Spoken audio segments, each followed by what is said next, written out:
For Bex, my Christmas girl. Chapter 1. Clara. I can't deny that technology has done miraculous things for human beings in every aspect of our lives. Living in the 21st century has given me an unimaginable advantage over my ancestors, with the small exception of getting on the property ladder without the assistance of my parents. And I accept that I live a life that my relatives, with their humble beginnings, would hardly believe. But even as I start my day in my beautiful West Village apartment, I can't escape the bone-deep jealousy of those family members who never had to wake up to 12 different people texting them, "Have you seen this?" and 4 missed calls from their father. It's a shock to the system that not even a cold plunge could achieve, and the twisted sense of terror that coiled in my gut when I saw 3 different social media platform links in my inbox lingers as I head into the boardroom at Davenport Innovation Creative Headquarters. Monday is my least favorite day for a work crisis, but a Monday crisis on only my 2nd week back in my role? The stuff of nightmares. I drop myself into a chair in the back corner of the room facing the window and place one of 2 coffee cups on the table in front of me and the second to my left. The overhead lights glare off the glass stretching from one side of the room to the other. My reflection sits to the right of the Empire State Building, the rest of the city lit up around it beneath the gloomy November sky. At 7:58, all my colleagues, who undoubtedly also had their morning schedule ruined by this impromptu meeting, pile into the room, taking their seats and muttering among themselves. The floor shakes as an overstuffed Birkin lands in the empty space beside my pumps. I smile at Sahara as she sits in the chair next to me and practically lunges at the coffee I bought her on my way into the office. She takes a sip and sighs contently. "I love you, Clara Davenport." "You love coffee," I respond, dodging her hand as she tries to playfully ruffle my hair. My dad finally enters with Roger, the VP of Publicity, and takes his usual spot at the head of the table, which, thankfully, keeps me out of his eyeline.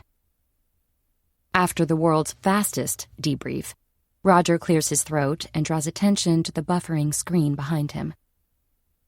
"Good morning, everyone," he says, his deep voice bellowing around the room with ease. The face of an older woman appears behind him with a large play button covering her nose and lips. A face I've seen a dozen times this morning. Her blonde hair is so icy it's practically silver. A wide, voluminous lock frames her face and sits behind her ear. The rest looks like it's tied up in a French twist. I can't assign an age to her, not accurately at least. 60s, maybe? Her skin is white, but lightly tanned, with a glow that speaks to a foreign vacation somewhere a hell of a lot hotter than here. Her eyes are bright behind thick brown cat-eye glasses. The telltale lines of time gather at the edges, in contrast to her suspiciously smooth and wrinkle-free forehead. The play button hides the rest of her beauty, but I know from the amount of times I've seen her this morning that she is both radiant and mildly intimidating. She's a total natural in front of the camera. Ultimately, I want to be her when I'm older. Most of you are already aware of this video that went viral over the weekend, but for the sake of everyone being on the same page, I'm going to play it now. We know that this has impacted the social teams already, and we anticipate that will continue. Sahara's borderline screaming voice note this morning said where they'd usually expect to see a problem hit its peak and then start to calm down, this was still climbing. She's the director of social media, and her department has just survived an outpour of anger after an AI-generated video of a Davenport toy exploding went viral. Everyone is still recovering from the extra work and really doesn't need this, hence the borderline screaming. The boardroom lights are turned off, and the video begins to play. "Hello, my name is Florence Gerard, and I'm asking you to support my small town this holiday season after Davenport Innovation Creative stole from us. It's an incredible hook, I have to give her that. Her American accent is diluted with something European, better suited to an old Hollywood movie than my For You page. 3 weeks ago, Davenport announced they were releasing the Evie doll in time for the holidays. Their doll is a direct copy of a product made here in Fraser Falls, the Holly doll. Last year, our doll gained popularity after a famous visitor to our prestigious Small Business Saturday event posted about her, and we were inundated with orders and visitors, including Davenport themselves. Holly is a community project and supports multiple independent businesses in our town. Every part of her is made right here in the United States from recyclable, non-toxic materials. Everyone involved is paid a living wage, and every doll comes with her own unique certificate of authenticity. I love Holly and everything she's done for our town. I love our community that comes together to make her a possibility. Most important, I love our customers, who choose us over the dozens of other options on the market. The softness of her expression morphs into something harder, more jaded and tired.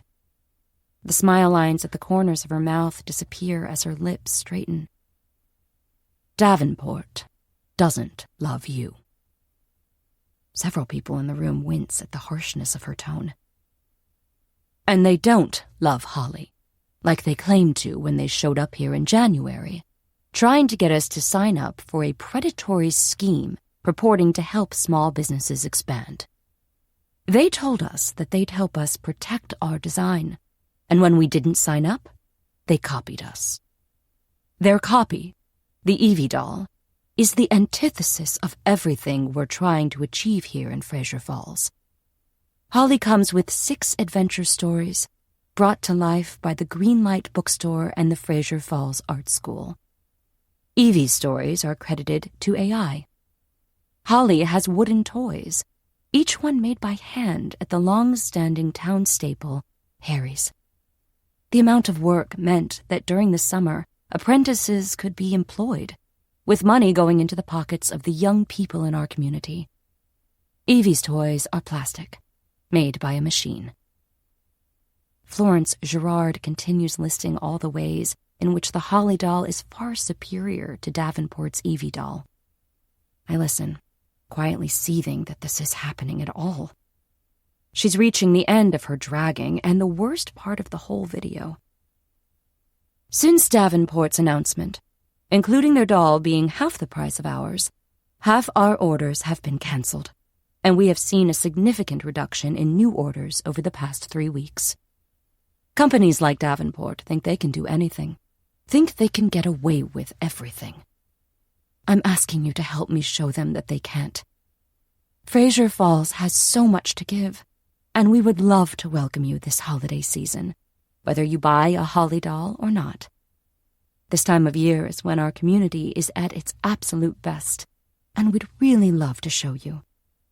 We have a number of holiday events planned, which will be listed at the end of this video. So support local, hard-working businesses this year. Even if it isn't our town, there's a town near you being bullied by a large corporation too, and they need your support. The word bullied hangs in the air like an unwelcome smell. It's still heavy in the room when the lights come back on. Cancel Davenport is trending on every platform, Roger announces. While Ms. Gerard didn't call for a boycott in so many words, online, activists, we'll call them, are running with it, trying to generate engagement where they can. They're unfortunately doing a great job. Sahara, can you expand? Sahara nods and puts her coffee cup back on the table.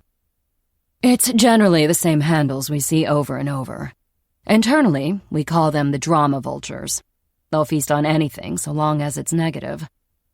They're offended by everything, which is amplified by bot activity, but they do move on as soon as complaints lose momentum, which allows incidents to peak and decline quickly.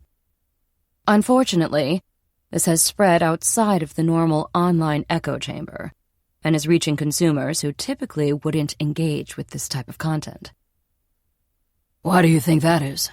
Dad asks, leaning forward to look down the table toward us. If we compare the situation to our last major social incident, which was the AI video, a large number of viewers were able to quickly identify that the video wasn't real without us saying anything, Sahara explains calmly. We mobilized online messaging rapidly, which not only highlighted that the video wasn't real, but gave advice on how to fact-check in the future. Our customers engaged with shares to point out it was fake, which reduced our workload and helped the message spread quicker. So, why can't we do that here? Dad asks.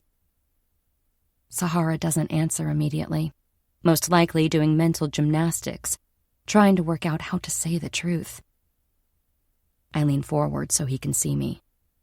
Because we can deny a video is real when it's AI generated. We can't say we didn't copy their design or impact their town when we did. There's surprisingly little benefit to being the boss's daughter, but it does make it a little easier to say what needs to be said in these kinds of situations. The small business program is your initiative, Clara. How do you propose we resolve this? Dad asks. I'm waiting for someone to point out that I've been covering a long-term sick leave in an entirely different division of the company for the past year, and this mess has nothing to do with me, but it doesn't come. I didn't try to onboard Fraser Falls. I didn't even know about it until my 6 accounts were handed back to me 2 weeks ago when I returned to my job in PR. Someone mentioned it when I talked about how hideous the Evie doll is, and that's the extent of my knowledge on the situation. The small business program was born in a corporate social responsibility working group. I was told in my annual review that if I wanted to climb the ladder, I needed to implement something with a positive impact on the business. My intention was to make our image as a monopoly more palatable by helping select independent companies that have a lot of potential to upscale. Creating a more competitive market and improving our reputation were the obvious wins. But given Davenport started as a small, independent business 50 years ago, I pitched that it spoke to our core values and history. It was signed off on immediately, and I helped onboard 6 different businesses across the U.S., who have been thriving, might I add, before I unexpectedly moved to cover a more senior position in distribution, another choice designed to give me the experience to get a promotion. I don't know how they messed up with Fraser Falls so badly. My dad is still staring at me like I'm somehow going to magic up the perfect answer. How about go back in time and don't rip off a small town relying on the income from their star product? I drag a hand through my hair. Auburn waves tangle around my fingers. We need to make a meaningful apology to the town, through investment or publicity or both. We need to take the image of us robbing someone's grandma and replace it with something easier to swallow. A sorry company looks better than one that steals money from the pockets of hardworking Americans. Apologizing makes it look like we did something wrong. The voice is like nails on a chalkboard. It takes everything in me not to flinch. Mindful of the room full of people, I do my best not to scowl at Daryl Littler. He looks every inch the smug asshole he was 12 months ago, when I last had the displeasure of seeing him. I disagree that it's the right call. Being on a different floor works miracles when it comes to avoiding people you hate. I remind myself that in 8 short weeks, Daryl will be retiring, and center myself. At first, I don't know why he's in here in a marketing and publicity crisis meeting, but I quickly realize that his team worked on the Evie doll. Daryl is the director of innovation, and his department is supposed to focus on introducing innovative technologies to our brand. When your core audience moves on quickly, and generally has a short attention span, it's vital to always be one step ahead. So far, all he's done is replace real human creativity with artificial intelligence and cut corners. My dad thinks he's brilliant because he runs the most cost-effective department, But in reality, he's the opposite of everything the company is supposed to be about. Aside from the fact that he's morally bankrupt in every way a person can be, I've never heard him give his team credit for anything. The ideas that he doesn't steal from small towns are taken from his own staff, and I think it'd be impossible for me to hate him more than I do. Knowing he was going to be retiring in the near future, I've focused all my effort on doing enough to take over when he's gone. Everyone knows I'm gunning for his job, and my passion is in the creative side of the business, not bouncing from problem to problem like I do now, but I still haven't managed to convince my dad to let me replace Daryl. I'm kind of certain he's going to give it to my brother, but that feels like a worry for another day. I shoot Daryl a tight smile. I appreciate your input, but pretending we've done nothing wrong isn't an effective recovery strategy. Someone needs to reach out to Ms. Girard to talk to her about her grievance directly and what we can do to make it disappear. In the meantime, we need to provide the brick-and-mortar teams an approved statement in case they're confronted in stores. Roger is nodding as I talk, which gives me a tiny amount of relief. He's my boss's boss, and she's currently on vacation in Cancun, making me the most senior member of my team until she's back Friday. I agree, Roger says.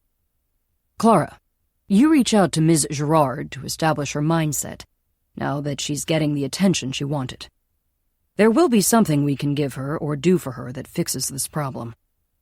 Sahara, you... I zone out while Roger dishes out the tasks to people in the room.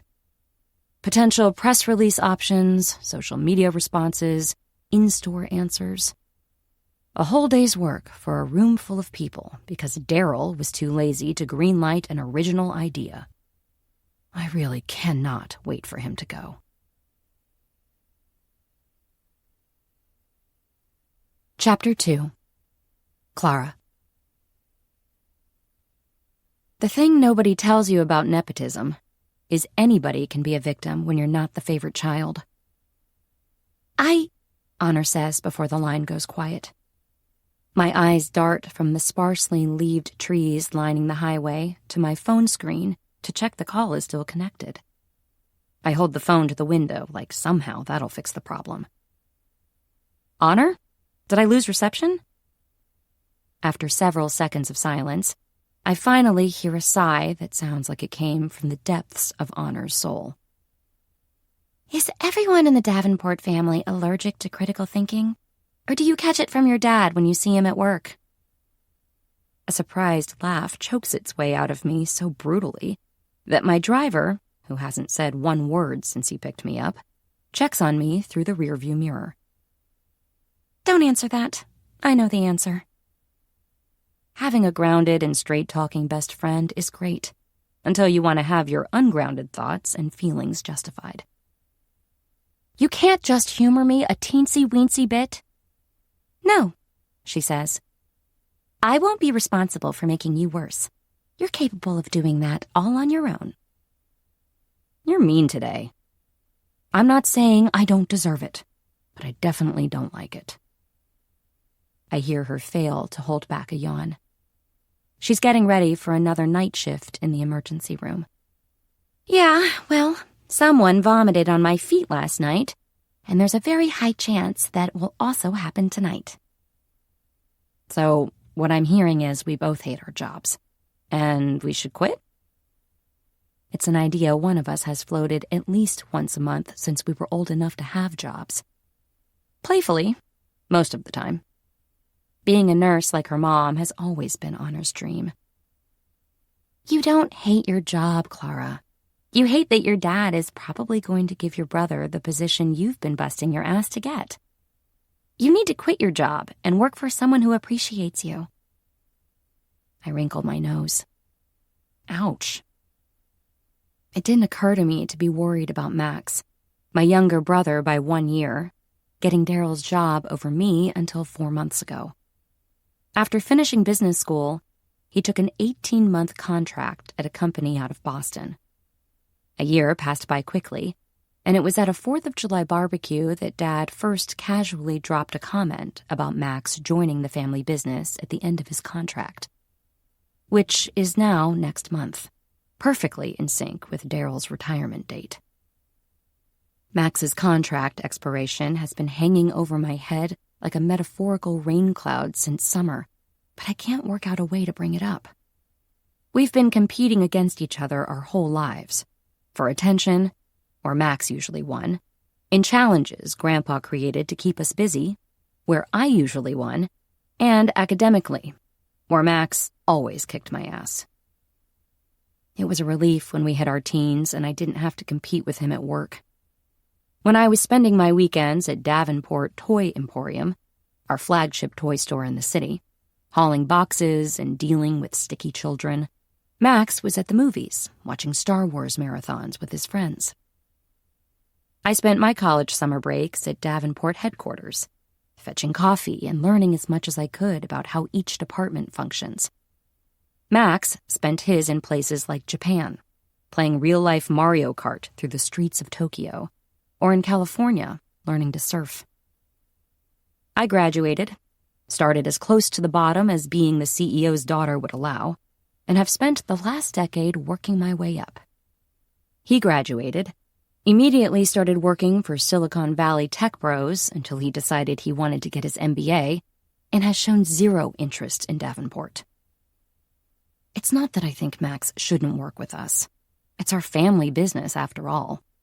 I just don't want him to get the job I want, the one I've worked for. I lean my forehead against the window, the quick stream of traffic blurring into the darkening sky. Honor's daughter shouts something unintelligible in the background of the call. Is he late picking her up? I ask. Of course he is. He's a lot of things that I can't say out loud right now. I hear the strain in Honor's voice. It happens when she talks about her daughter's dad. I'm changing the subject. How far away are you? I tilt my head toward the center of the car. The console screen is lit up with a map. 20 minutes. You nervous? Not really. I'm annoyed that I couldn't get this woman to take my call, and now I have to show up in person. 24 hours of attempting to reach Florence Girard amounted to nothing but her mailbox being full of my annoying customer service voice asking her to return my call. But the town looks cute, and a change of scenery for the night is fun, I guess. Honor sighs. All this over 2 dolls. I mean, it's a little more than that. Corporate greed, creative theft, reputational downturn, etc. But essentially, yeah, all this over 2 dolls. Dolls have existed in different forms for thousands of years. Something about this specific doll from Fraser Falls has caught the attention of parents and kids across America. Like most people, I can't put my finger on why her versus all the other products available on the market. Problems seem to multiply when something holds a special kind of magic that people can't explain. People want to recreate the magic for themselves, even when they can't work out what the magic is. It's the beauty and misery of virality in the digital age. Everything is so amplified, it becomes inescapable, and in certain circumstances, it can bring unfathomable, life-changing levels of success. But how is anybody supposed to recreate it when nobody knows how it happened in the first place? How are you, as the person benefiting from the attention, supposed to cling to it when everyone is trying to replace you at the top? When companies like Davenport have more money and more resources and, likely, less shame. But there's no manual on how to recreate it. As much as people hawking online courses would love for you to believe them when they say that there is. Most of the time, it's lots of different things aligning at once, plus a dash of something that can't actually be bottled. We all know this. We talk about it at work all the time, and yet they decided to try anyway and thought undercutting a small business wouldn't backfire on them. My grandpa would be seething if he were still here. Dad's worried it's going to drag on and hurt sales or overshadow the Clara party, I say. He's determined to break the donation record, hence the goodwill tour. I can just picture Honor's face. She's never liked my dad. If he's so concerned, he should go himself. And that's another cursed doll. Add her to the list. My hand covers my mouth to smother my laugh. 20 years ago, Davenport debuted the Clara doll. She's 18 inches tall, with soft auburn curls that brush her shoulders, and a neat center part tucked back with 2 velvet ribbon barrettes. Her eyes are hazel, more green than brown in the right light, and framed by the perfect amount of dark lashes. She wears a thoughtful expression and a sensible oatmeal-colored cardigan layered over a crisp Peter Pan-collared blouse and a wool-pleated tartan skirt. On her feet are brown leather Mary Janes. Each doll comes with a miniature canvas satchel embroidered with the letter C. Tucked inside are tiny paper books, a pencil stub, and a coin purse. Unlike all the other dolls that were popular at the time, Clara wasn't bright or flashy. She didn't have glittery outfits or fancy accessories. She was a good friend, a role model, and our most popular toy for a long, long time. Her success put Davenport on the map and funded our growth. It's as fun sharing a name with a toy now as it was when I was 14. When the bitchy teens at my school would tease me about it, Honor was the first person to tell me not to worry. The doll was named after me, obviously. Not because my dad thought it would be a sweet nod to his only daughter, but in recognition of the fact I came up with her during one of my grandpa's challenges when I was 10. Dad wanted to call her something else. It was Grandpa who insisted she have my name. This year, our annual charity Christmas party is also a celebration of 2 decades of Clara. In fact, the reason Daryl's department was able to get the Evie doll greenlit is they pitched her as Clara's modern sister for her anniversary year. I have to go, Honor. It's my job. Would I prefer not to be visiting the businesses signed up to our program? Of course. I'm still finding my feet after being away for a year. The last thing I want to do is spend my week being the human equivalent of the Energizer Bunny, running from company to company. Since Florence Girard mentioned the small business program in her video, I need to fly out to check in on every company signed up. They all admitted they'd looked over their contracts after hearing about the video, but didn't find anything suspicious.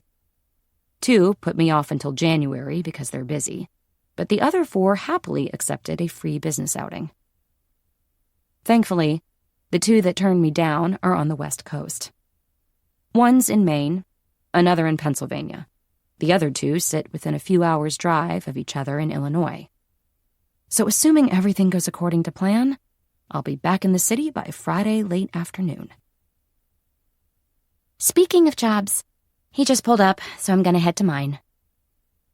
How Honor keeps this calm when her ex almost makes her late every single time it's his turn for custody amazes me. Stay safe and let me know how it goes. You're gonna win them over. I just know it. Love you. Love you too. Paloma, come say love you to Auntie Clara. She's gone. Never mind. She does love you. Bye. The map says 5 minutes when I put my phone back into my purse and slip my headphones back into their case. I'm booked into a charming bed and breakfast, less than 5 minutes walk from the bakery and cafe that Ms. Girard runs. My research tells me that the dolls are handled by Harry's, a handmade furniture store opposite Ms. Girard's businesses. Tomorrow I'm going to Bliss Cafe and finding a table to observe at. Then I'll approach her after the morning rush has cleared. After I've gauged how she's feeling, I'll head across the street to introduce myself to Harry. Hopefully smoothing this over will be quick and easy and I can get to Maine early for the second stop on my tour. And if it isn't quick and easy, at least I'll be eating lobster for dinner. My plan tonight is to grab something to eat from a nearby bar that has great reviews and make it an early night. The roads have been getting narrower for the last 5 minutes, and now we're moving steadily down a quiet lane bordered by fields. I stare out of the passenger side window. The orange hues of sunset that were cascading a warmth between the trees have now melted into the deepening blue of the night sky. A "Welcome to Fraser Falls" sign is erected in the grass, the thick white letters illuminated by 2 lights shining from the bottom of the frame, making each word stand out against the forest green-stained wood. "Nearly there," my driver calls from the front of the car. "This is Main Street." Everywhere is bathed in a golden glow from the tiny lights decorating the town as far as I can see. There are dozens of fairy light strings draped above the sidewalk between the buildings and the trees and lampposts lining the pavement. Small glowing snowflakes dangle from the string, giving a floating effect that feels magical. Each trunk and post is wrapped in an evenly spaced spiral of tiny bulbs leading up to a thick red ribbon. It feels like something from a holiday card. I'm so distracted by the lights, I forget to look out for the cafe, but from what I can see, most of the stores are closed or closing. The car slows as it approaches a stop sign, and directly in front of us is a beautiful white gazebo at the start of a U-shaped grassy field. Lights drop from the center of the roof and drape outward. They're softer and more delicate than the other lights on Main Street. The wide entrance at its front is split into stairs and a ramp. The same muted lights weave between the spindles of the handrail up to a seating area. I want to sit and look at everything in this picture-perfect town. Fraser Falls feels like an amalgamation of every cheesy holiday movie I watched growing up in the best way. It makes me understand why the Hallmark single city girl chose the small town. Its clean streets and easy roads are worlds away from Manhattan. From most places I know, actually. The one strange thing that I can't quite shake as I climb out of the car in front of Maggie's B&B is I haven't seen anyone. Ms. Girard asked people in her video to visit to support her town this holiday season. And now, I understand why. Chapter 3. Jack. I'm glad our band never took off. I wouldn't have been able to cope with the fame. I watched Tommy patiently waiting for him to expand and give me some kind of idea what the hell he's talking about. Not an unusual or infrequent reaction to my best friend. The explanation doesn't come. He continues wiping down the beer taps with a cloth. I rest my elbow on the bar, drop my chin into my hand. What the fuck are you talking about? When were we in a band? That summer Luke got the drum kit for his birthday. When we said we'd lie and say you were our brother so we could be the next Hanson. My brows pinched together. Hanson? He throws the towel over his shoulder and leans against the bar, dragging his hand through his perfectly coiffed chestnut hair. Okay, it might have been the rock and roll version of the Jonas Brothers. I can't remember. We were going to practice every day in the barn. But then, well, never mind. But my point is... He looks down and fiddles with something behind the bar out of my view. I'm glad we didn't see it through. I wouldn't be good at being famous. Avoiding that news crew is giving me hives.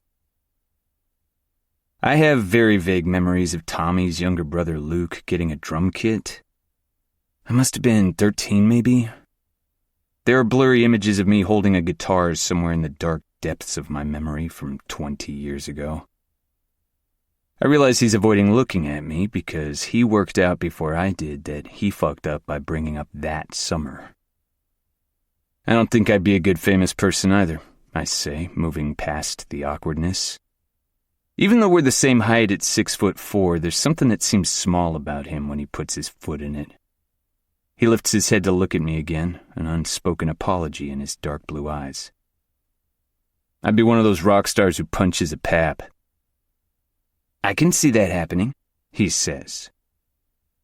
The doors to the tavern open and we both quickly turn to look, breathing out a synchronized sigh of relief when it's Melissa and Winnie, and not the camera crew that's been roaming Fraser Falls trying to talk to someone about the mess Flo caused over the weekend. Melissa and Winnie run the florist Wild and Winslet opposite my store. Winnie grew up here in Fraser Falls. She's younger than me and Tommy by a handful of years, but her father is the town pastor, which makes her the second most popular thing talked about every Sunday. She met Mel at school and convinced her to move here and open a flower shop. "Don't think I've ever seen you two so happy to see us," Winnie says as she heads to the armchairs by the fire at the back of the room. A sweet floral smell follows her as she passes me, and I notice a red rose tucked into the band securing her black box braids at the back of her head. "Your sign is very direct. I don't think you need to worry," she calls over her shoulder. The sign is the result of 10 seconds, a piece of paper, and a Sharpie. No cameras allowed. Reporters will be asked to leave immediately. Despite being told not to, Flo posted a follow-up video this morning, thanking people for their support and inviting them to visit us again. It caught the attention of someone who, Winnie told me, was on Dancing with the Stars, and their share made the original video take off again. I love Flo like she's my own grandmother, but she didn't know what she was doing when she decided to air town business on the internet. She thought the public support would result in visitors and orders, but in reality, the only visitors we've had so far are unwelcome. The problem is, the Holly doll was originally my project, which means the website is now struggling with traffic. The customer service email is blowing up, and the new orders have all been dropped on me. Flo didn't even tell us she was posting a video, let alone multiple videos, which means I now have a ton of orders I don't have inventory for, because my naive and forgetful ass didn't set the order cap when half of our existing orders got canceled a few weeks ago. To put it lightly, Flo has caused a massive fucking headache, mostly for me. But we love her, and she loves this place more than anyone I know, so we're going to support her anyway and grumble about it in private, like adults. Mel stands at the bar to my right and orders drinks from Tommy. "Still getting hounded?" I ask. She rolls her eyes, drags her short brown curls away from her face with her hand. "Yes, all mostly time wasters. 3 different influencers have messaged to ask if we want to do their wedding for free for the exposure." She emphasizes the word with finger quotation marks. "I'm tired." Tommy puts the 2 glasses of wine on the bar in front of Mel. "On me." "Thanks, Tommy," she says sweetly, heading over to Winnie. I watch him watch her walk away, a wistful look on his face that feels totally out of place. I finish my beer. "You've never given me a free drink. Why is that?" "Because you're an asshole. Next question?" Before I can ask how long he plans to pine after Melissa before asking her out, or what he thinks his odds of being shot down are, he's saved by a customer at the bar ordering food. He disappears to tell the kitchen, putting an end to what could have been a fun night for me. I slide off my stool and walk around the bar to the other side, immediately spotting a bag of chips that Tommy told me he was out of under the counter. Serving myself isn't something I usually do, but he gets into a long conversation about God knows what every time he goes to the kitchen. So who knows how long I'm going to be waiting for him to come back.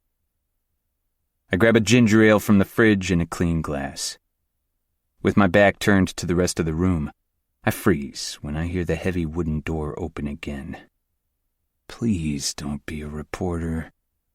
I turn reluctantly, and my eyes land on a woman standing near the entrance, taking off her gloves as her eyes drift across the room. When they land on me, she smiles a full, beautiful smile. I almost look behind me. She walks toward the bar, unbuttoning the blue buttons of her coat as she does. With her free hand, she pulls her auburn hair from beneath the collar and shakes it until shiny waves cascade down her back. She's 3 steps away from a stool before I realize I'm standing in the middle of the bar area staring at her like I've never seen another human being before. The quick fire of embarrassment is enough to unstick my feet. I put my drink down in front of my seat as she reaches the edge of the bar. "Hi," she says, her voice soft. "Are you still serving food?" I grab a menu from under the counter and hand it to her. "Yeah." What's weirder, telling her I don't work here or just walking back to my seat and saying nothing? "Thanks," she says, placing the menu down on the bar and climbing onto the stool next to mine. "What can I get you to drink?" I ask. I don't know why I ask. Tommy is going to kill me for asking. Her eyes flit up from the menu, pale green and bright. "Can I get a..." "What the hell are you doing? You know you're not allowed back here," Tommy yells, nudging my shoulder to send me away. He's still shaking his head at me when I climb sheepishly back onto my stool, feeling like a bad kid who got caught, a feeling I've grown to hate in the last 15 years. He turns his attention to the woman beside me. "Sorry about that. Are you a reporter?" No." "Definitely not undercover?" I frown at my best friend. "Definitely," she says slowly. Tommy glares at me when I open the can of ginger ale, and it cracks loudly. He turns his attention back to her. "Good. Sorry about that. Can never be too careful. What can I get you?" She orders a cheeseburger and fries with a lemon-lime soda. Tommy makes her a drink and hands it to her before heading back to the kitchen. She takes a sip and places it down gently on the coaster, twisting the glass so the bear emblem, the mascot of the local high school, is straight. She turns slightly on the bar stool to look at me. "So what's the deal? Does everyone get to play bartender when the real one disappears?" she asks, taking her coat off and letting it hang over the back of her seat. She's wearing a thick cream turtleneck sweater, dark blue jeans, and heeled boots. When she moves her hair over her right shoulder, I get a glimpse of an expensive-looking watch and a cluster of diamond earrings. I shrug. "Only if you have an unyielding passion for craft beer and don't mind Mitch the Moose watching your every move." She follows my eyes to the gigantic plastic moose head hung above the bar and pretends to consider the criteria. "I guess I'm out. I'm not a beer fan, arts and crafts or otherwise." A sharp laugh bursts out of me. I study her more closely now, watching as she pulls a napkin from the holder and dabs her mouth gently where the ice from her drink has wet her top lip. Each delicate movement has every ounce of my attention. "But I've been stared at in bars by weirder things than a plastic moose." Another laugh. Damn, what's with me tonight? Something about pillowy pink lips and high cheekbones on a beautiful woman makes me act up. My cell phone buzzes on the bar.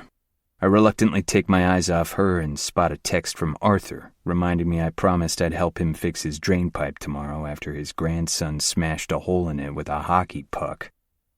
I lock my screen and focus back on her. "You just passing through?" She lowers the napkin and starts folding it neatly. There's no ring on her left hand.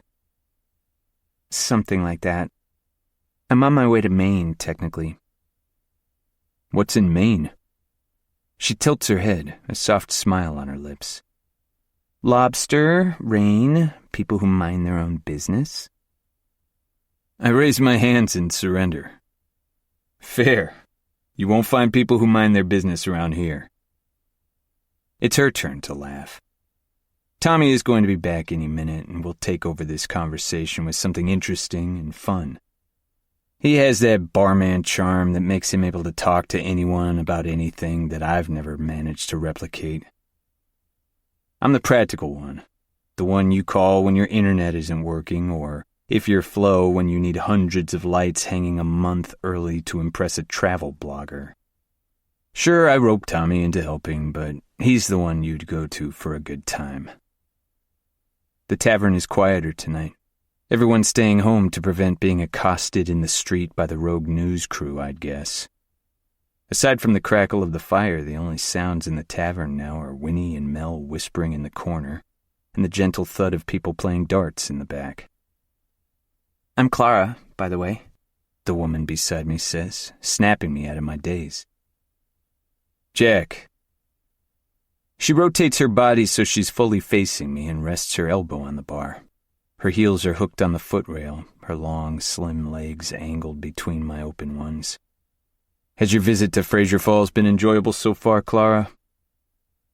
Let's see, I've encountered someone impersonating a bartender, been accused of being an undercover journalist by the real bartender, and on my way here someone offered me her condolences for an unknown reason. That tracks, I say, gesturing to her outfit. Usually anyone arriving in town dressed in anything above casual is here for a funeral. Her eyes widen like it suddenly makes sense. You're local then? Born and raised, never left. Although I did go to sleepaway camp in Rhode Island one summer when I was 10, if that counts. She nods assuredly. That definitely counts. It's practically Euro summer. I bite the inside of my cheek. What brings you to Fraser Falls? On your route to Maine where people mind their business? Heard good things about it. Rumor is there are really nice people here. I nod, knowingly. I can't say I disagree so far, and it's just as pretty as it looks online. Prettier, in fact. I love the lights. You should keep them up all year. You're lucky. They're not usually up this early, but don't give Flo any ideas. They're nice to look at, but the wind tangles the stars and I'm the one who gets the call to fix it. Clara's eyebrow creeps up. Flo? How to describe her? She runs a cafe and bakery over on Main, technically owns the building, spiritually owns the town. Think of her as the unofficial mayor, the town crier, and the neighborhood watch all rolled into one. Oh my God, Clara says, clapping her hands. Florence! She's the one who posted the doll videos, isn't she? With the very serious background music and the finger pointing? I smother a groan. Unfortunately, yes. She laughs. No offense, but from the Fraser Falls social pages, this whole town seems aggressively quaint for all the drama. Internet fame and reporters? That's a lot. That's putting it mildly. I don't add anything more. The last thing I want to talk about is Dollgate and Flo's recent internet fame. There's so many other things we could be talked about for. Better things. I think Clara senses my reluctance because she changes the subject. Is the school mascot really a bear wearing overalls? Not one of the better things I was thinking of, but sure. Yep, Fraser Falls Bears. Our one and only victory was the '98 Regional Football Championship. The town still celebrates it every year. It was our moon landing, but we can't call it that openly. There's a guy who thinks the moon landing was faked and it sets him off. Oh, her eyes widen. One of those people who think it was all filmed on a soundstage? Also not one of the better things I was thinking of. Kinda. He thinks the moon is a hologram. Clara twirls the ends of her hair around her finger as she nods slowly, absorbing. I saw someone trying to catch a drone with a net earlier today, like an actual net, like he was a butterfly catcher. Same guy by any chance? Yeah, that's him, Donald. Huge conspiracy theorist, but excellent landscaper if you ever need your garden fixed up. The drone's lucky it got away. He's wicked fast with that net. Caught Tommy in it once. I nod toward my best friend over by the fire. Accused Flo of being a CIA operative, too, and only narrowly escaped with his life. Clara chokes on her soda, laughing. This place is wild. Aggressively quaint, but also wild. Her food appears as I take the last sip of my drink. You don't know the half of it. Chapter 4. Jack. I go home to get Elf and bring him back to the tavern while Clara eats her dinner. The gasp she lets out when she sees him is one I'm used to and one he loves. "Bully mix?" she asks, hand scratching the white patch in the center of his otherwise silver body. Or something. He was a stray, so they weren't 100% sure. After stealing her attention away from me for 5 minutes, he follows Tommy and settles in the bed kept behind the bar especially for him. With her focus back on me, Clara lets me talk about the colorful lore of Fraser Falls. I introduce her to Tommy and let him recount his traumatic experience of being trapped in Donald's net. When he's done answering her questions, he makes himself scarce, which I appreciate. I tell her how some people in town staged a protest outside the art school when Wilhelmina wanted to use a nude model for a painting class. Their 3 placards said, "No class needs ass," and she almost chokes on her drink. When she's finished with her meal, Clara tells me about her mom's obsession with horoscopes and how her brother has been in love with her best friend since they were kids. She skips over her dad, and I'm happy to do the same. I beam when she gasps as I recall the infamous Fraser Falls love triangle of '09 that rocked the foundation of the town. The conversation is flowing so easily that I want to ask if this happens to her. The instant rapport, the sparks crackling between us, the desire to learn everything. Because it doesn't happen to me. I don't ask. Instead, she laughs through a story about getting stuck in an elevator with Jennifer Aniston on Halloween while dressed as Chucky, and I tell her about the time I accidentally set the summer play set on fire. Clara laughs with her whole body, leans forward when she talks like every word is a secret she only wants me to hear. It's impossible not to like her. She's polite to Tommy when he refills our drinks and pats my forearm gently with an understanding smile when I apologize profusely that my phone ringing has interrupted her for the 3rd time. "Is this the part where I find out you're the town drug dealer?" she asks when I end the call. I place my phone back on the bar and put it on silent.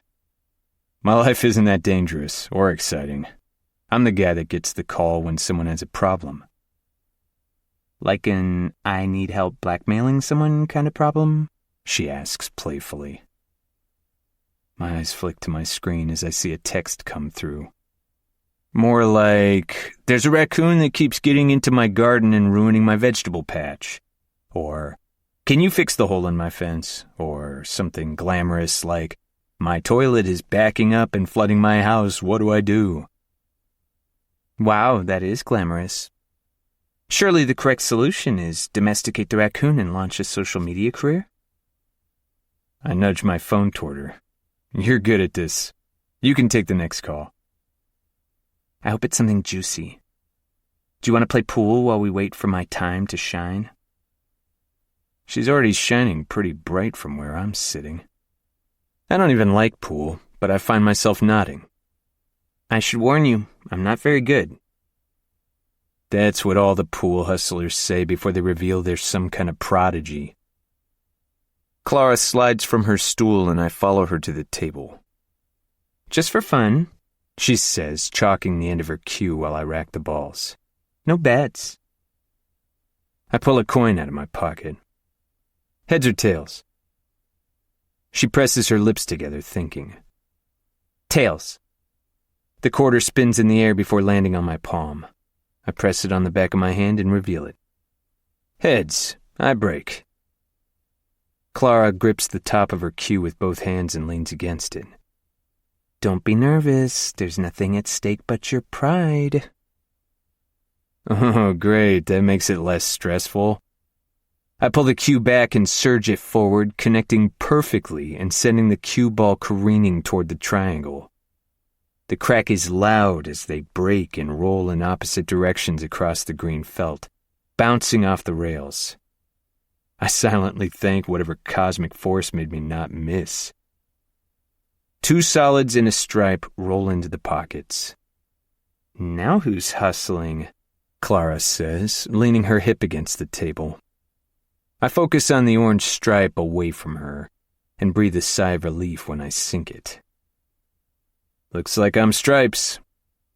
My growing confidence immediately stops when my next shot bounces off the corner of the pocket. You're up, Solids. I take a step back from the table and watch her survey it from all angles. Her legs look even longer in her heeled boots, ass tight and round as it moves side to side. I hit it with the thin end, right? She says, flipping her hair behind her shoulder when she stands up straight. I'm kidding. I'm totally kidding. I know it's the thick end. I rub my hand over my jaw, watch her try not to laugh at her own jokes. There's something irresistible about how she doesn't take herself too seriously. Take your shot, Clara. Her movement is smooth, but the red ball bounces off the pocket and rolls diagonally to the center of the table. I think this table is wonky, she says, side-eyeing it. It must be. Couldn't be your aim. I line up my next shot, face 6 inches from the table where her elbows land in the spot next to me, her head level with mine. You're not going to distract me. She leans in, the sweet smell of her perfume engulfing me. She lowers her voice. You haven't seen how good I am at it. Clara winks, and I go too far to the right on the cue ball and miss my target entirely. See? And I'm not even trying yet. She sinks her orange, then her purple, just touches her blue. Do you need some help? She asks when I spend 10 seconds evaluating the table. I hit the ball and sink my maroon. I lean toward her, our faces only inches apart. Fuck, she's so gorgeous. I think I'm okay. I miss my next shot, but it doesn't matter. I do exactly what she just did to me. Lean in as she's lining up and whisper, Do you need some help? I do, actually. She straightens up and watches me patiently while the words, oh, and fuck, run through my head on a mental conveyor belt. Bend over. I swallow the lump in my throat. Yeah, I can see myself saying that to her in an entirely different set of circumstances. I don't make a habit of lusting after strangers, but it's not every night a gorgeous woman walks in here and I have instant chemistry with her. And line up your shot like you would normally. She does as I say and looks up at me from the table expectantly. And now? I adjust her left hand with mine and reposition her right hand, reach across her back and grip the bottom of the cue. She inches closer to me. Hold it closer to your body, like this. Don't grip it too tight. You want a smooth stroke, I say quietly. Good technique. I'm very aware that we're being watched right now, but Clara either doesn't care or hasn't noticed. I guide the cue back with her and hit the cue ball into the blue. She wiggles in excitement when it rolls into the pocket, the soft curves of her body brushing against mine. We're a good team. I let go of her and take a safety step backward. I rub my neck where my skin feels red hot. Losing it over a game of pool. I need to get a grip. Clara continues to distract me every chance she gets, and I continue to let her, enjoying her constant fight for my attention over the game. What does the winner get? Clara asks, chalking her cue again. She brushes the blue dust off her hands, wedging the cue between her forearm and biceps. I think it was just pride, wasn't it? I clipped the side of my yellow, but it goes nowhere. Are you telling me there's been a prize this whole time? I didn't want the pressure to crush you. She tilts her head to the side and pouts. I had your best interests at heart. How about the loser buys the next round of drinks? Clara's eyes widen like I just said something magnificent. That's a totally new and unique take, and I love it. Let's do that. Clara takes a deep breath and lines up to pot her red. I make a slight noise and she shushes me. I already know she isn't going to sink it. Her angle is all wrong, and her cue is too high. She's more likely to chip the cue ball off the side of the table. Hey, permission to work as a team? She looks across the table at me, her pert ass in the air. Planning to sabotage me? I push my hands into my pockets and shake my head. Nope. She looks me up and down, eyes taking longer over my chest and face. Okay, but only because I like your raspy whispering in my ear, not because I think I need your help. I drag my hand over the crown of my head, temporarily at a loss for words. Understood. Move this way a little. I guide her closer to the center of the table with my hand on her hip. I settle over her again like earlier. My hands are steady when I tweak her form. My body is a little closer than before. When I reposition her left hand, everything falls into place, almost like she was being bad on purpose. You're doing so good. You didn't need my help. I know. But there's that whispering again. She draws her arm back, eyes fixed on the shot, then strikes the cue ball clean. It smacks the red exactly where it needs to, sending it speeding into the pocket. You want to help me beat you, or watch from the bar while you buy us drinks? I'll help. Feeling like I was involved will probably boost my ego. Clara cheers when she sinks the 8-ball into the closest pocket. I let go of the cue and give her space. Well, give me space. She holds out her hand, and I shake it carefully. Good game, she says. I'll have a mojito, please. Coming right up.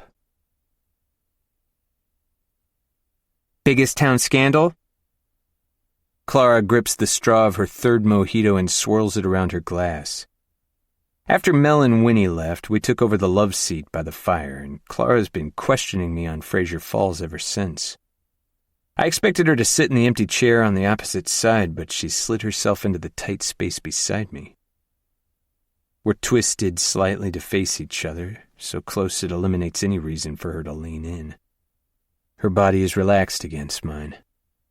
I try to return the questions that she's firing at me, but she's more interested in asking them. Biggest town scandal. I scratch at my jaw while I think it over.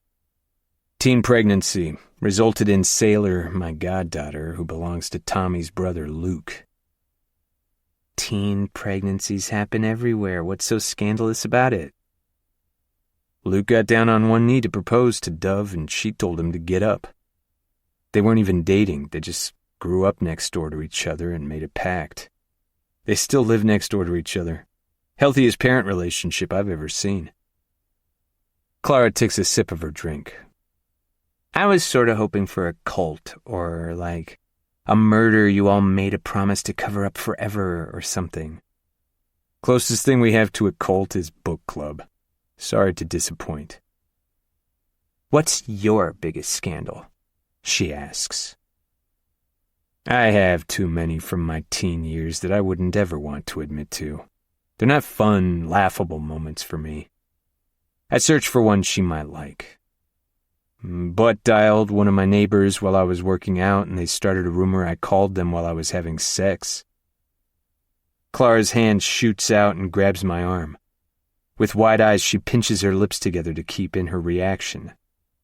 I got brought up at a town meeting, and it made me die inside. I was only 23. It's enough to tip her over the edge, and she howls laughing with her forehead pressed to my shoulder. When she eventually recovers, she apologizes, the multiple mojitos she's had giving her a giddiness that's endearing. I'm trying to figure out what your workouts sound like for someone to think that's what you were doing, she says, her brow furrowed. I haven't had enough drinks to give you an example. We have time. The hours blur in the warm flicker of the fireplace. I like her. More than I should ever like someone I just met. I do finally manage to sneak in some questions. I learned she loves food, specifically breakfast food and Italian, that she lives alone in Manhattan, that her favorite movie is Pretty Woman. But then she's back on me. There's something about the way she watches me talk, like she genuinely cares about what I have to say. It's been a long time since anyone has wanted to hear me talk about anything other than the doll. That's my favorite thing about her. She hasn't once brought up work. Eventually, the tavern is empty. Tommy starts wiping down the bar, giving me the look he always gives me when I linger too long without offering to help. I glance at Clara, who's finishing her drink. "Come on," I say. "The B&B is on my way home. Let me walk you back." Tommy waves his goodbyes to her, says he'll borrow Elf for the night, and winks as I follow Clara out the door. Outside, the cold air slices through us. Clara shivers and wraps her coat tighter. I do the same. Our breaths cloud the air in front of us. Fraser Falls is nearly silent, just the sound of our footsteps and the distant barking of a dog. "I'm surprised more people don't know about how dreamy this place is," she says, pushing her hands into her pockets. "We had more visitors last year than in the past. Hoping they come back this year, but who knows? Flo has this dream of us hosting a big Christmas market like they do in Europe, but we need consistent visitors to make that happen." She looks up at me, her breath visible between us. "I can see why. I'd come." We reach the front steps of the B&B. The porch light flickers above us, casting her face in soft gold. She turns toward me, still wrapped up in her coat. "I'll send you the first invite when it happens." She looks at her feet, then back at me, still smiling. "Thanks for the drinks, and the walk, and the invite back." "You definitely need to go to Maine tomorrow. I could find a lobster for you. Can't promise rain, but could probably find a sprinkler system or something." I smile, trying not to let my sadness at the night ending show. "I definitely need to go to Maine tomorrow," she says, sounding disappointed. "I wish I could stay." "I wish you could stay too." There's a pause that stretches out too long, where something could happen, should happen. I want to kiss her. I should kiss her, and I don't know what's stopping me. Rejection ruining a perfect night, maybe? I don't know. "I should get inside. It's cold. Good night, Jack. Thanks for giving me such a warm welcome." The moment passes, and I've missed my chance. I nod. "Good night, Clara. I mean it. Come back any time." She studies me, then smiles. It's a little pensive, like she knows the moment is gone too. She squeezes my arm affectionately before disappearing through the main door, and I stand there for a beat longer, hands buried in my pockets, cold settling into my bones. I take back what I said earlier. Not every new visitor is unwelcome.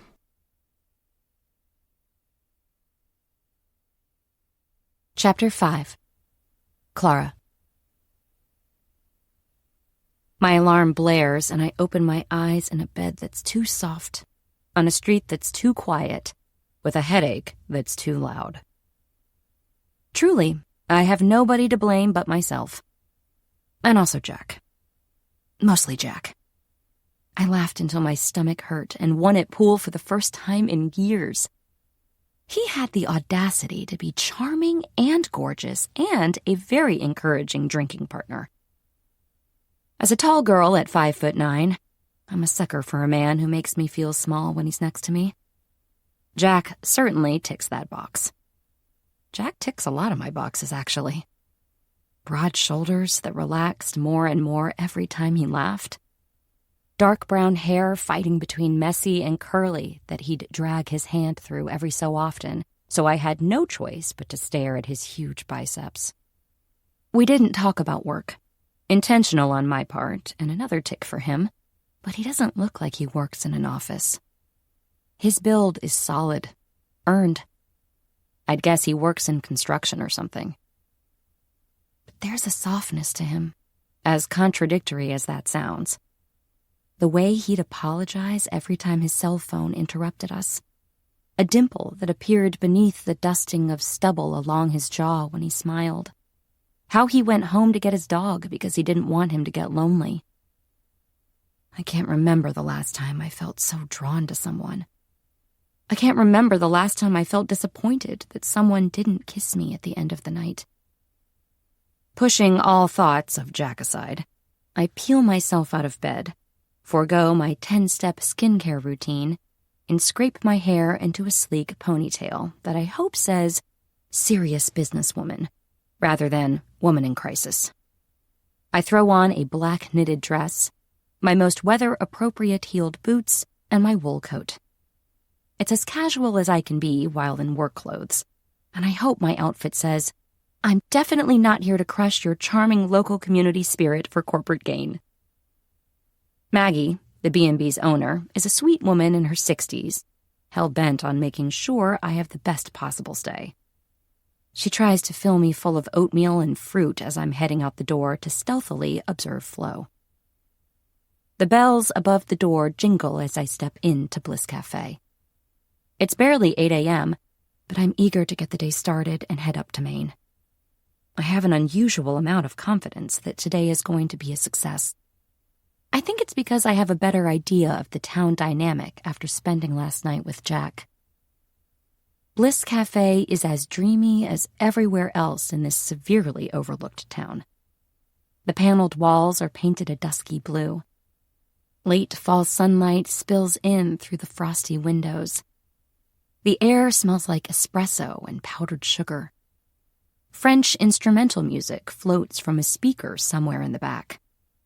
A young waiter is delivering a plate of croissants to a nearby table with the delicacy of a museum curator. Bliss, as I read in exactly 9 gushing reviews, is Fraser Falls' answer to a Parisian bistro, with Flo's Fancies next door serving as a patisserie. Instead of on the Champs-Élysées, Bliss and Flo's are wedged between an ice cream parlor and a hardware store. The cafe's handwritten chalkboard specials menu is aggressively themed, featuring classics like pain au chocolat, croque monsieur, and a questionably authentic creme brulee iced latte. It's impossibly charming. If this were Williamsburg, the line would be around the block. I try not to squint under the soft lights and make my way to the counter, weaving between small tables of locals sipping coffee and reading copies of the Town Gazette. The glass cabinet is full of golden, flaky pastries, each with a delicate paper label written in loopy cursive. Behind the counter is a woman wearing a floral apron, her hair in an immaculate French twist. I recognize her instantly from the videos, only she's scarier in real life. Like Julia Child if she had been raised by Tony Soprano. Good morning. You must be Ms. Gerard, I say, mustering my best and brightest PR smile. She eyes me over her glasses like she can smell the city on me. Oui, Florence Gerard, she says in an exaggerated French accent. Fake French accent, to be clear.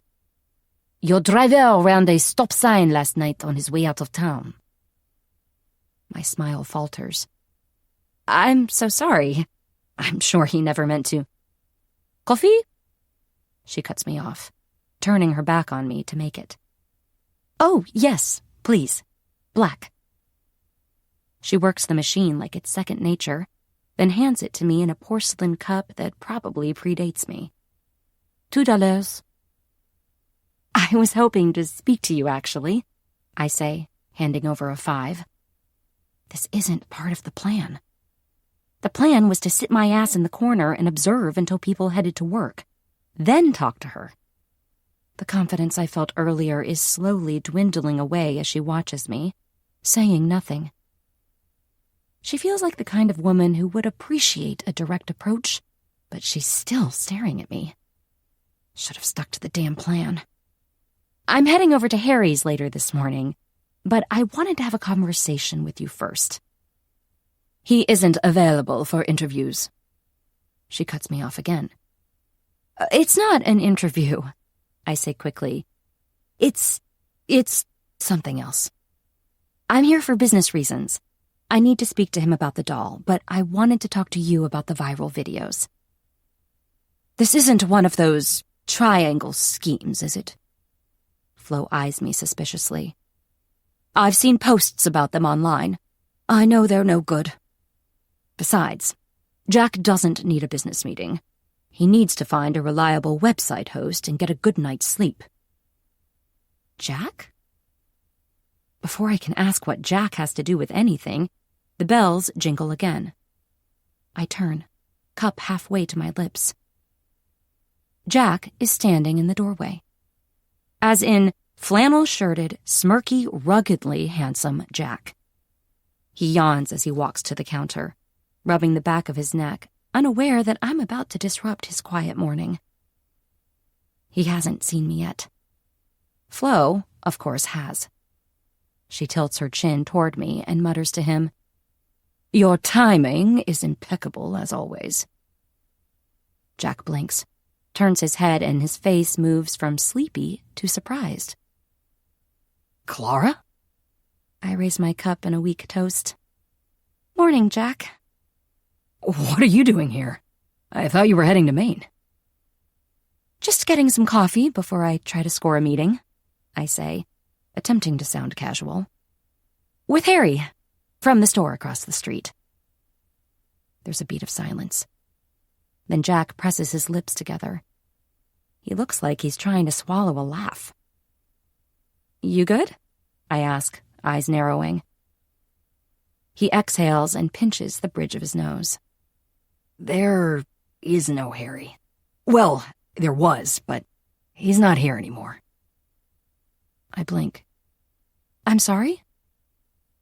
Harry's is the name of the store, but I'm the owner. I short-circuit. My brain actually pixelates. You're Harry. No, I'm Jack, he repeats slowly. Flo snorts so loudly it echoes. I'm the one you came to score a meeting with? Well, this is just perfect. I let my guard down and flirt with a handsome man in a bar for the first time in forever, and this is how the universe repays me for putting myself out there. For the second time today, I mentally assign blame for my circumstances to Jack. Although, I can admit this is probably my fault. I'm not here to flirt. I'm here to put an endgame to this nightmare. Namely, the PR nightmare that is the people of Fraser Falls versus Davenport Toys, which has its own subreddit, trending hashtag, and now commentary videos from at least 23 prominent mommy bloggers. She's here to talk about Holly. Flo cuts through the silence, sounding decidedly less French. Says it's not one of those schemes Maggie got scammed by. You remember? But make sure she doesn't try to talk you into buying anything, Jack. Lord knows this town doesn't need any more Tupperware parties. I can't even open my cabinets without an avalanche of lids. Thank you, Miss Flo.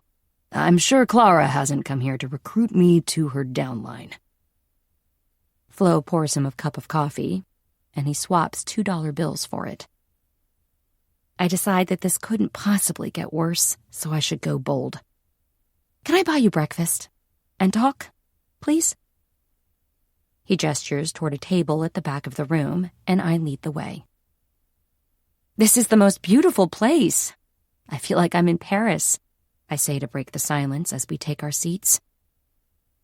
I did my job right then, Jack says, nursing his coffee. Flo lived in Paris for years. When it came to making the tables and chairs, she didn't give me or Dad a moment of peace for weeks. After we finally did the wall paneling to her tastes, Dad took himself fishing for 4 days just to recover alone in silence. You did this? I ask. He shrugs. Chairs, tables, dolls. Whatever keeps the lights on. We study the menu in silence. It's a high-quality card bound in leather, with an impressive breakfast selection.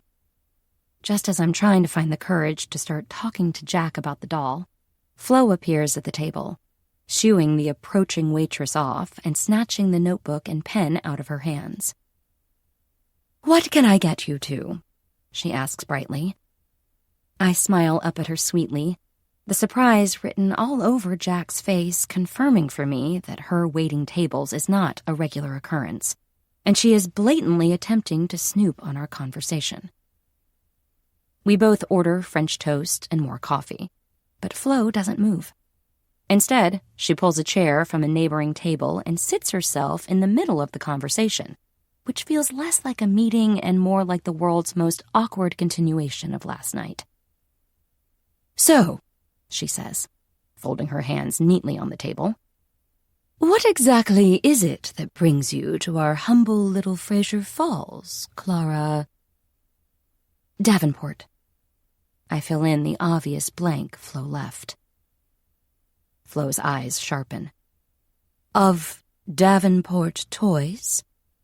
"Yes, I'm here about the doll. I'm not a journalist. Flo claps her hands together. "I wondered how long it would take for a spin doctor to turn up here." I clear my throat and can feel my cheeks flushing. "As I mentioned, I was hoping to speak to you first. Then I was planning to head over to talk to you, Jack, not Harry, because I saw on the doll website that you manage distribution." They're both just staring at me, blank-faced. But of course that plan is a little mixed up now, and I just want you both to know. I want to help the community. I'm here to find a way forward and work out how we achieve that. Jack reaches for his coffee cup, taking a long sip. "You want us to take the videos down?" "Well, yes, but more important, I want to make things right," I say. Jack looks more guarded than the carefree man I met last night. "Davenport is sorry that it took the video to get our attention. I'm still learning about the history of your relationship with us. I've been working in a different division for the past year, so I wasn't involved in the Evie project. I firmly believe that there's a pathway to fixing our professional relationship and regaining your trust in our business." "I firmly believe that you came here to fix your company's image," Jack says, his voice even. "We don't need Davenport's guilty offerings." Flo's smile widens. She looks proud of him. "You know, that's my handwriting on the box. I took a calligraphy course in the 90s, and the talent has never left me." "Oh," I say weakly. "I sewed the dresses for the first 100 dolls or so, too. But then Jack here went and got himself a viral infection, and—" "It went viral," Jack interjects quickly. "The doll went viral online. I don't have a viral infection." Flo tisks at him and continues. "My hands couldn't take it. Now I oversee the younger ones and their sewing machines. We have a little club at the art school." "That's incredible," I say, and wonder if it would be rude to ask Flo for her notebook to write this down. I decide it definitely is. "It's a collaborative project," Flo continues, launching into the same doll history she covered in her videos, this time explaining about how it was all started by Jack of Harry's. Feels a little different when the man in question is sitting in front of you. "Ms. Gerard, there's nobody more in awe of what you've created here than me. Davenport was once a small business too, and it's with those values in mind that I started the small business program. I'm sad that I didn't come here a year ago, before I left for my new role. I'd love to know everything there is to know about your project." "Haven't you already copied enough?" Jack says. The words catch in my throat. I was naive to think this wouldn't be difficult. This community is hurt, and it's Davenport's fault. Of course they weren't going to welcome me with open arms. "I can see that you're hurt, and I understand why. I'd love to talk about things we can do to make this right. I have a very generous investment budget available to me, and lots of ideas about how we could elevate what you've achieved." "Ms. Flo," Jack says firmly, like the mention of money triggered some kind of guard dog mode. I wasn't expecting to be so delayed, and I haven't opened the store yet. She gives him a look that could curdle milk and walks away to put in our order, muttering something in French that I can almost guarantee is about Jack and doesn't sound complimentary. When she's out of earshot, he turns back to me. It's cruel to get an old woman's hopes up. Are you kidding? I say. I've met CEOs with less fire in their belly. She might be old in age, but she isn't in mind, clearly. He raises an eyebrow. I meant what I said, Jack. I'm here to fix things. You should be proud of what you've achieved so far. I'm sorry that this incident has impacted you as well as your neighbors. He gives me a small, begrudging smile. You need to get to your point, Clara. I know you probably don't want to have anything to do with our company after the incident that inspired the videos. You mean the theft? Jack says dryly. I wince. I know you've got a great thing here, but what if you had someone with experience, with expertise, to help you capitalize on this, to grow it and manage it, to make this bigger and better? You've missed a chapter, Clara. I've already had the spiel from one of your colleagues. It was a scam. I'm not scamming you. I have 6 other businesses signed up to the program that I'm back overseeing. I can arrange for you to meet them. Onboarding Jack was not the purpose of my visit, but there's something about this quiet little town and the community it's fostered that makes me excited. Maybe I'm looking at things under the hazy glow of the stories Jack told me that made me laugh. But maybe signing him up would fix things. I can't think of one person who wouldn't be impressed by a community assembly line of what's already a best-selling product. With Davenport's small business program, it could be huge. Jack finally speaks after letting me sit in silence for a minute, desperately anticipating his answer. Why would I trust anything from Davenport? Because it's not Davenport. It's me. I'm here, and I don't want to take anything from you.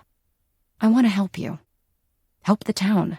Help you deal with the viral success of the doll. There's a long pause.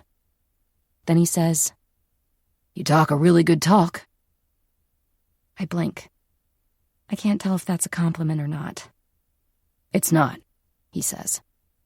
Then he adds, The people in this town are good, decent, hard-working people. And they've been hurt before. Their confidence in your company is non-existent, and I can't let their confidence in me shake too. As charming as you are, Clara Davenport, you can't charm me into being screwed over twice. I don't know what to say. As much as I want to shake him and beg him to let me fix this, I can't say I blame him for not wanting anything to do with us. With me. We sit in silence for a moment as the teenager from earlier drops off our French toast. He retreats faster than Flo did. Jack picks up his fork and plays with his food. You really want to help this town, Clara? I do. He stares at me for a long beat. Then go back to New York and tell your fancy executives to take their doll off the market and leave us alone. We don't want you here. We don't want your money, and we don't want your help. I nod, trying not to show how rattled I am. Jack, He puts his hand up to silence me. I need to open my store, Clara.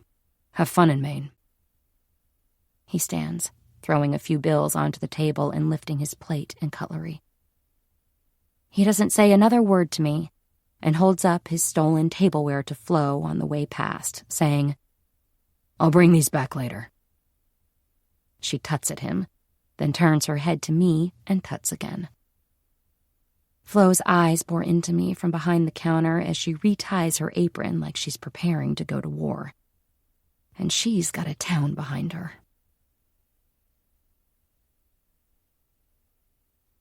Chapter 6. Jack. It is a universal truth that being a man in a close-knit community means that if you sass the town matriarch and later forget to return the plate and cutlery you took during your dramatic exit, she will immediately begin making phone calls and tattle on you to the entire town. By the time I'm walking into the Hungry Fox after closing the store, I've had 2 texts from Maggie, 1 from Winnie, and a voice note from my high school basketball coach telling me he's worried about the choices I'm making. Tommy, naturally, is busying himself behind the bar and pretending he didn't send me a text that read, "Did you steal from Flo?" in capital letters and with 12 alternating question and exclamation marks. "You really robbing local businesses now? In this climate?" he says as I settle myself on a bar stool. "What's next? Knocking over the post office? Stealing from the collection plate at church?" Pastor Akinola, who usually does an excellent job of pretending not to be listening in on our conversation, chokes on his club soda and turns to me. "I did hear you've taken up petty theft, Jack. I do hope you plan to return Ms. Gerard's tableware. I'd hate to have to prepare a new sermon on coveting thy neighbor's crockery." I groan. "It was a misunderstanding, Pastor. I meant to return it this afternoon. I just got busy." His eyes narrow skeptically. "With what? Planning how you'll go back for the rest of the dinner set?" Tommy snorts. I stumble over my words. For someone who gave 0 fucks about authority as a teenager, as an adult I'm a bumbling mess. "With orders, I'm joking, son," Pastor Akinola says kindly, patting me on the shoulder. "But I do want you to know that Miss Gerard is spreading the word around town at an impressively rapid speed. If only she'd be as enthusiastic spreading the word of our Lord." She's unbelievable. "I texted her about it," I groan. "She'll have it back first thing in the morning." The pastor nods solemnly, then without breaking eye contact he swivels to Tommy. "And I trust you're behaving yourself this week?" Tommy, who has been smugly smiling through this entire interaction, suddenly looks sheepish. Of course, Pastor Akinola, sir." "Good. Now, I need the name of that witch you hired on Etsy." Tommy blinks. Don't try and tell me Etsy Witch is the name of a band name again, Thomas. I've visited the internet, and I've spoken to my daughter. I know what you have been up to." Tommy looks more panicked than he did when we were 15 and he set a field of sheep free by accident. "Now, I need the name of the woman you instructed so that I may send her the outline of my sermon on the occult hiding in plain sight." Tommy tries to recover. "I'm sorry, Pastor. I was kidding. He fumbles in the tip jar and pulls out a crumpled $20 bill. "I'd like to give you this as an apology for the church roof fund, and..." He gestures to the pastor's drink. "Your club soda is on the house." Pastor Akinola eyes him warily before nodding. "Common sense is not a flower that grows in every garden, Thomas Brookdale. But your community thanks you for the 2 roof shingles your donation will cover." And with that he glides out of the bar, his wool coat trailing behind him. "He terrifies me," Tommy whispers, his eyes wide. "Do you want to tell me what that was about?" I ask, putting my head in my hands, knowing already that I probably won't like the answer. He sighs as he slides a can of ginger ale across the bar to me. "I paid a witch online to find you a date. Expedited results, 7 to 10 day guarantee, and the pastor may or may not have heard me talking about it to Luke and called my mother to tell her his concerns." "You what?" "And then Clara showed up, and you sent her packing." He throws up his hands like this is somehow my fault. "So now you have no date. I'm down $50, and my mom's mad at me." I can't stop staring at him in disbelief. You're telling me Clara Davenport was delivered to me by a spell? Yes! I didn't expect it to work. But then she showed up here in her nice coat, with her shiny hair and big smile, and... I groan for what feels like the millionth time today. I rest my forehead against the bar. She works for Davenport, Tommy. She is a Davenport. You summoned the devil. Maybe Akinola does need to come back in here. Tommy shrugs.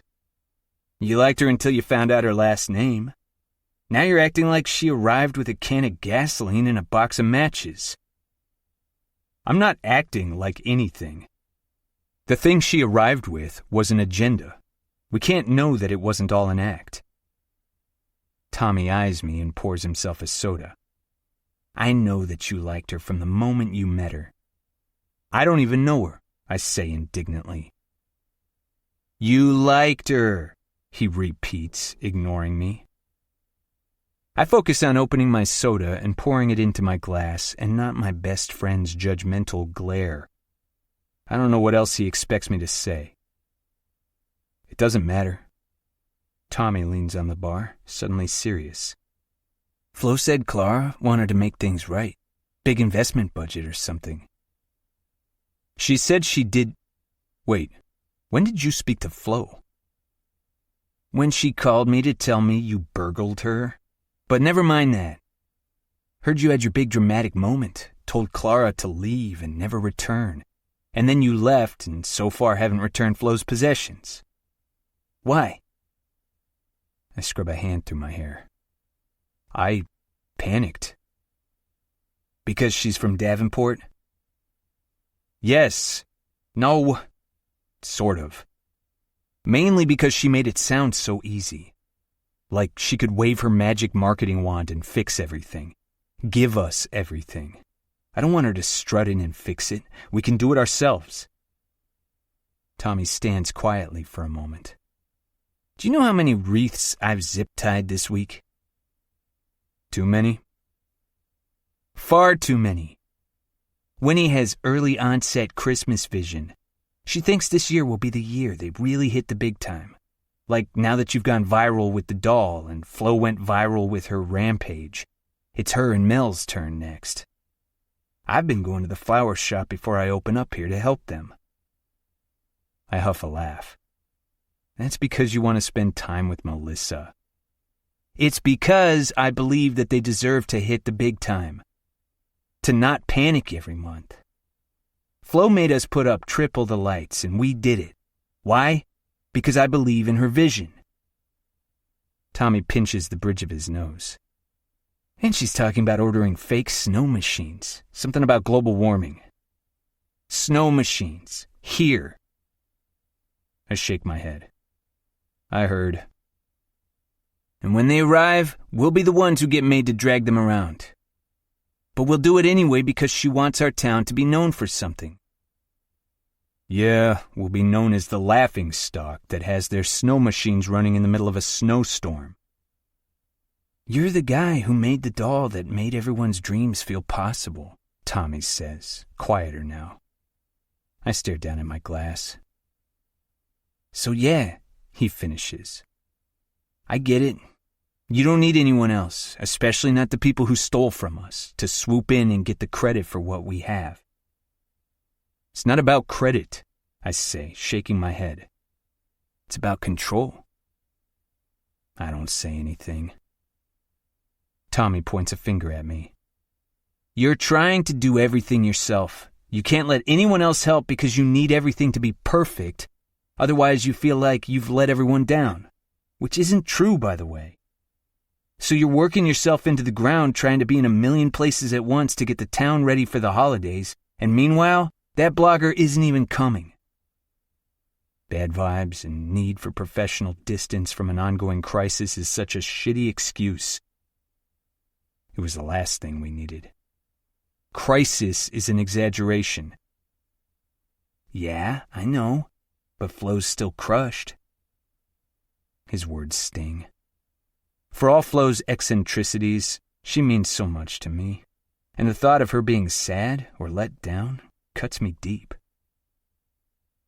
Clara wasn't the problem, Jack, Tommy says gently. She's a Davenport. She's a representative of the biggest problem this town has right now. She's also someone who spent less than 24 hours in this town, and during that time charmed you, was treated with nothing but suspicion by everyone, and still faced Flo head-on with a promise of redemption. Like I said, she also came with an agenda. I press my fingers to my temples, trying to massage the stress of the day away. Tommy shrugs. Maybe, but she also came with a promise to help. I lean my elbows on the bar and rest my head in my hands. What if I made a mistake? Walking out on the conversation before finding out exactly what she had in mind.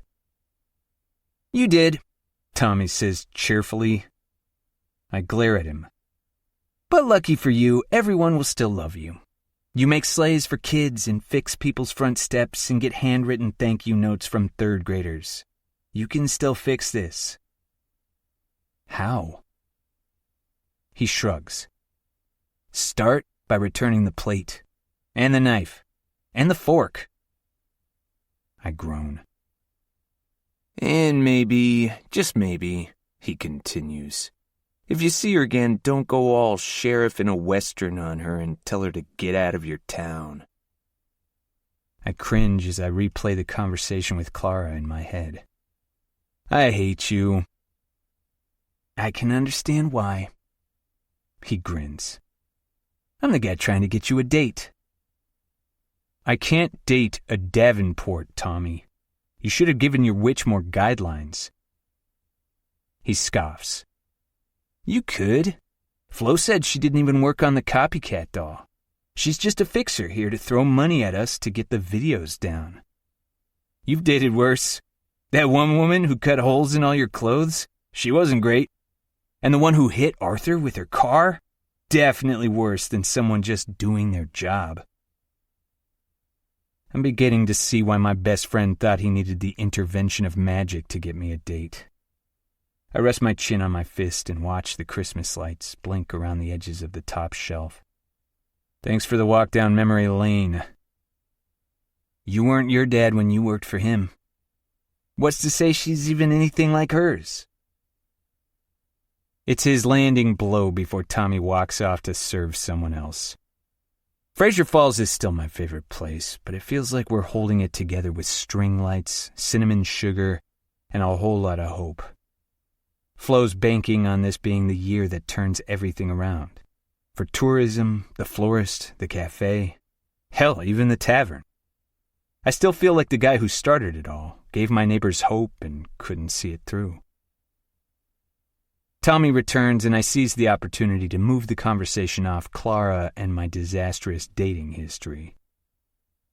I don't know if I can cope hearing Flo talk about that town in Illinois again this year, I say, glancing at the upcoming holiday events flyer Flo made and distributed all over town. They've got a carousel this year, and the 20-foot-tall advent calendar that they open every day is back. All we've got are Flo's temper and a church bell with a 2-second delay. Tommy snorts. Don't forget that we may soon also have fake snow. Besides, that town cheated last year. They had a drone show choreographed to Michael Bublé. They emotionally manipulated everyone by pulling on their festive heartstrings. Well, we don't have emotional manipulation money, I say, shaking my head. I sent the emotional manipulation wallet holder to Maine. And you can't afford to suffer any more emotional damage, so stop moping around. Get out of my bar and go home and kiss your dog. Tomorrow is a brand new day, Tommy says, opening a bag of potato chips. I start laughing slowly, and it rolls into something uncontrollable until I'm wiping my tears from my eyes with the backs of my hands. Sorry, I got a vision of Donald trying to stop a drone show with his net and Mariah Carey playing in the background. Saying it out loud sets me off again, and soon Tommy is laughing with me. I needed that laugh. Okay, I'm going home. It'll be fine. It will be fine, buddy. It always is. Thanks, man, I say, pulling my wallet out of my pocket. He smacks it out of my hand. Absolutely not. You're only saying that so you can tell everyone I stole from you as well, I argue. I just think it could be fun for you to rebrand as the Fraser Falls kleptomaniac.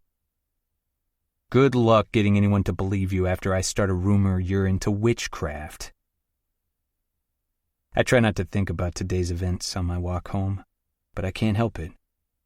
I don't know if I made the right call sending Clara away. She caught me off guard after we spent last night together. As soon as she identified herself as a Davenport, I couldn't see her as anything other than someone untrustworthy. If I hadn't laughed and flirted with her last night, would I have been more open to hearing her out today? Did I just screw over my town for my ego? The worst part is, I did like her. I liked talking to her. Liked looking at her.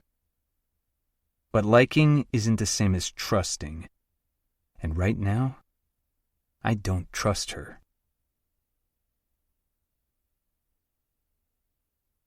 Chapter 7. Clara. When I first started working at headquarters, taking the elevator up to my dad's office made me giddy. Now it makes me nauseous. Dad wants me to act like any employee, but he wants to talk to me like I'm his daughter.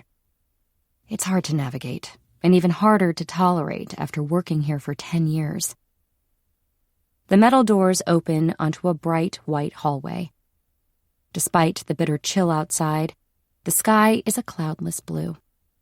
The sun streams onto the white marble floor, making it shine.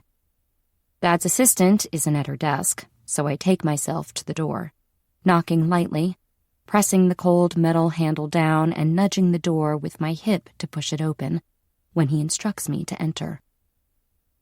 Clara, He says, his voice impassive. how was your trip? I take a seat on the other side of his desk and smooth down my dress. Looking at my dad has always been like looking into a mirror. My red hair comes from his mother, and skipped a generation with him, but we share the same face. Narrow nose, high cheekbones, green eyes, and a snatched jawline I've always been thankful for.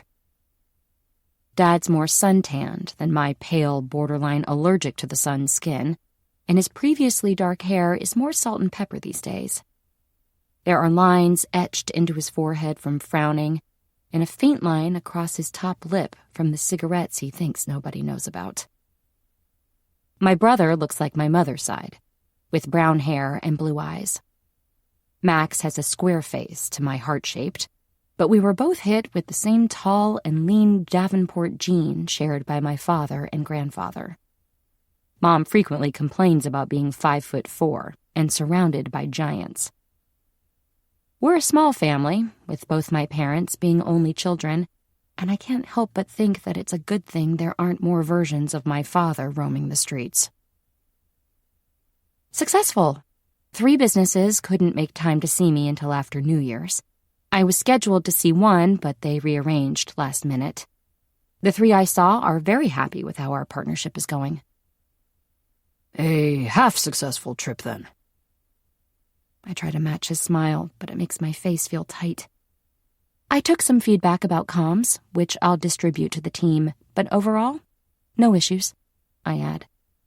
The family business in Rockford is doing some interesting stuff. I'd love to tell you more about it. There's definitely an opportunity for a good news story there. I don't want to know about Rockford. I want to know about Fraser Falls. I assume you have no successes to share, given the video is still live. I swallow. There's a tiny alarm in my head telling me to run. Fraser Falls didn't go as we hoped it would. I wasn't able to secure an agreement on how to settle the matter. They don't trust us, Dad. Their doll was bringing much-needed attention to their town, and with one move, we wiped it away. He looks uninterested. The irritation bubbles in my chest, threatening to grow into something more explosive. I don't think I need to remind you that Daryl is retiring next month, Clara. It's like being zapped with lightning. Every nerve feels frazzled. I know that, I say carefully. Your name has been mentioned more than once when talking about his replacement. It's no secret your goal is to move into the design sector. My lungs might have actually stopped working. I'm just not sure how anyone can advocate for you to step up into that role if you can't resolve something as simple as a small business dispute. Your other candidates are welcome to try. My shoulders sag as my chest deflates. Max's skinny ass would never make it past Jack in guard dog mode. My objective for the trip was to establish Miss Girard's mindset, which I did. It was also to establish if she feels there's something we can do to fix it. She doesn't. I don't believe this is the kind of thing that is going to be resolved in one conversation. Then why did you give up after one conversation and come home? My mouth opens and closes like a goldfish's. If you can resolve this mess in Fraser Falls, the promotion is yours, Clara. I thought that was obvious. There's nothing about my dad that is or has ever been obvious. I expect you to have a plan by Monday. I know it's my cue to leave, but I have so many questions I know won't get answered. Suddenly, the morale-raising karaoke invite sitting unread in my inbox feels a hell of a lot more appealing. There's something incredibly humbling about spending a Friday night drinking with colleagues who have a median age of 24. I in no way believe that women peak at a certain age, and if we do, it's certainly not south of 90. But there does come a point where I do just want to be in bed, or at least in a pair of comfortable shoes. When I've overheard people in the staff kitchen talking about a new club opening or some bar, I've always thought, I'm young. That should be me. But now that it is me, I'm happy to admit I was wrong and want to go home. Sahara texted while I was in Maine asking what she could do to reinvigorate the spirit of her tired and demotivated team. I suggested an exorcism. You can't expense that, though. So singing Whitney Houston loudly and off-key was the next best thing. A bottle of wine and minimal food mixed with several nights of bad sleep is going down as one of my more ridiculous choices this year. We haven't even made it to the karaoke bar yet, and I'm ready to be in bed. I wrap my coat tightly around my waist, shielding myself from the wind while honking taxis serenade the city. Please, don't go, Sahara begs, but all I hear is, please don't leave me with them. My brain is fumbling to come up with something motivational, but the wine is making it difficult to do anything other than wrap her in a bear hug. You can do this, I mumble. Her out-of-work friends are meeting her at the karaoke bar, so I don't feel bad about leaving her. Whitney will have to wait. My car pulls up to the curb, and I've never been so happy for a blasting heater. We crawl into slow-moving traffic, and I fight to stay awake. My fingers travel across my cell phone screen to my work inbox. Email after email scheduling meetings and looking for approval. Winebrain me looks up Harry's Store, Fraser Falls, and navigates to the contact page. He doesn't even have social media pages for his business. There's an email address, though. It isn't a good idea to contact him out of the blue, but I click the link anyway and choose my personal email account over my work one. From Davenport, Clara. ClaraDavenport@gmail.com. To inquiries@harrysfraserfalls.com. Subject: 1. Are yup going to let my help yet? My stomach immediately sinks as I hear the whooshing noise of my email sending. Why the hell did I do that? My clumsy fingers search for the option to recall, but I can't find it. I might be sick. A mail banner appears on my screen. From Kelly, Jack. Jack@harrysfraserfalls.com. To Davenport, Clara. ClaraDavenport@gmail.com. One? Did you let AI write this the same way you let it write your kids' books? I switch to speech to text and concentrate hard to change the subject bar without accidentally pressing send. From Clara. To Jack. When? Are you going to let me help yet? Smartass. From Jack. To Clara. When? Smartass. Are you drunk emailing me, Clara? Shit. From Clara. To Jack. Obviously not. I just want to know, it's the house on the left with the red door, thank you. Why you're being a broody bodyguard and not accepting my where are my keys help. It isn't very nice of you. Send email. From Jack. To Clara. When, broody bodyguard? Has anyone ever told you you're a great communicator? Helping people by taking over and throwing money at us isn't the desirable thing you think it is. You don't actually want to help us. You want this to go away. From Clara. To Jack. I do want to help Fraser Falls, and I don't need to throw money to do that. And I know I can if you stop acting like a guard dog. From Jack. To Clara. When, guard dog? Prove it then.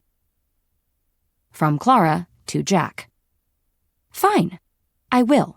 I have a lot of ideas and experience and connections. From Jack. To Clara. Good night, Clara. From Clara. To Jack. See you tomorrow, neighbor. Chapter 8.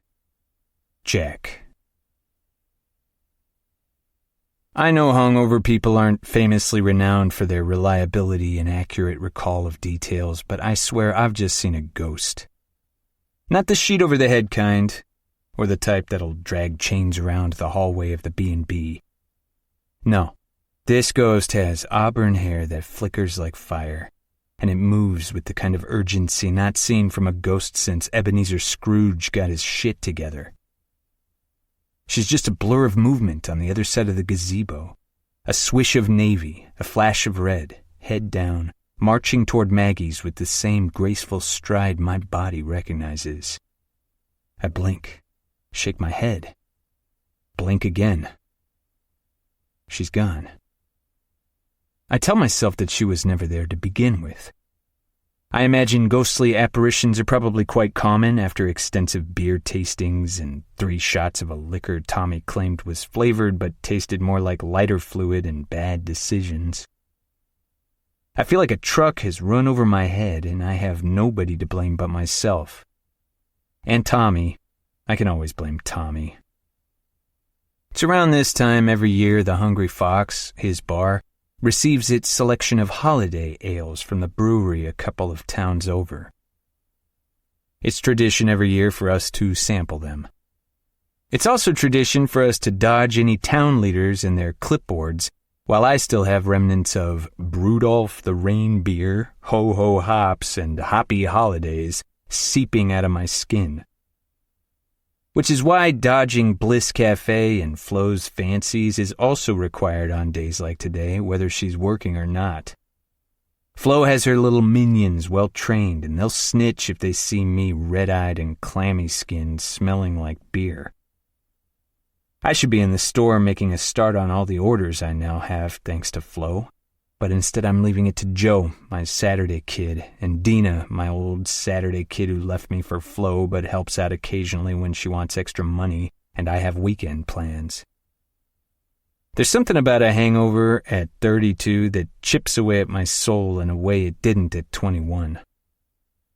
Concentrate on my feet hitting the sidewalk. A mistake when I get slapped upside my head by a snowflake light hanging too low. When I get past the Frozen Spoon ice cream parlor and nobody has called my name out the door of the cafe, I breathe a little easier. 2 stores later, when I'm passing Wild and Winslet, I feel like I see another flash of auburn hair in the bakery. My mind strays somewhere I won't let it go, and I brush it off. I'm already hungover.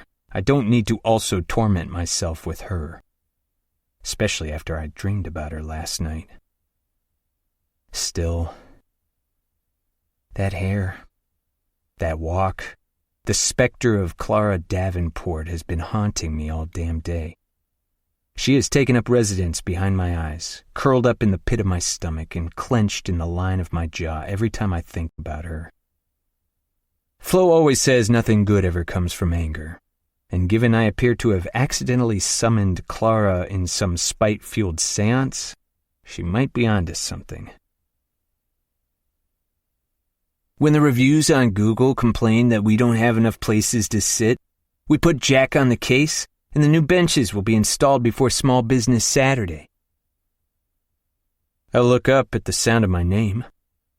I zoned out up until now with the various issues that crop up at these long-ass town meetings. Some new and related to the incoming tourism, some old that people repackage under the guise of tourist needs.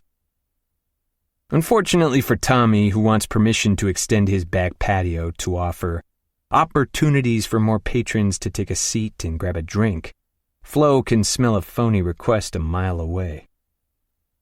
His first mistake was not bringing it up at the town meeting 6 months ago when it was hot as hell, and people actually wanted to drink outside and watch baseball. The second mistake he made was fighting for outdoor drinking space in November. Elf's nose nudges at my knee, swiftly followed by his paw stepping on my foot. "What?" I mouth at him. His tail wags, hitting the leg of my chair with such force that it projects the sound around the room. "You love me again now?" As much as I hate town meetings, I don't miss them because if I'm not here, I always end up signed up for some project I don't want to do. One time, Elf was sick and I didn't want to leave him home alone, so I brought him along with me. He spent the whole meeting going knee to knee, hand to hand, and mouth to mouth, getting pets and kisses from everyone here. Now if I don't bring him, I get complaints from my neighbors, and Elf ignores me when I get home. I can't be sure, but I think that even he isn't that impressed with spending his Saturday night here. But today was the only day people could agree on after Wednesday's meeting was canceled because of the news crew that showed up. The proposed Monday date clashed with a Patriots-Jets game, so that was swiftly rejected. The fact that Elf is only halfway around the room and has returned to me doesn't tell me that he wants my attention more. It tells me he needs to pee. There's a flash of red in my peripheral vision as I stand and turn toward the door. I blink hard, rub my eyes with the back of my hands like that'll somehow remove her from my line of sight. I blame everything from stress to being hungover as I unstick my feet and take slow steps toward the back of the meeting. My eyes cover every inch of her in a desperate attempt to convince myself that, like all the other times today, she isn't really there. Her foot bobs up and down as she scribbles furiously onto a notepad on her lap, her hair twisted messily and secured out of her face with a hair clip shaped like a watermelon. She's wearing an oversized, chunky knit cardigan over a black t-shirt scooped low to show her cleavage, and a delicate diamond necklace sitting between her collarbones. Clara Davenport isn't a ghost, and she's sitting in the back of a town meeting looking like she's supposed to be here, which couldn't be further from the truth. And Elf, being the traitor that he is, leaves my side to go and stick his head right on top of all her notes while wagging his tail. She smiles at him like she smiled at me the first time she saw me. The thing that stopped me in my tracks before I even realized how beautiful she is, or funny, or any of the other things I learned about her that night. I stop in the space beside her and crouch down so I'm closer to her eye level. I focus on her face while I ignore the sweet smell of her perfume, the way her cheeks flush, and how hard she's focusing on Elf. "What are you doing here, Clara?" "I'm busy," she says softly, not bothering to look at me. "Get unbusy real quick, we need to talk. Outside." Tucking her notepad and pen into the bag, she grabs her coat as she stands, leaving me looking like I'm kneeling at her feet. It's an image I had that first night after I went home alone. But this doesn't live up to it. There's a twisted satisfaction to her smirk becoming a swallow when I stand and tower over her. Her chest is only inches from mine, her face tilted up defiantly. Fine. I move out of her way so she can walk ahead of me out the door in jeans that cling to the curve of her ass, Elf trailing close behind her with his tail still wagging. The second she pushes open the town hall door and we're hit with the bitter cold air, Elf changes his mind about going outside and runs back into the meeting. I push my hands into my coat pockets. She puts her coat on and does the same. What are you doing here, Clara? You invited me? She says innocently. I did not invite you, I reply, my voice flat, but my mind begins to race. I said I wanted to help the town and I'd prove it, so here I am to prove to you that I'm ready to help. She looks so confident, and I feel anything but. Cloudy memories of a dream I had last night with Clara come back to me, but trying to fully remember things that happened feels like smoke slipping through my fingers. That didn't happen. Don't try to gaslight me, Jack. I went to an all-girls school, so I can confidently tell you that you're not even good at it. I have the emails. As soon as she says the word email, the 2 packs of instant ramen I wolfed down pre-meeting and post-hungover late-afternoon nap threatened to come back up. I would never say that. The uncertainty in my voice is so fucking obvious it's embarrassing. I don't remember talking to Clara last night. I was more drunk than I've been in a really long time, which I blamed on tiredness and stress, but too drunk to remember something I did? I haven't gotten myself into that kind of mess since I was a teenager. It looks like you need to have a little recap with your inbox, so I'm going to head back inside because it's cold and I have notes to take. She tries to move past me to reach the door, but I block her. Her arm presses against mine. She stands a little straighter, chin tipped up defiantly like earlier. You can't just show up to a town meeting, you know. You don't live here. And you can't just take notes of people's private business. Private business? At a town meeting? I can't help people if I don't know what their issues are. Clara doesn't back down. And actually, I do live here. I moved in this afternoon. That explains why I thought I saw her near the B&B. I did. It's unbelievable that she woke up this morning and was here by late afternoon. How much has she even packed? How long is she planning to stay? I have 2 Claras in my head. The one I met first, who made me laugh while she pretended she couldn't play pool, stunning and witty and easy to talk to. Then there's Davenport's Clara, who comes here with an agenda. The one who's just as beautiful and charismatic as the first one, but will leave as soon as she gets what she wants. I don't believe her when she says she only wants to help, and now I have to watch her float around town trying to be everyone's fairy godmother. Part of me is a little jealous I can't offer to do that for my neighbors myself. I don't begrudge all kinds of help. I just don't like the kind tied up in strings that lead back to Davenport. What's your grand plan, then? I ask. She purses her lips, looks down at her feet. I don't know yet, because you dragged me out of the meeting to cry over my being here. I haven't cried. I raise an eyebrow skeptically. So you don't have a plan? You want everyone to believe that you want to help, but you don't know how you're going to? The plan comes after I work out what the problems are, Jack. I bet you've never turned up at someone's house to fix something they didn't tell you was broken, right? But you expect me to. I need time.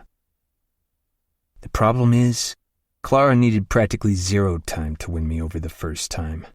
I can't say how long it'll take for her to do it again. I don't want to let people down by being fooled by Davenport again. How about I say I forgive you and you leave town in the morning? I'll even give you a ride to the station. She scoffs. How about you let me do my thing and learn to play nicely with others?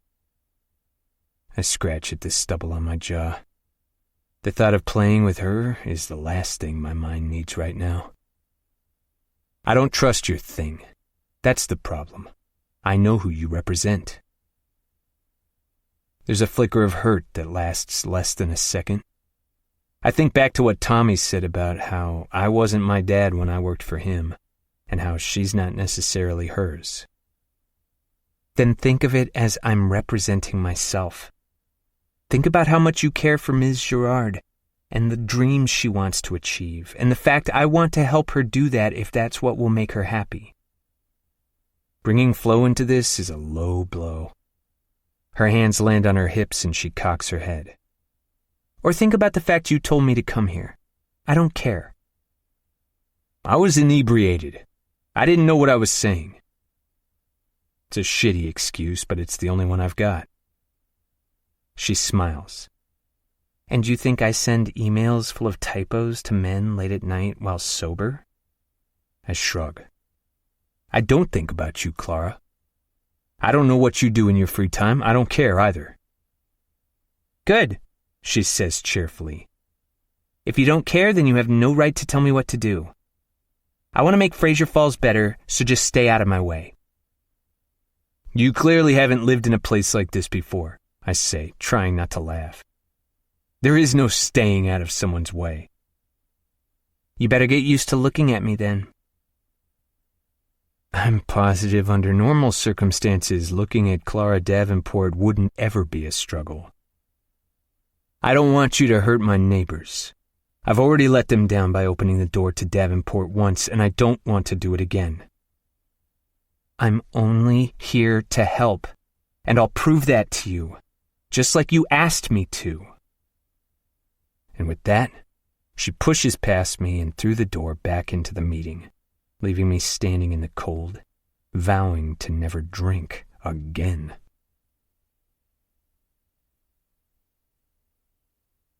Chapter 9. Clara. I'm slowly getting used to a giant gull being the first thing I see when I open my eyes in the morning. Maggie's B&B is decorated in a way that the interior designer who furnished my apartment would describe as kitschy, and she wouldn't mean it in a loving or appreciative sense. When I stayed here earlier in the week, I was in a guest room in the main part of the house that was musical theater themed.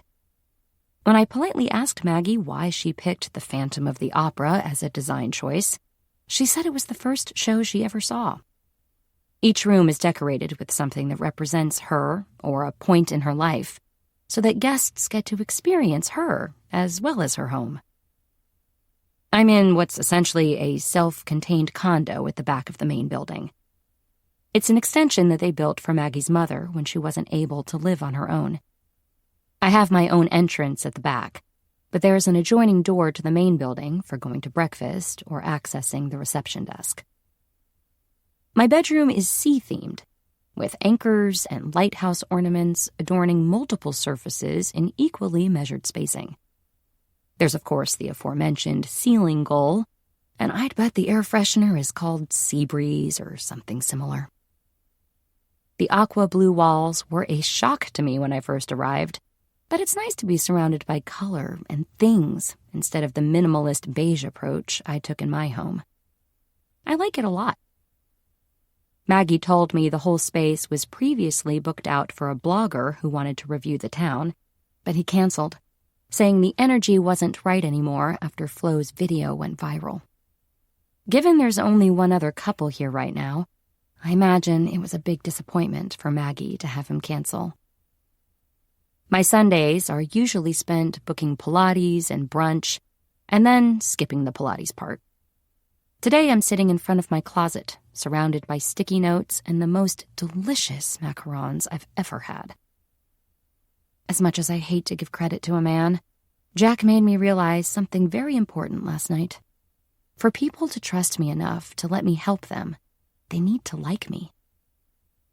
I don't know if Maggie would like me if she came in here to clean and found my plan stuck up on the wall. So, in the interest of being discreet and not strange, it's on the inside of the closet, where it can be hidden behind my clothes. 10 out of 10 for not being weird, Davenport. I'm a visual person, and I need to see my actions laid out in front of me. I know I'll continue to be met with a 6'4" wall of resistance if I bulldoze through the town, trying to change things without support from the people. It's funny that Jack, the man who received no fewer than 3 calls the night we met from people asking for things, is so against having another pair of hands around here. Before I can truly do my best work, I have the very simple task of making everyone love me. Okay, I'll settle for liking me. I write, "Gain town's trust" on a pink sticky note, and add, "Be proactive, be helpful, and be visible" in parentheses underneath. Something I kicked off this morning when I bought coffee from Bliss Cafe and macarons from Flo's Fancies, then signed up to volunteer at the Nativity tomorrow night. I drank my coffee on a slow walk back to Maggie's, smiling and saying good morning to all the people looking who were definitely questioning who I am. A lot of my job, the real one I have, not whatever the hell this is, involves finding achievable objectives within the noise. Listening to people talk at the town meeting last night, before Jack rudely made me stand in the cold, proved what I already knew. This community just wants to grow and make enough to live comfortably and peacefully, and they want to share the love they have for their town with other people. Flo has a very clear dream that she loved recapping last night at the meeting, and, to be honest, I loved hearing, of the town hosting winter markets, similar to what she's experienced in Europe. Having been to Cologne in December on a business trip, I know exactly what she means.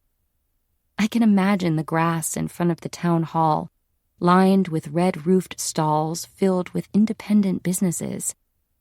People would flood here to experience the magic, but before they can bring in outsiders, the businesses already here need to be okay. To grow and be successful, people need to know Fraser Falls exists. When people know it exists, they need to come here. While they're here, or while they're looking up town businesses, they need to spend money. I write, "Raise profile, increase visitors, and spend money" on 3 individual blue sticky notes and put them side by side on the wall beneath my pink sticky note. I have contacts I can use to get media attention to raise the town's profile, but it needs to be the right kind of attention. If I call them right now, all they're going to latch onto is the fact I'm here and the video. I need to find the perfect story to hand to them that isn't toy company scandal at busiest time of year.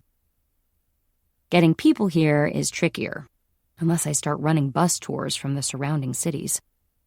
I can imagine how confused finance would be when they got my expense report after I started my own Greyhound operation.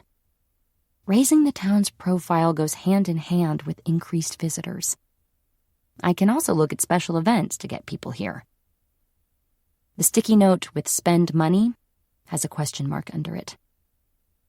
I pull the blue paper from the wall and write "Small Business Saturday" underneath, as a reminder to really think about how I can link them together. It came up a couple of times last night at the meeting, and I'm sure, kind of, that there's something I could suggest here. Flo mentioned in the meeting that during last year's increased visitor flow following Holly's virality, they collected a lot of email addresses and have been doing blasts to remind people of upcoming events. I reach for the orange sticky notes and separate them from the rest of the pile, trying to think about what would make this trip a success I can be happy about. Flo deleting the video and going home to a promotion, obviously.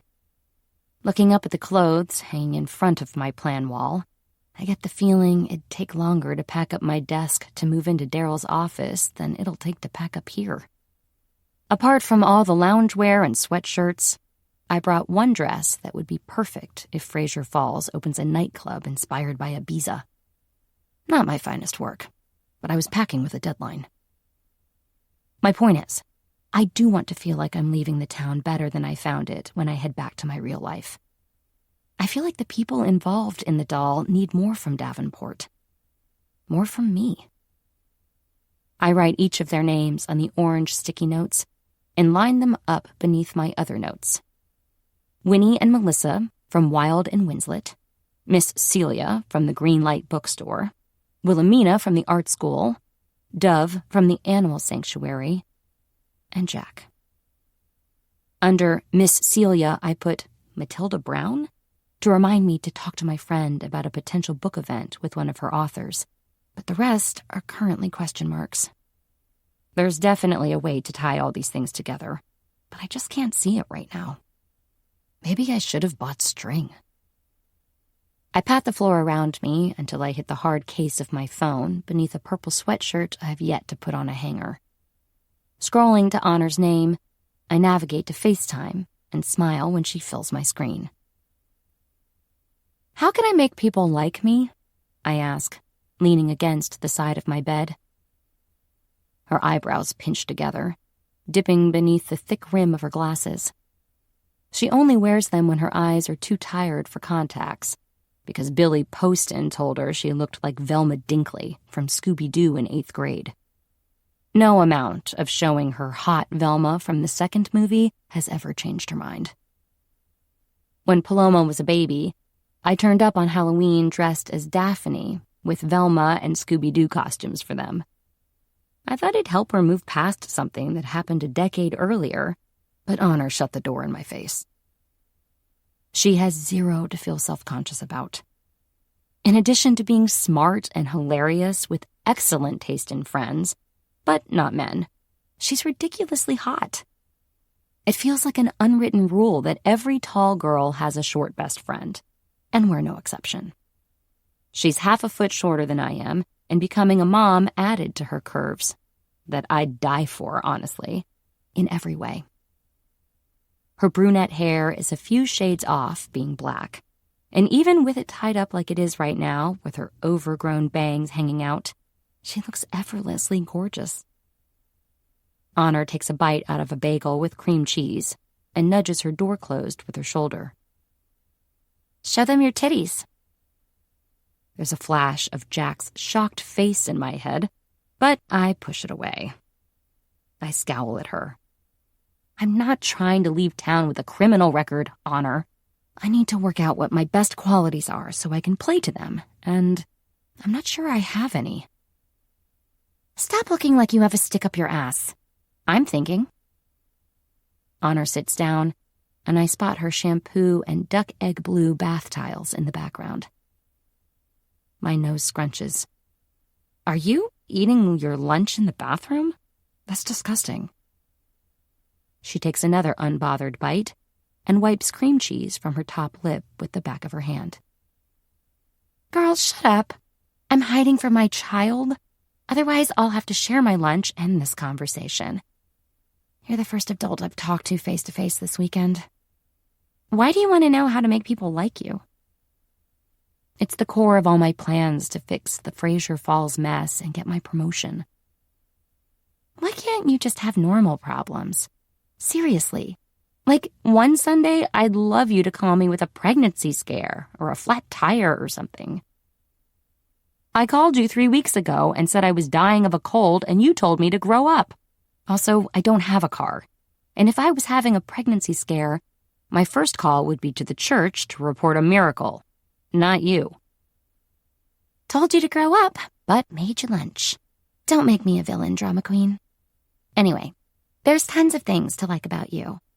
You always say yes to everything. You rarely freak out, even when it's a huge thing, like when I called you with a pregnancy scare. It wasn't a scare. You were pregnant. Moving on. Being level-headed and practical is great to have in a friend. Let's maybe exclude some of the things you do from that one. But most of the time, you're level-headed. My jaw hangs open. Excuse you? What are we excluding exactly? Honor frowns. Your weird competitiveness with your brother? I should feel outraged and a little embarrassed. She's totally right, though. Okay, fair. Continue. You're kind. You're generous with your time and your money. You encourage people wholeheartedly. You're funny, most of the time. There are dozens of things that might make those people like you, so you should probably just be yourself. There's a soft throbbing in my chest. This is so weird. Honor sighs and leans against her knees. So weird. I hate being nice to you. I think I hate you being nice to me, too. It feels like the truest sign of friendship. One forged over more than 20 years after we met at summer camp as kids. Honor is 1 year younger than me, the same age as Max. When it was time to go home, we forced our parents to swap information so we could meet up in the city. If anyone knows my good and bad traits, it's her. The corners of my sticky notes are starting to curl off the wall. I sigh. This would be so much easier if I could just bribe everyone. There's that Davenport charm you should definitely suppress. You got this. Just think what your dad would do. Then do the opposite. You should be a motivational speaker. Honor finally leaves the bathroom after taking the last bite of her bagel and licking her fingers.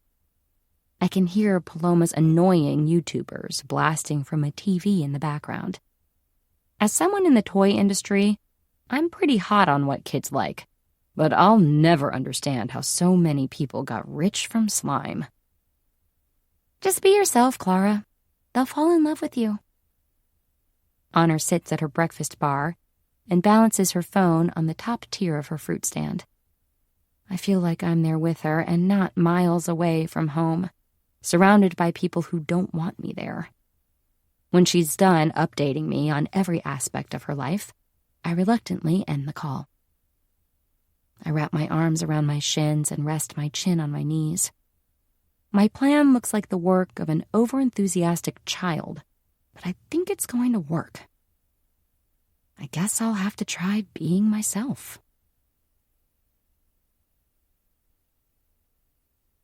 Chapter 10. Clara.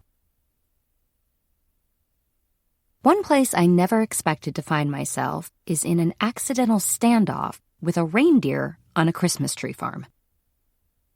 Maggie looked exhausted and uncomfortable at breakfast. A fibromyalgia flare-up, she said, so I told her to let me know if she had anything I could help her with. She explained her daughter is usually around to help out, but she had a baby a few months ago, and Maggie doesn't like to bother her. I was very clear that I am here to be bothered with anything that makes her life easier and more comfortable. I left the breakfast table with a grocery list and petty cash. When I went back to my room, I opened the closet and pushed my clothes to the side to reveal my curling, barely holding on plan, and added the name Maggie beside everyone else. Sure, she isn't directly involved in the Holly doll project, but she did lose business because of it when the blogger canceled their reservation. I added, "Make her life easier," underneath her name. Everyone else's question marks got a little bit bigger in my mind. The grocery store trip gave me a false sense of achievement, which means when Maggie mentioned she'd been planning to pick out the B&B's multiple Christmas trees, I confidently volunteered myself for the task, despite the fact that I've never been to a tree farm or even decorated my own tree. My mother has hired decorators my whole life. I thought getting my own apartment sophomore year of college would be the start of my reenacting every Christmas movie ever. Soft, festive music playing in the background while I battled golden lights, the smell of cinnamon and sugar cookies, hot chocolate and mismatched ornaments.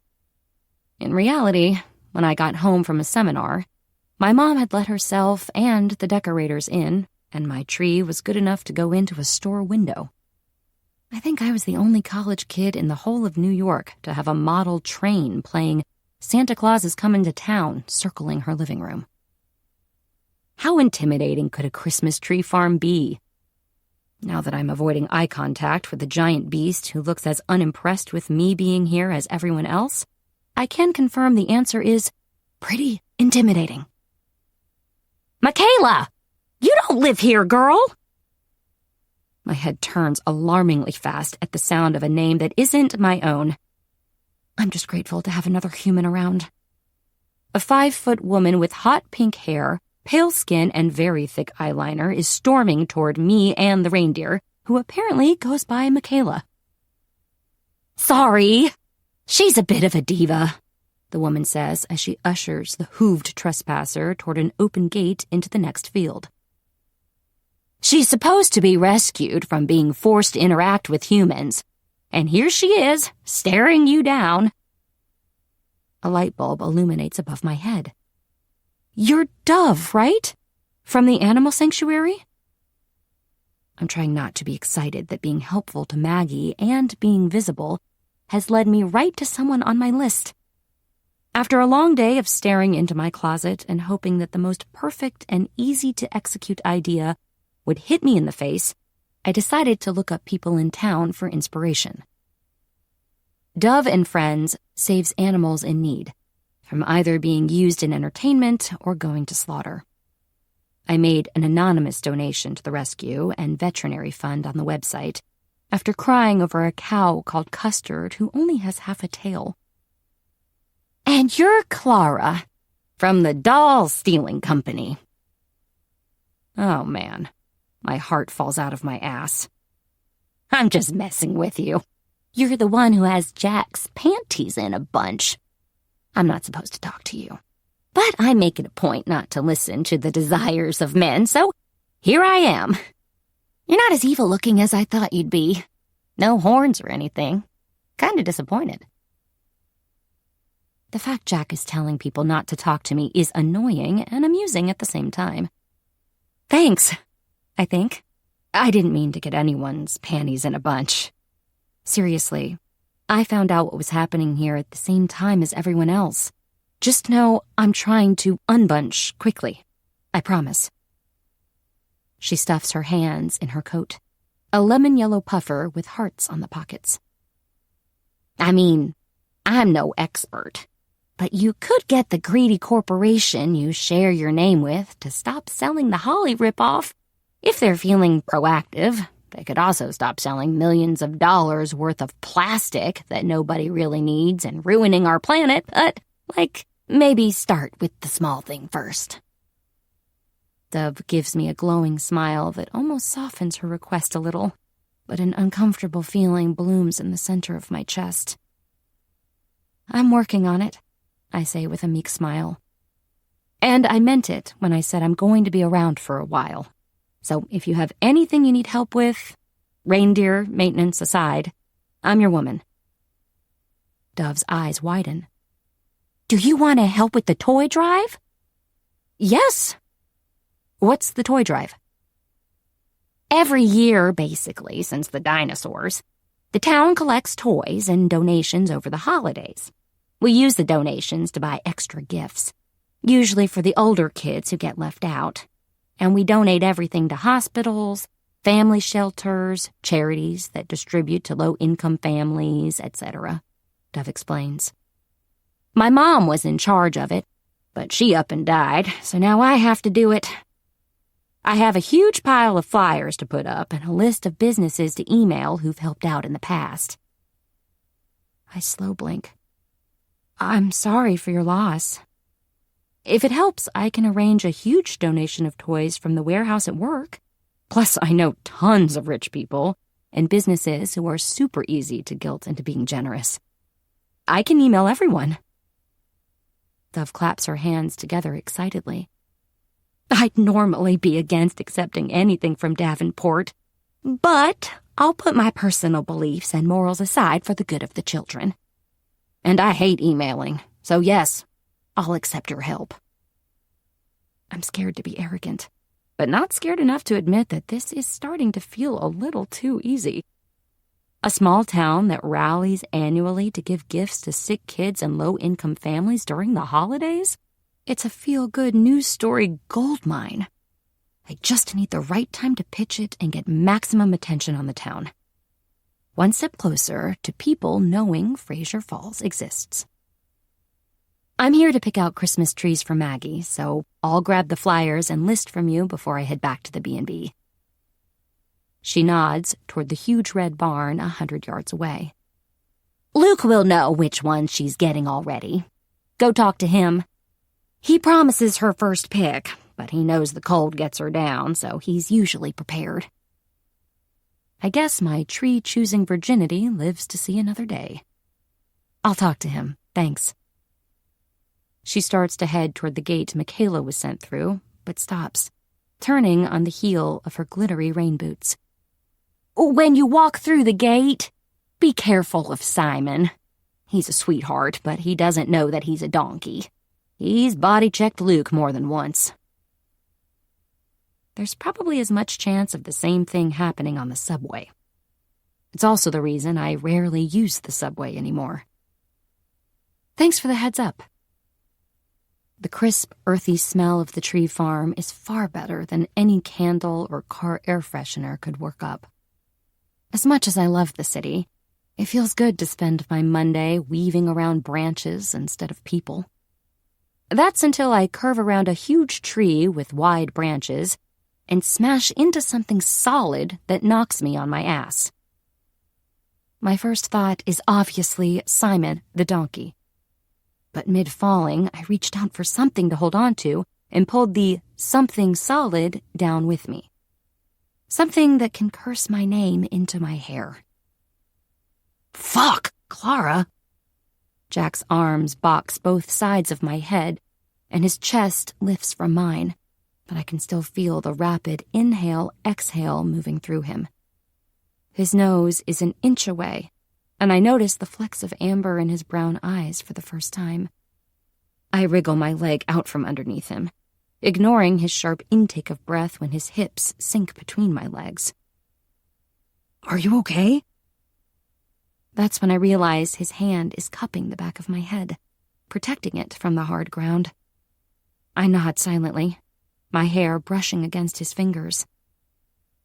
There are easier ways to get between my legs, Jack. You don't have to knock me down in public. Dinner and some flowers would work. There's something special about watching him try not to laugh close up. Don't you watch where you're going? He says, sounding as breathless as I feel. I thought you were a donkey. I try to push him off sideways, but I'm not strong enough. What are they feeding you up here? Why are you so hard? You really have a way with words. He frees himself from the back of my hair and pushes himself up by his hands. I can immediately breathe easier, but there's an empty, aching feeling in my core now that the weight of him is gone. He gets onto his feet and holds out a hand for me. I eye it suspiciously. I'm only going to offer once. I take it reluctantly. His palm is rough, but warm. Thank you, even though it was your fault I was down in the first place. Jack fists his hair at the top of his head. Gives me the same exasperated look as last week.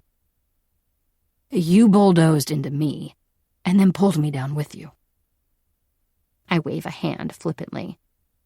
Details. Besides, there's no way I could pull you down if you didn't want to be pulled.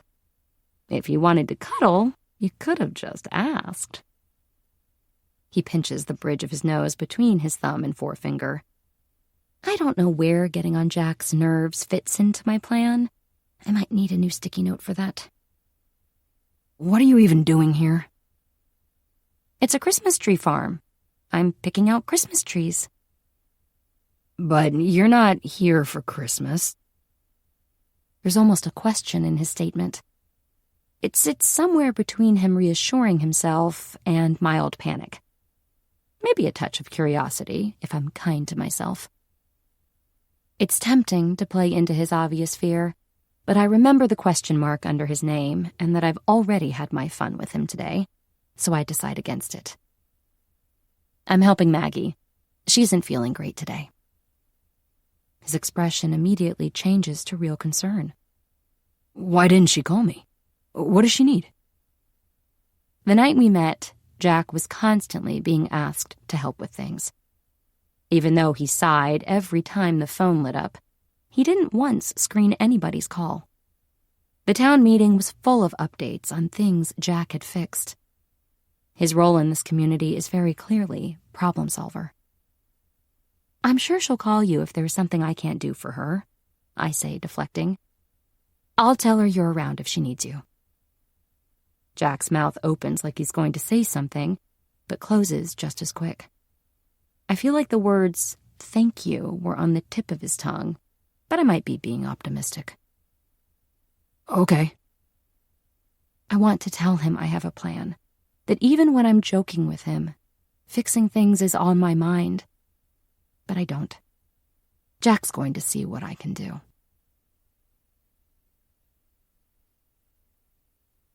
Chapter 11. Clara. Miss Celia? An older woman stacking the classics section turns around at me calling her name. She puts down a leather-bound copy of War and Peace and looks at me. I wondered when I'd be seeing you, Clara. It's a slightly creepy introduction, I can't lie. It's honestly the last thing I expected her to say. Top of my list was, get out, or something equally unwelcoming. The only way I can describe Miss Celia is she looks like a feminine version of Gandalf the Grey, which isn't an observation I'll be voicing out loud. Her ashy silver hair is long, with a slight wave as it flows on either side of her face down her chest. She's tall, with a lean silhouette. The deep lines on her alabaster skin show the passage of time, but like how I felt with Flo when I first saw her, I can't put an age to her. Someone needs to look at what's in the water in this town, I swear. That's nice, I say. What else can I say? Do you have 5 minutes for me to tell you about an idea I've had? I asked to be polite, but the green light bookstore is empty other than the two of us. Of course. I was told you're on a mission to save the town from despair. I've been looking forward to your visit. It feels less like sarcasm and more like playful banter. Maybe I'm giving her the benefit of the doubt because she looks like she'd be a really nice grandma or wizard. And Arthur, one of the town leaders, said almost the same thing to me yesterday.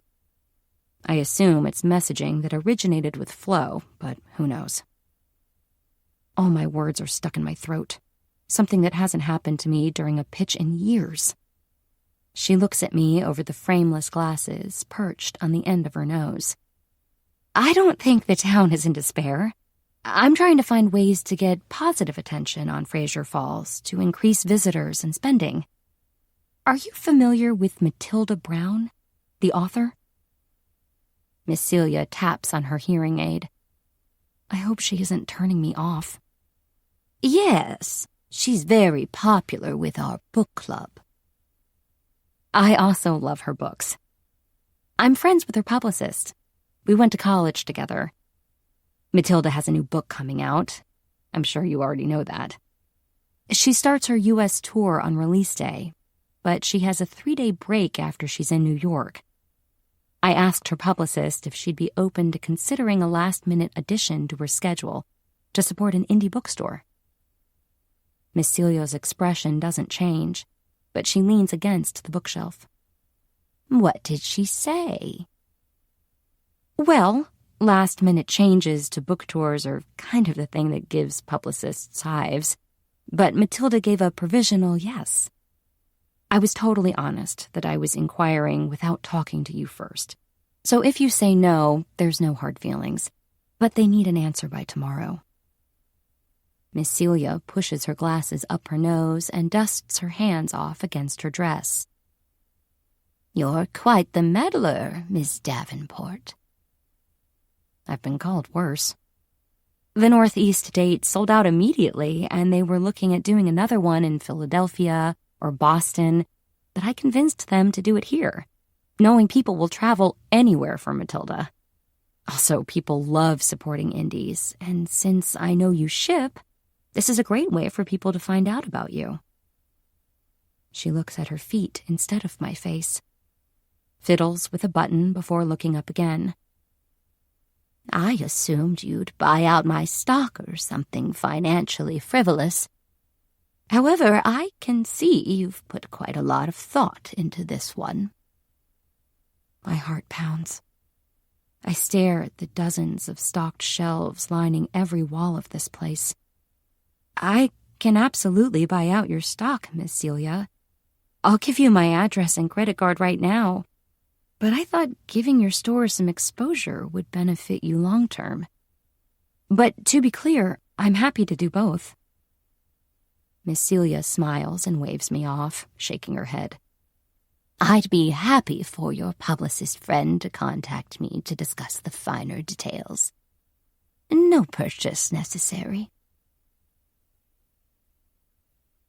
I feel like I'm walking on air as I head over to the Hungry Fox Tavern to get something to eat and use their Wi-Fi. This town is turning me into a cliché, but I'm struggling to be mad about it. I tug the zipper of my coat up a little higher and use my headphones as earmuffs to combat the cold wind. After 30 seconds, I get a strange feeling in the pit of my stomach, like I'm not alone. I lift one ear of my headphones and hear a soft jingling. When I turn around, pulling the headphones down to my neck, there's a furry face at my knees. Hi, buddy. I crouch to stroke Elf. I look up at his owner. You know, if you don't want to walk your dog alone, you can just ask me to walk with you. You don't have to walk 10 paces behind me like a serial killer. Jack rubs the back of his head with the hand not holding the leash to stop me from being charged by a seal-looking dog. I'm walking to the tavern. I'm not following you. That's where I'm going. I watch him realize that he needs to either walk with me or continue walking behind me after I just compared him to a serial killer. He looks like he's weighing up his options. Polite conversation for a few minutes, or me telling Tommy that he followed me the second I walk through the door. Jack lets out a defeated sigh, and I get my answer. Cool. It's amazing what a difference a week can make. Last Tuesday, Jack walked me to the B&B with a smile on his face. I even thought he might kiss me. Now, I'm the lesser of two evils. Life really comes at you fast. Can I hold Elf's leash? Jack looks between me and the dog. He's strong, and he'll pull you over if he sees a squirrel, or an interesting leaf, or another person. Like his owner, then. He doesn't match my smile. I'll be careful with him, promise. Jack takes my hand in his. The rough calluses scrape against my knuckles as he removes the hoop from his wrist and slides it over mine. He taps his finger over where the fabric is stitched together. Hold this bit tight. He'll walk next to you until he spots something. I take a testing couple of steps away from Jack, and Elf follows next to me like the good boy he is. Jack also follows like a good boy. I begged for a dog when I was a kid, I explain. It was the only thing I asked for that I was never allowed to have. That and a belly button piercing when I was 13. Jack pushes his hands into the pockets of his pants. Why couldn't you have one? My mom didn't want dog hair in the house. Then I lived in buildings that didn't allow pets. Now I own my apartment and... I pause, waiting for the reason to come to me. Jack looks at me, waiting for an answer. I don't know why. I guess dogs have always felt like a family thing to me, and I live alone. I understand what you mean. I didn't plan to adopt Elf, which sort of goes against everything they say about being prepared and really thinking about getting a dog. We slow so Elf can intensely sniff a patch of grass that looks like all the other grass out here. I was helping Luke out with a tree delivery to a shelter. When I got there, I saw a sign that said Elf was their longest resident, and I couldn't leave him. That's so sad. He's such a sweetheart. I look down at Elf. His gray ears are blowing in the wind. Yeah, he was super shy when I took him home. He'd never lived with someone, so it took a bit of getting used to. But now he's the biggest diva. I have to remind him he used to live outside when he won't go for a walk in the rain. I smile and tuck my face into the top of my coat. He has standards. Apparently, he says. Clara, watch. Jack's hand wraps around my middle as the other shoots across my front, gripping the leash beneath where my hand is, just as Elf pulls away urgently. My body freezes as Jack holds him back.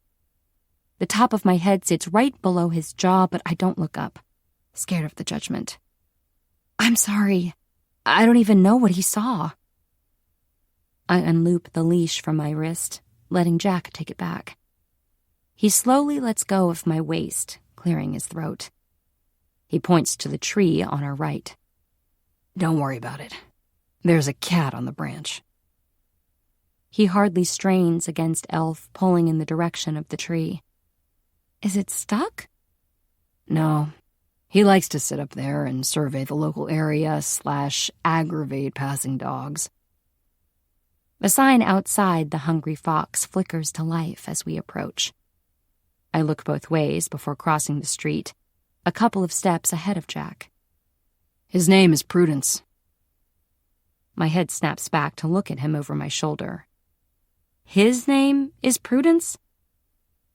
Donald started feeding it one day when it kept showing up in his yard. Didn't bother to check before naming it. A laugh bursts out of me. Donald? The butterfly net guy? Jack pushes the door to the tavern open, letting me walk in first. I can't believe you remembered his name. I turn around when I'm through the door, nodding enthusiastically as he and Elf follow me in. He made a huge impression on me. I've never seen one that big. It feels like the whole room went quiet the exact moment I opened my mouth. Jack closes his eyes briefly. I turn to face the rest of the room. I turn back to Jack to make a joke, but he walks past me, heading for the bar with Elf following him, leaving me standing alone. 5 minutes a day is obviously his maximum tolerance for me. I brush off the sting and head to my favorite seat in the corner of the room. It's close enough to the fire to be warm, but far enough away that I don't end up itchy from the heat. I've started coming here to work on my laptop because the internet connection in the B&B is the worst I've ever experienced. Tommy is quiet and sweet. He makes polite conversation when I arrive until he takes my order, then leaves me with my work. I begrudgingly set up my computer at the table and grab a menu. I don't pay attention to Jack laughing at the bar with Tommy. The burger is good, if you need a recommendation. I look over to the armchair beside the fire, where Melissa Wilde is sitting. Winslet Akinola is in the chair next to her. I have to pretend I don't know that they run the town flower shop and go by Mel and Winnie, all of which I read on their About page. Thanks. I was thinking about getting the lasagna. Great choice, Mel confirms, Winnie nodding beside her. Jack and Tommy walk toward us, and I go back to studying the menu.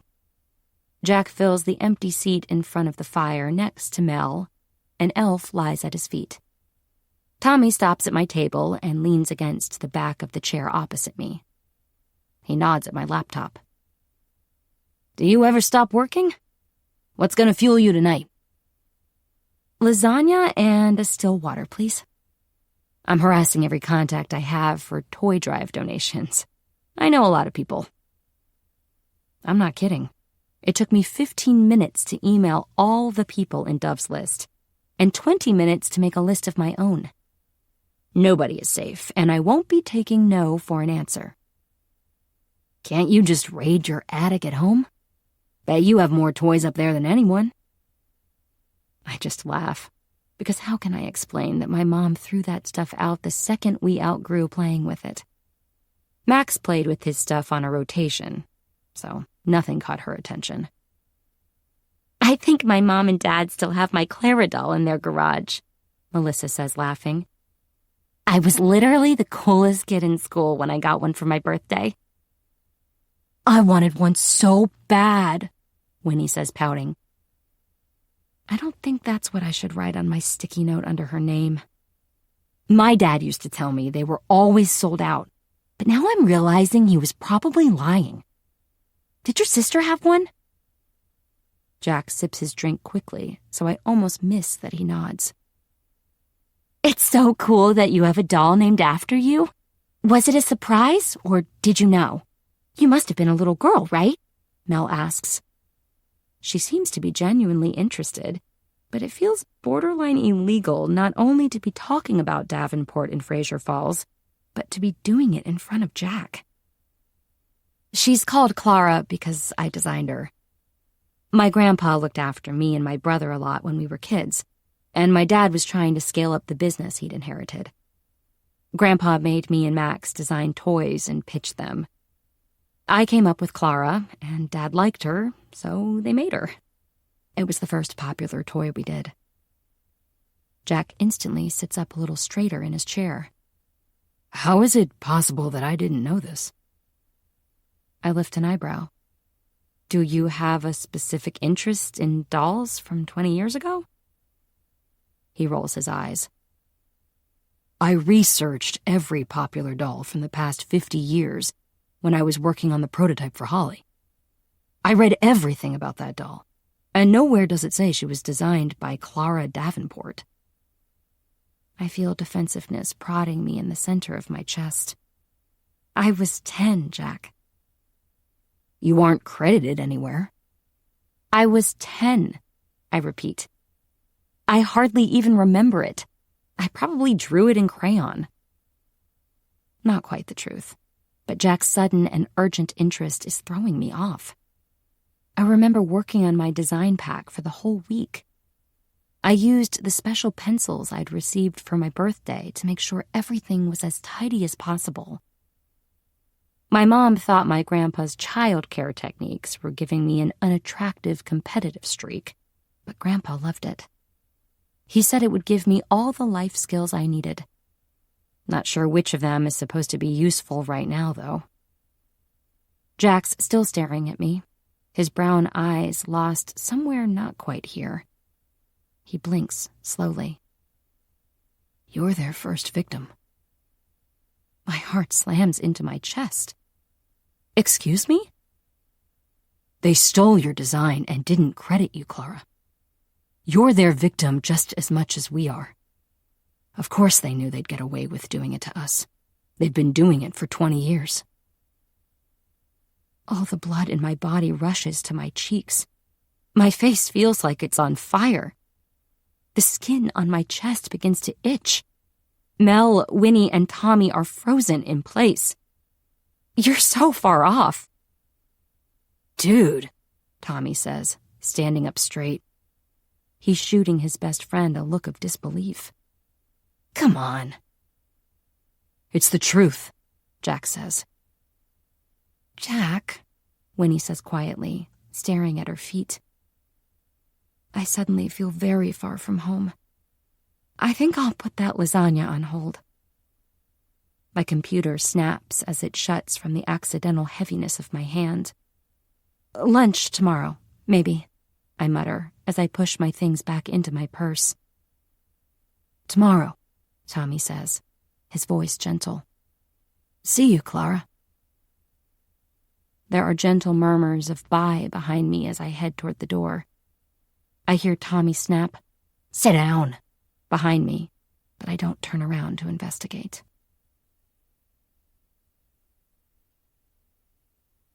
Chapter 12. Jack. To the left. More to the left. I said left, gentlemen. Unless the United States issued some kind of direction revision memo that I wasn't privy to, then I am correct when I say you are all going to the right. Tommy and Luke groan as they drop their side of the bench, bending over to breathe. To Flo, who has no issue with continuing to bark orders at them in their fragile state, they're just unfit. Like me, they're so hungover their lives feel like they've been used as punching bags. Being hungover twice in 1 week isn't the norm for me, and I don't plan to make a habit of it. I needed to blow off some steam. I'm so fucking behind at work, and it feels like Clara Davenport is constantly in my line of vision with that smile, and that attitude, and that determination. Plus, last night I managed to piss off absolutely everyone, which contributed to the decision to move from soda to soda whiskeys. Tommy and Luke, being the great friends they are, wouldn't let me drink alone.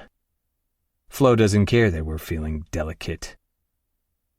So here I am doing manual labor to resolve a seating issue in time for the visitors who may or may not come, when I should be watching my guilty pleasure show, The Traitors, with Elf on the couch and enjoying the patisserie I bought from Flo's Fancies this morning.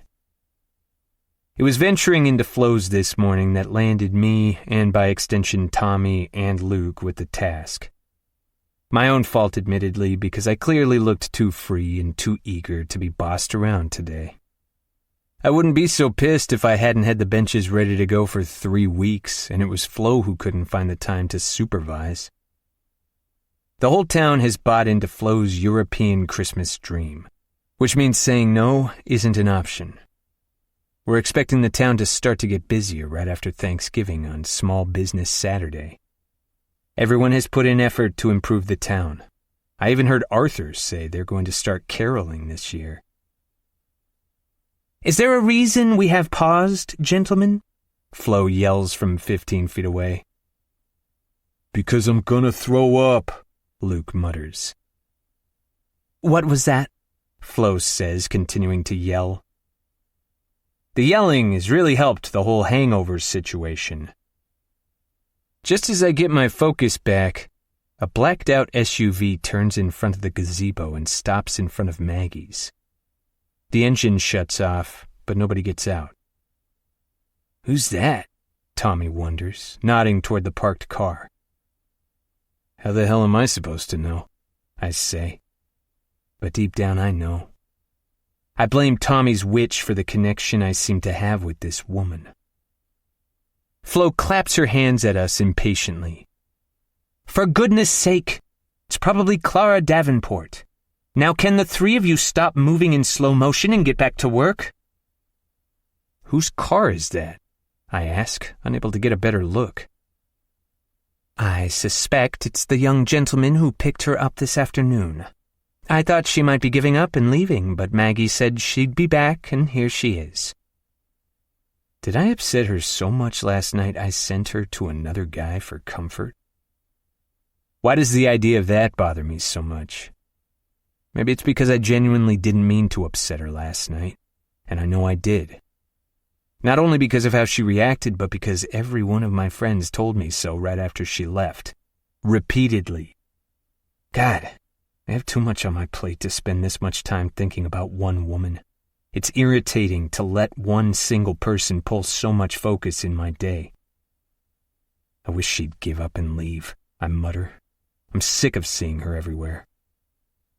Flo tuts at me loudly. "If I was young and that beautiful, I would be in Monte Carlo, or Marrakesh, not here. Yet she is here, and she does seem hell-bent on tethering herself to our little community. She's been very helpful, in fact. More helpful than some people," she says, eyeing Luke and Tommy, both now sitting on the bench. "We have our own businesses, Ms. Flo," Tommy says. It sounds more like a cry for mercy than a statement of fact. Flo waves her hands flippantly. I readjust my gloves and sneak a look back toward the SUV, now exiting the road and heading up Main Street before looking at Flo again. I'll admit I'm curious to see what kind of guy Clara goes for when she isn't limited to the boundary of Fraser Falls.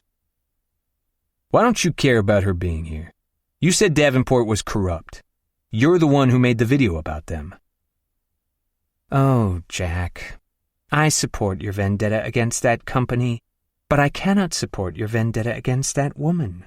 If you listened to anything beyond your own internal monologue, you'd know Clara didn't have anything to do with the doll situation. She was gaining experience in a different department. Flo folds her arms across her chest and tilts her head.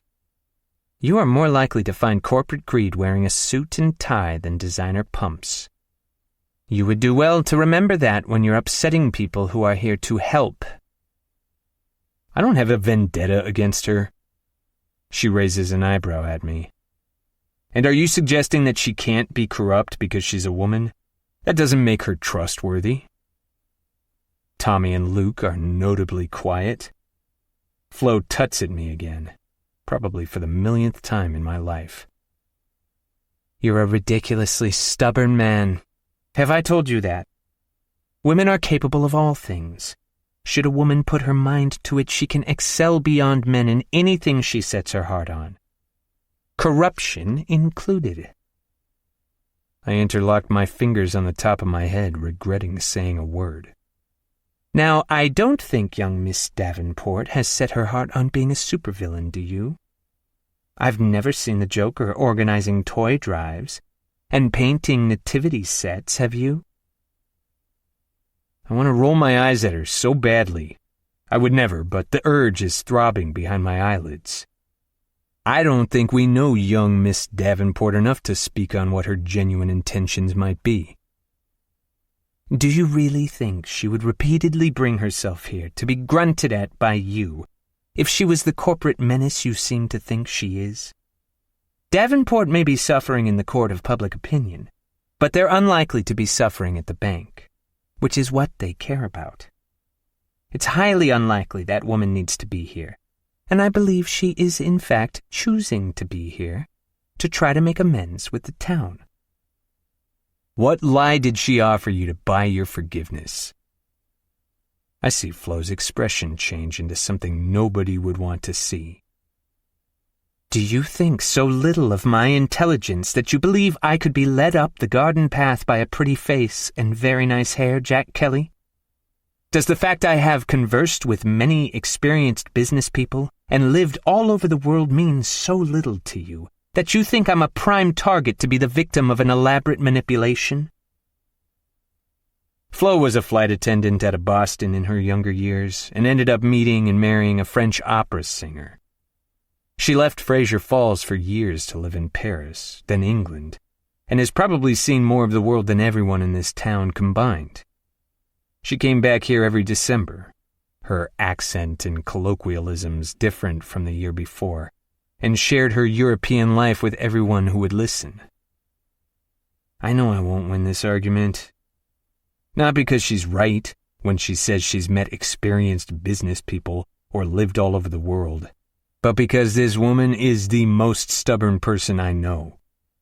Despite being divorced from the aforementioned opera singer for 15 years, she refuses to change her name from Gerard, as she enjoys that it upsets her ex-husband's new wife. When she was a teenager in the 70s, she wore a Santa beard every day for 2 months to protest the town's exclusion of women in the annual Santa run that kicks off December. When she introduced an accompanying Santa hat, the town council finally gave in and allowed women to run alongside the men. There's a plaque about it in Bliss, suggesting that the Boston Marathon may have been inspired by her actions. Basically, I'm not going to change her mind, and I don't have surviving a Flo lecture in me today. Of course I don't think that about you, Ms. Flo. Her hands are on her hips now. Then tell me, why is she receiving the brunt of your anger? What's she done to you that's so terrible? Should we maybe get back to... Luke says carefully, but Flo holds up a hand to stop him. Don't you try to get him out of this, Luke Brookdale, or I'll be calling your mother to let her know you turned up to official town business smelling like a brewery. His mouth opens and closes like a goldfish's. Luke is 26 years old, a father and a successful business owner, but that shuts him right up. Her attention is back on me, and I don't have an answer for her that I'm willing to share out loud. The truth is, that Davenport offer last year got my hopes up that we could turn our small project into something bigger and better for our town, that I could be the one to contribute something great to my community, that I could finally put the guilt of being a shitty teenager and always apologizing for my dad's flaky behavior behind me. Then the legal papers arrived, and we realized Davenport was trying to screw us, and it gutted me. I can't move past the feeling that they're trying to screw us again, and using Clara to do it. Given what we learned last night, they have no problem using her. I just don't trust her. I'm allowed to not trust her after everything that's happened, after what Davenport did to us. But look at everything Clara is doing for us now. She's secured funding for the toy drive. Celia is hosting a book event next month that's going to bring dozens of people here. Flo's expression softens, something close to pity. You're allowed to be wary of her, and it doesn't surprise me that you would cling to distrust because you inherited your skepticism from your grandfather. You would be a fool to fully trust someone you don't know. But perhaps you should get to know her and decide whether she's worth trusting then. What do you have to lose? My sanity? An apology for my rudeness sits in my throat, but I ignore it. Flo sighs and closes the distance to rub my arm affectionately. You're a smart man, Jack. You'll figure it out. You're really not upset about her being here? I ask, even though I know the answer. Until the business is hers, she's going to answer to the decisions of her father, plus likely many other people, just like you did with yours. I'm still upset with Davenport, but look at everything she wants to do for us. What do I have to lose by giving her a chance? I stare at Flo. Your sanity? She bops me on the arm and smiles. That's long gone.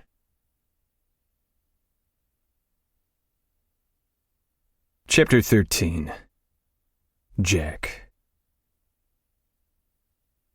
There are 3 women making my life exceptionally more difficult than it needs to be, and their names are Florence, Holly, and Clara.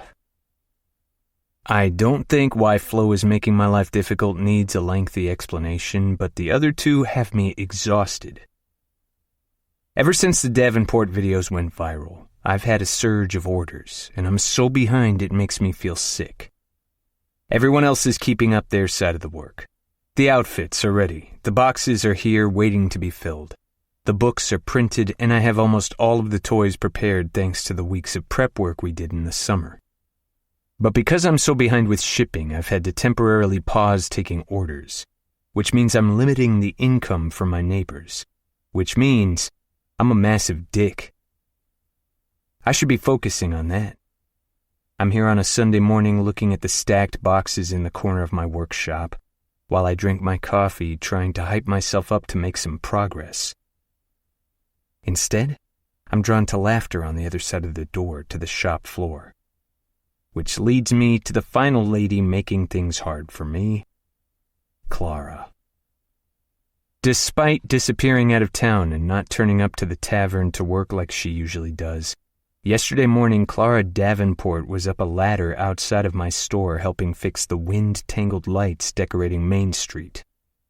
Which meant, for some reason, I put on my coat and found Arthur with his clipboard and ended up on my own ladder helping fix lights too.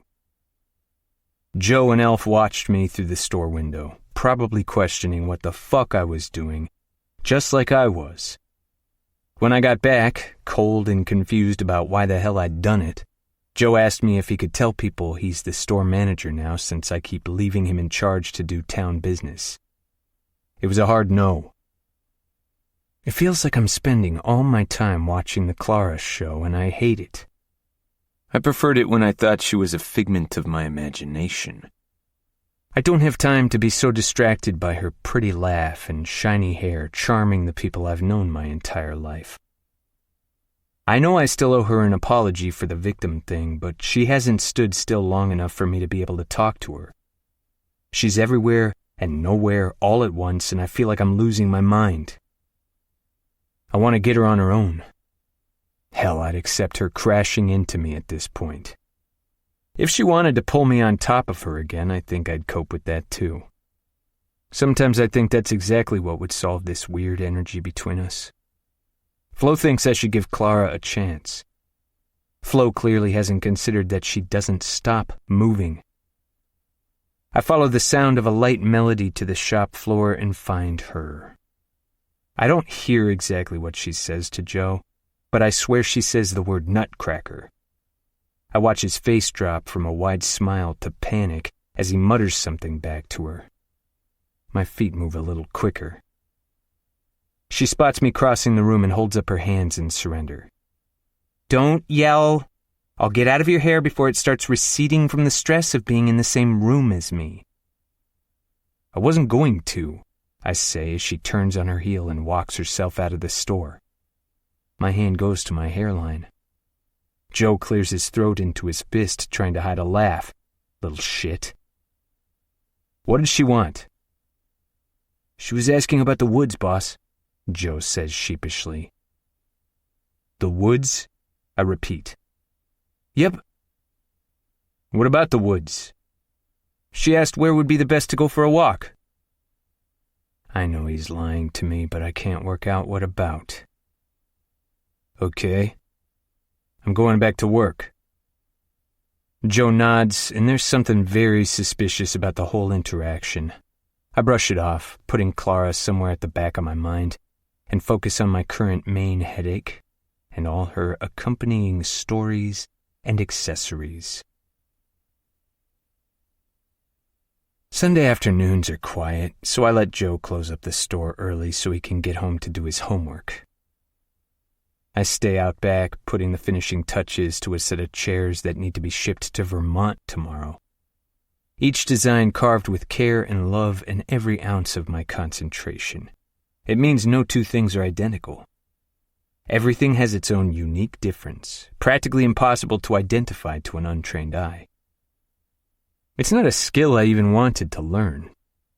But over years of being forced to hang out in this room because Dad thought if he could see me, I couldn't get myself into trouble, I needed to do something to pass the time. Now I voluntarily spend hours in here, although you couldn't tell that from how long my order list still is. I know I need to spend more time working instead of running all over town trying to be one step ahead of Clara, but I forget that in the moment. There's a snowstorm landing tomorrow, according to the town newsletter I received twice earlier. Twice because nobody who sends the newsletters knows how to work the newsletter website properly. It's the perfect opportunity to catch up while I'm here alone. Starting tomorrow, since as soon as the email landed 3 people called to ask me to help them do various things to prepare. The first was Tommy, who had a broken window frame I've been promising to fix for 3 weeks. In my defense, the duct tape I secured it with has been holding up just fine as long as you don't touch it or look at it too hard. Tommy promised to feed me for doing free labor, so I'm heading there first. Then I tick off everyone else. Nobody wants anything difficult. It's time-consuming more than anything. As I take a left toward the tavern, Clara walks out of Maggie's front door and slowly descends the steps until we both reach the pavement outside the B&B at the exact same time. She's wearing the same sweatpants she was wearing when I last saw her, navy blue and oversized. Her normal sleek coat is replaced with a sky blue one with hearts on the pocket. It looks like doves. She pouts. Where's Elf? Busy sleeping next to a radiator? He should live with me, she says. I'd never leave him. You've already stolen my doll. You can't have my dog as well. It freezes the air between us more than the weather could ever. Always a pleasure talking to you, she says, walking away. If Flo saw my version of giving Clara a chance, the tutting would be heard across state lines. Remember when it was easy to talk to her? I need to embody how I acted that night. I'm supposed to be getting to know her, working out if she's worth trusting. Clara, wait, I say in panic.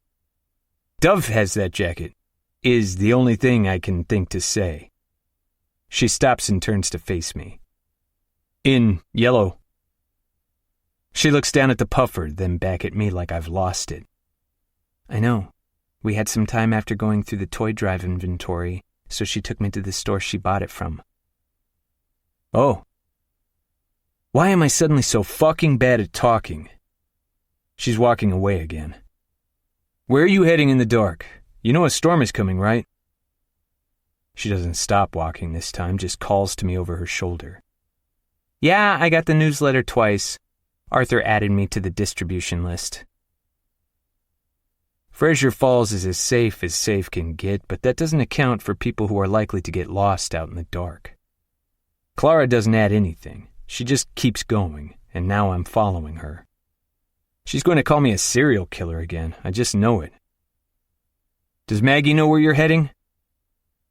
Maggie's busy baking something for book club, she calls back, still not stopping as she crosses the road.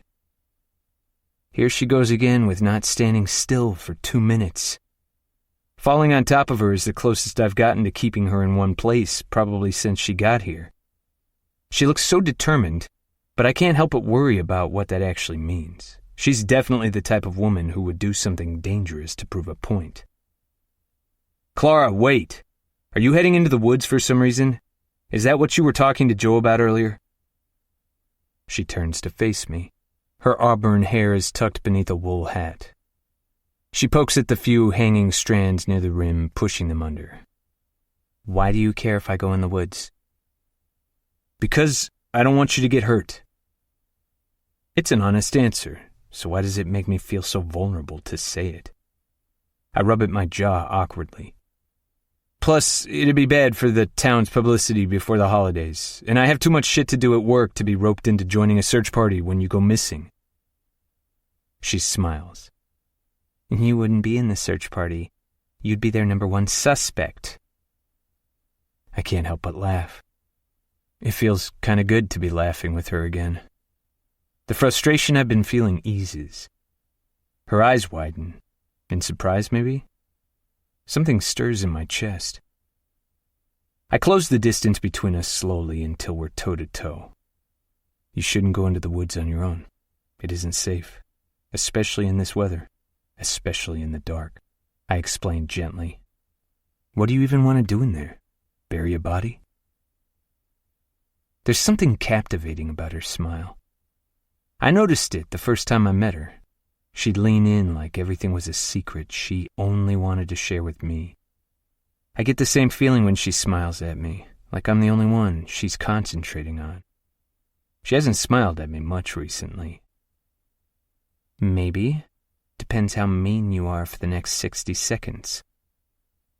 I'm never mean to you, I say, not sure if I believe it as the words come out of my mouth. Not intentionally. No, I guess you aren't outright mean, she agrees. She holds up her hand and counts off each of my indiscretions with her fingers. Just unwelcoming, unforgiving, unhelpful, and grumpy. I capture her wrist gently in my hand and fold her 4 fingers down slowly. Her hand is small in mine, but she's warm and soft. She doesn't pull away, and I don't let go. Last time before I walk into the B&B, interrupt baking and snitch to Maggie. What are you up to? She huffs in defeat and frees her hand from mine. I want to find the missing nutcracker. Wilhelmina asked me to find it when I volunteered at the Nativity. Dove said the high school kids probably stole it and hid it in the woods. Joe told me, and someone needs to teach that kid to lie better, that it might be where the seniors hang out and drink, but that he doesn't know anything about it because he only does his homework and his job. The damn nutcracker again. You don't need to look for it. They return it on December 1st because after the month is over, they win. It's a prank that happens every year. Wilhelmina has no idea. She just thinks it turns up. A prank I hear you started, she says smugly. I don't care. I told her I'd find it, and I want to stick to my promise. Her determination is what's so attractive about her, but fuck, it can be borderline infuriating. Helping Wilhelmina really means that much to you? She nods, her green eyes shining beneath the street lamp, and I honestly believe her. I'm here to help, Jack. This is me helping like I promised I would. It's 20 minutes on foot to the edge of the woods, and you have no idea where the kids hang out. This is you frozen in the leaves situation waiting to happen. And then I'd be here in your town forever, haunting you. She laughs at her own joke, but I want to tell her she already fucking haunts me daily. She pushes back her hat from her ears so I can see the white earbuds. I have a backlog of podcasts and nothing but time. Joe said he thinks it's only slightly off the path. Honestly, go do what you were on your way to do. I'm fine. There are multiple arguments happening in my head as Clara turns and walks away. One being, she's an adult and not my responsibility. Another being, if she's so determined to get herself lost over something I've told her doesn't matter, then I should let her go. Finally, and the one that's the loudest, is that I'd never forgive myself if something did happen to her. Clara, wait, I say, more defeated than the first times.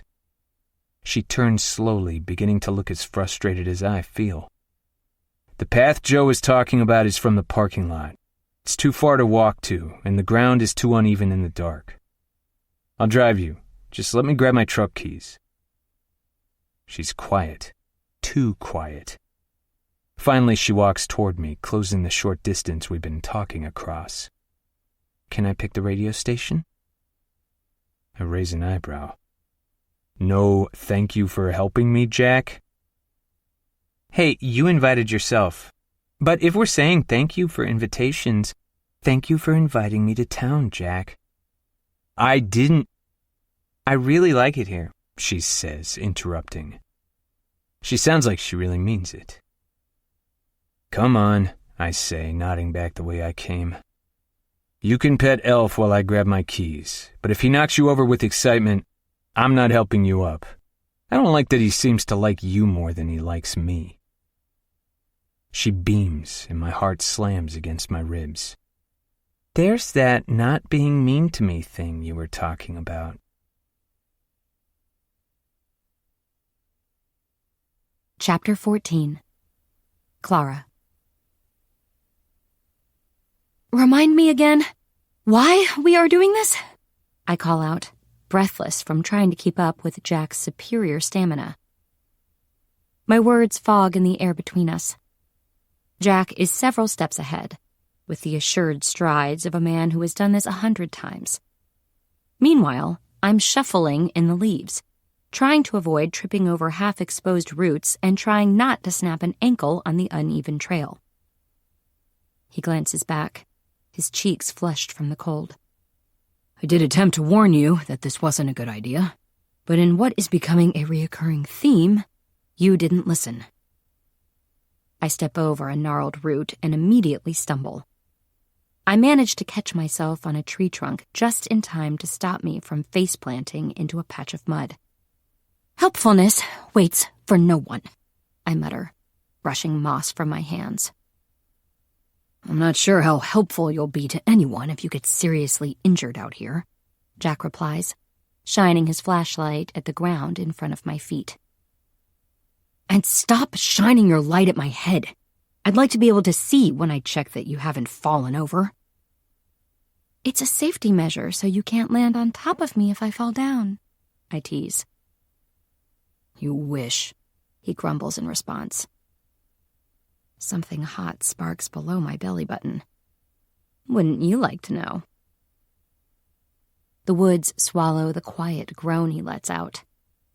The trees create a canopy over us, which would be beautiful if it weren't so damn dark and creepy. The woods are perfectly peaceful, apart from the sound of my boots skidding every few steps. It reminds me to concentrate on staying upright and not wonder what it might be like to be horizontal. Tell me again why you're so sure the Nutcracker is in this part of the woods, I ask, wiping sweat from my forehead. It shouldn't be possible to sweat in this kind of weather.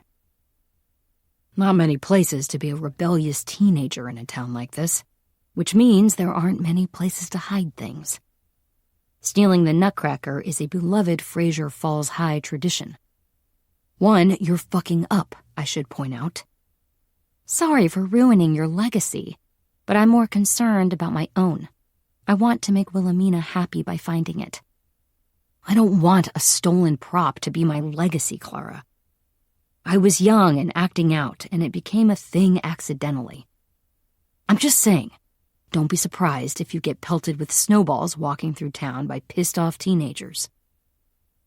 I'll just deny it. I'll tell them it was you. I'd be feeling pretty smug if I didn't immediately trip over a tree root.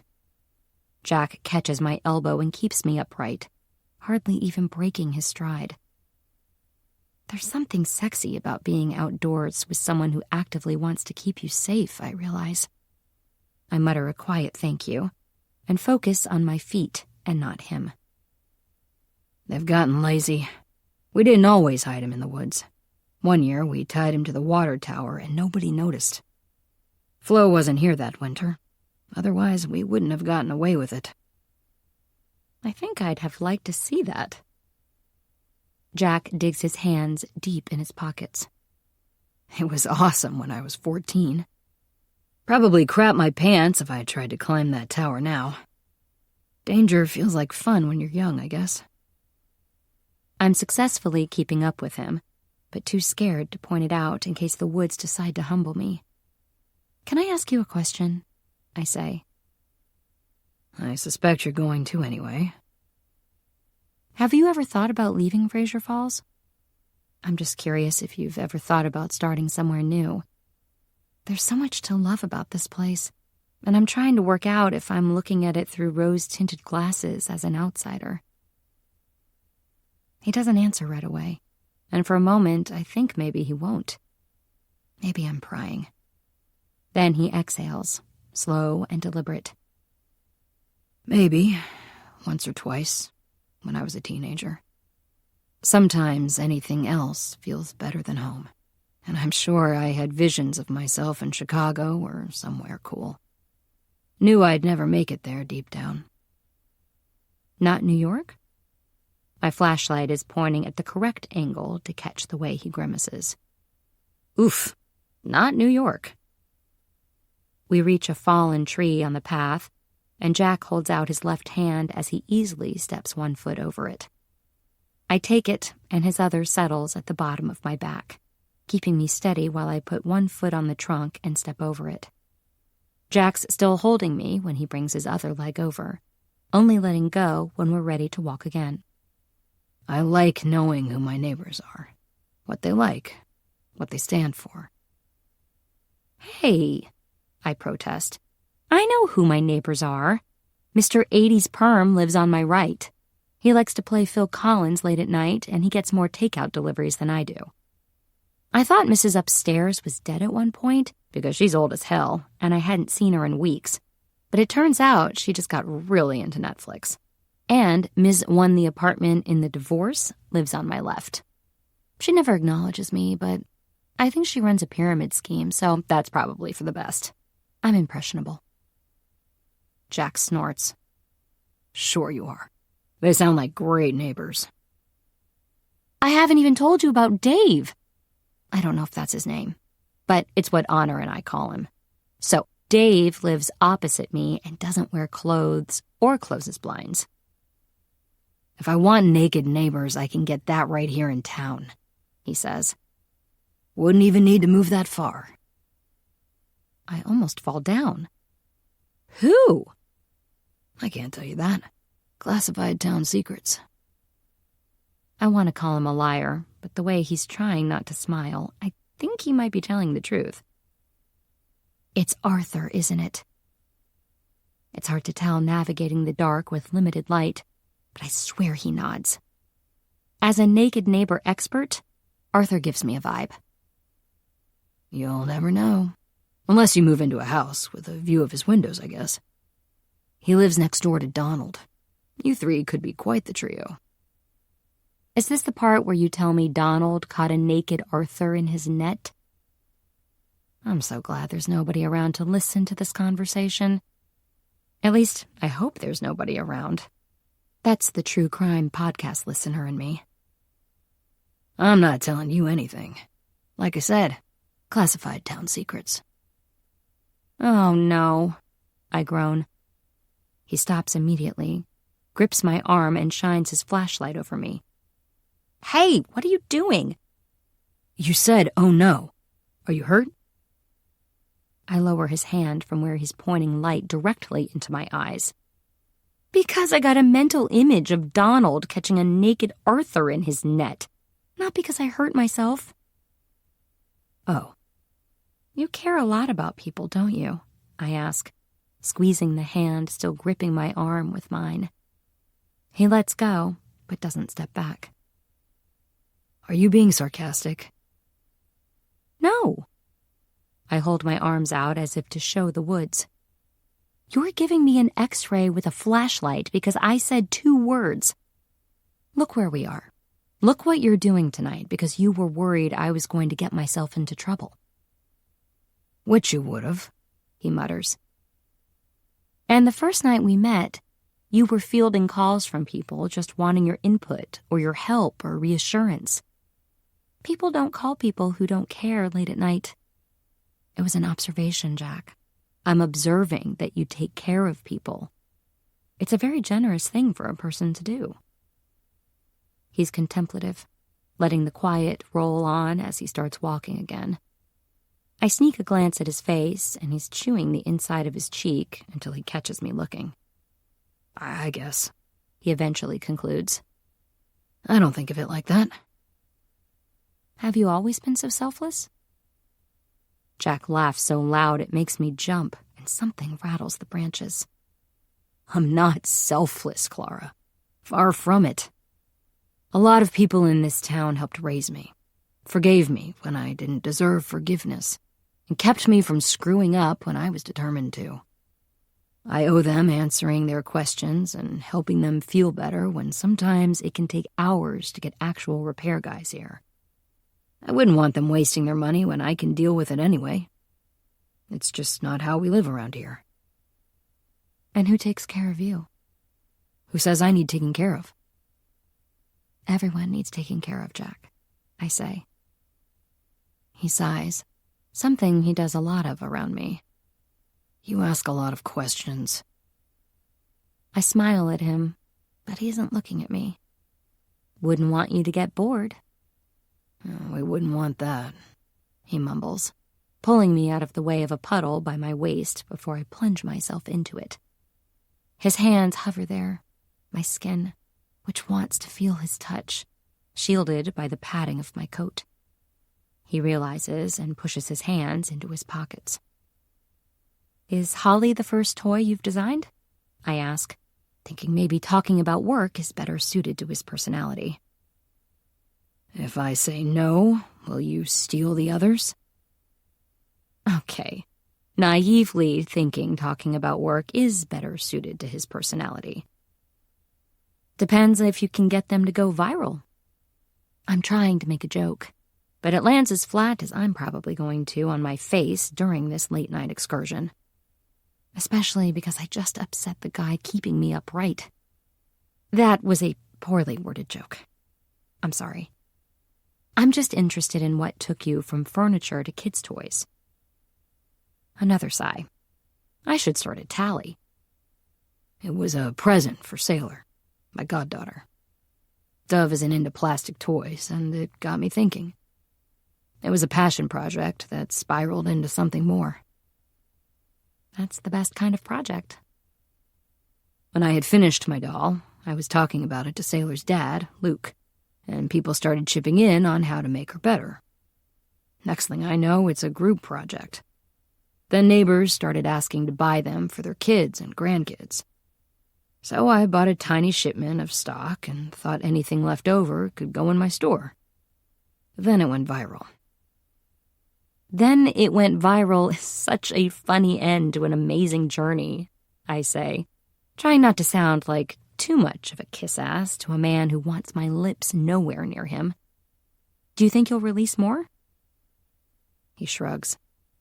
It's already a lot, especially after Flo's videos put the spotlight on us.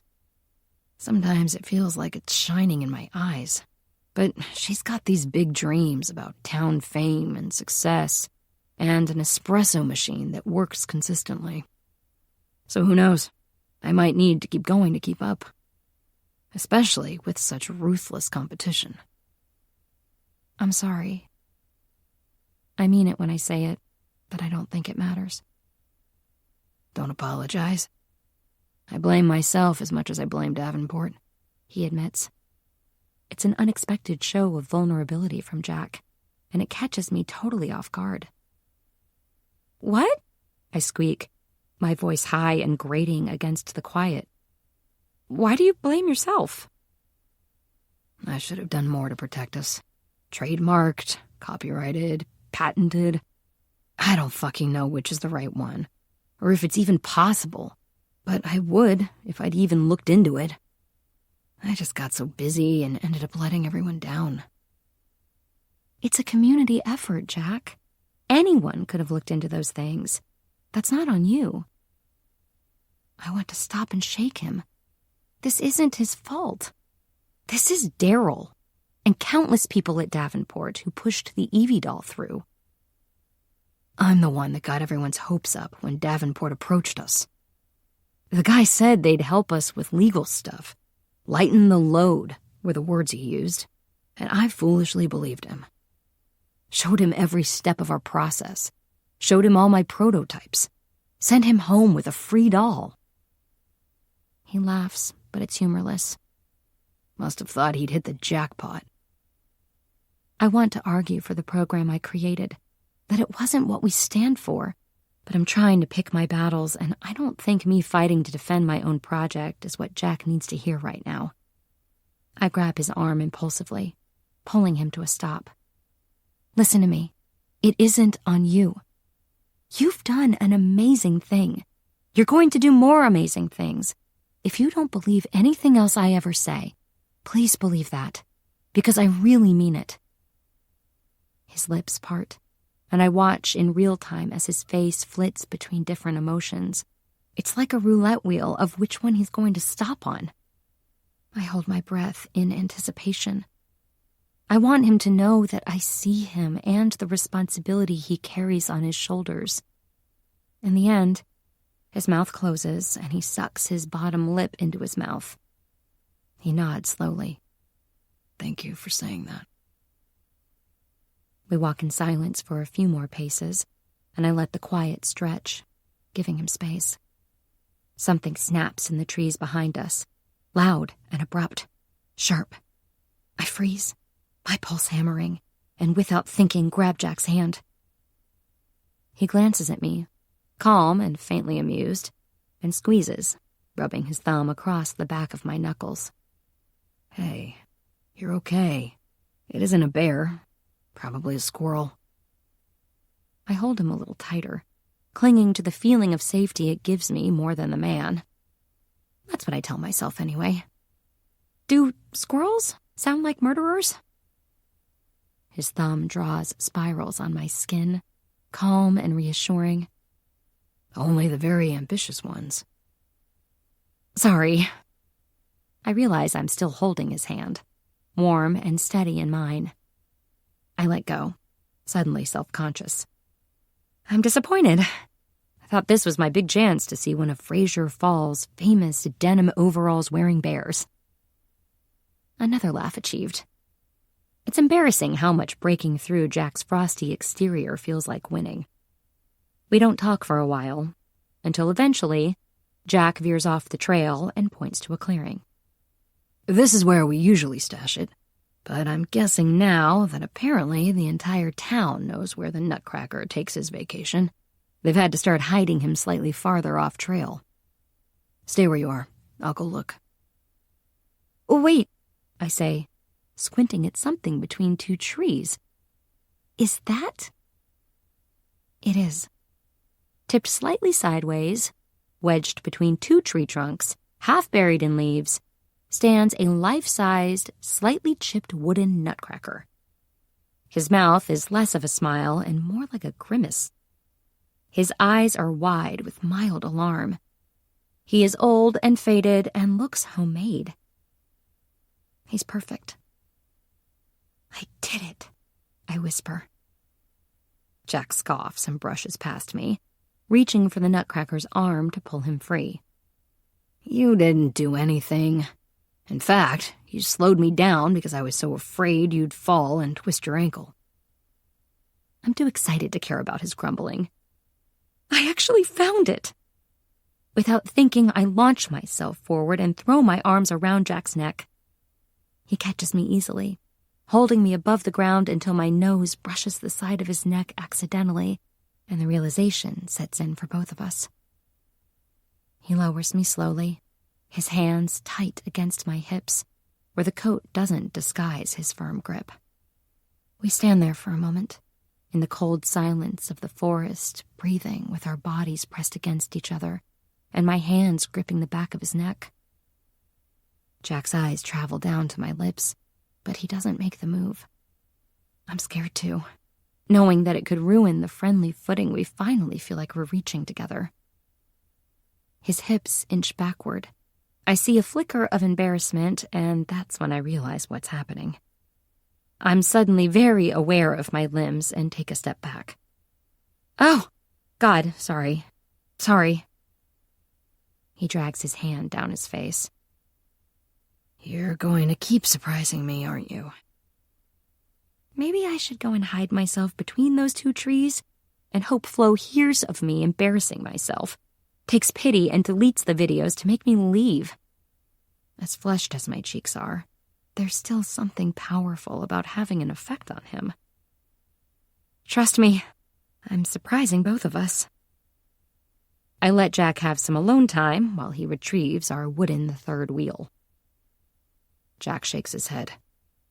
"I can't believe they still do this." "Tradition," I say. "You said it yourself. Maybe someday the kids who stole him this year will reminisce about it fondly with their newest friend, while attempting to locate it in the middle of the night." He gives me a long, unreadable look, then smiles. "Who says we're friends?" The trek back to Jack's truck is even slower than our initial walk into the woods. Finding the nutcracker, I quickly realize, was the simple part of tonight's activities.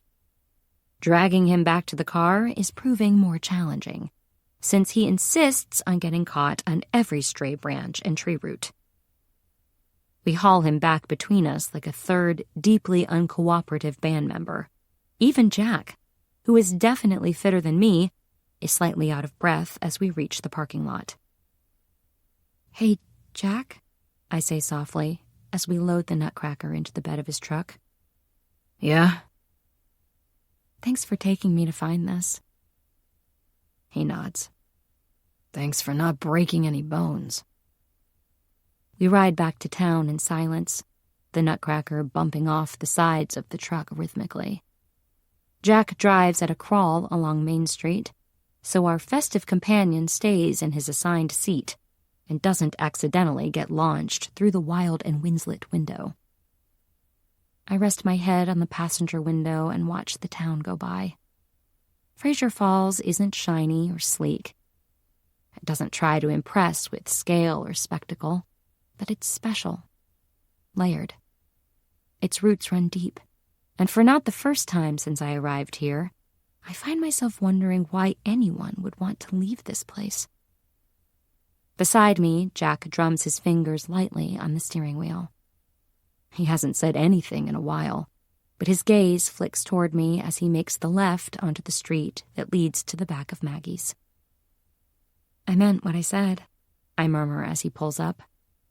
I climb out of the truck and hover at the passenger side door. "You're going to do more amazing things. Don't let this one thing deter you from creating more." Jack smiles, my final win of the evening. "Good night, Clara." Chapter 15. Clara. I'm tired of being single. It's unfair to be this hot and have my longest healthy romantic relationship be with my vibrator. My turkey sub suddenly feels very phallic as I two-hand it into my mouth. I frown at my screen, where Honor is leaning against her kitchen counter in her work scrubs. Tired of being single? Since when? Since you ran off and I'm bored, she says, leaning her chin against her crossed forearms. My brother is still madly in love with you if you feel like dating the less fun Davenport. I had dinner with him last week. Talked about Jurassic Park the entire time. He's a total dork, but he won't cheat on you.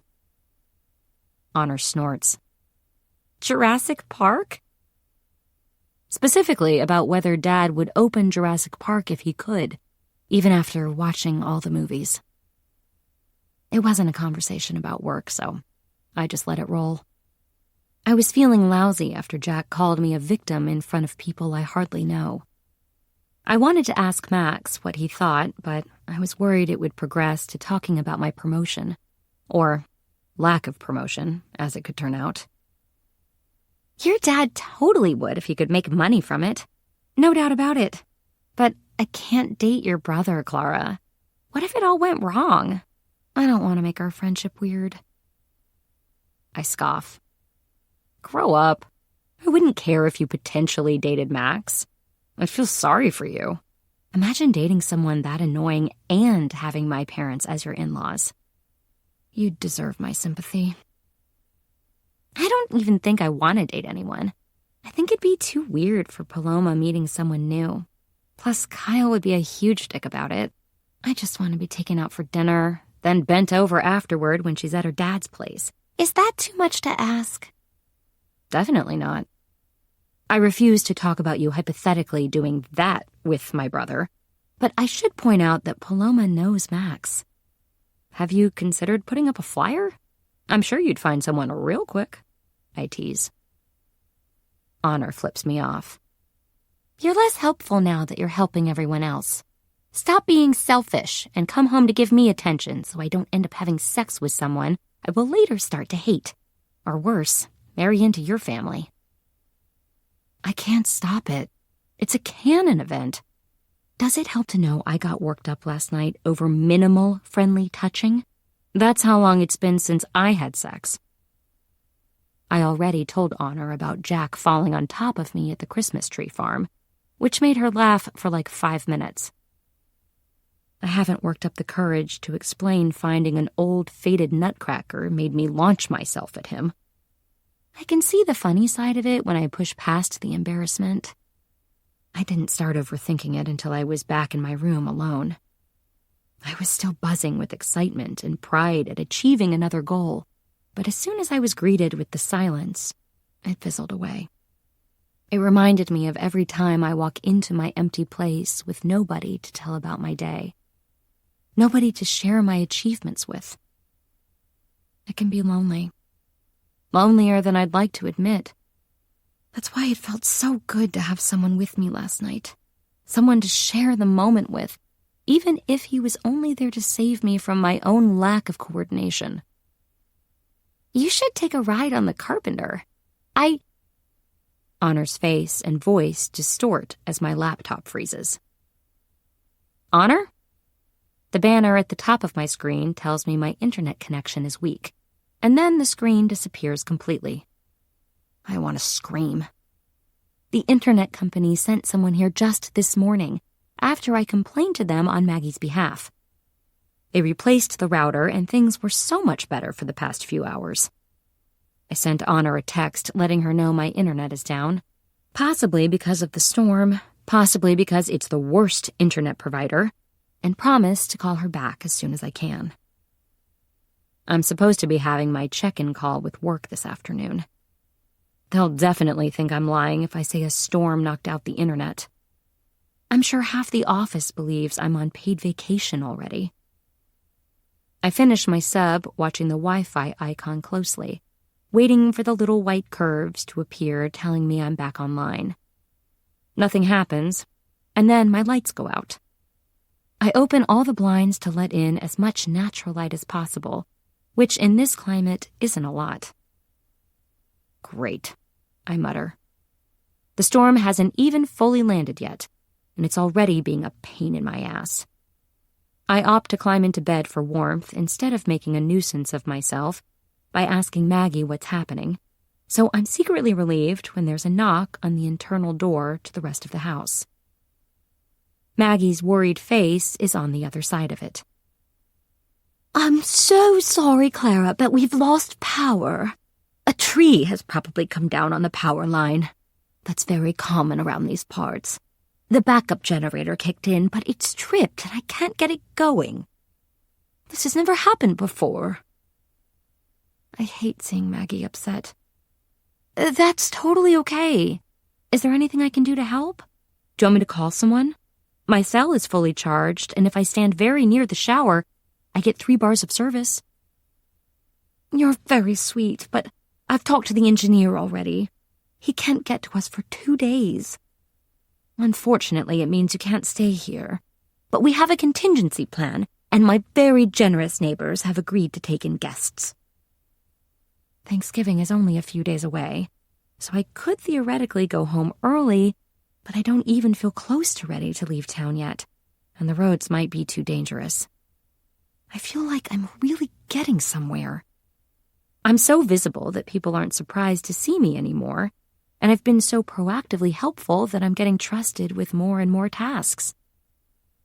People return my emails for the toy drive daily. Miss Celia is planning her event with Matilda's team. I found the nutcracker for Wilhelmina, and I painted a nativity stable. Leaving early for Thanksgiving feels like I'm giving people the chance to forget about me. It'd be very kind if someone could take me in, I tell her. I will be back with a bed for you as quick as I can. Thanks for being understanding, Clara. I'm not expecting anyone else to be as nice, she says nervously. 3 couples checked in 2 nights ago. It's the busiest I've seen the B&B. I strongly suspect they're swingers, which wouldn't bother me in the slightest if I weren't totally bitter about everyone but me, and Honor, apparently, having a sex life. Maggie gives me a hug, which prompts 0 reaction from my body or brain. Just Jack, then. This has never happened before. I'm so careful with preparations in the colder months. I believe you, Maggie. Hey, why don't you let me handle them? I'm really good at being yelled at, and I can smooth things over while you organize who needs to go where. We could offer them free breakfast at Bliss, and a voucher for a coffee and a pastry, maybe, as an apology. She looks like she's about to turn me down, but then, to my surprise, she nods. Breakfast and vouchers is a great idea. If you don't mind talking to them for me, it would be a huge help. Here are the room numbers. She hands me a sticky note. I don't know what I'd do without you at the moment, Clara. Thank you. A glowing feeling settles in the center of my chest.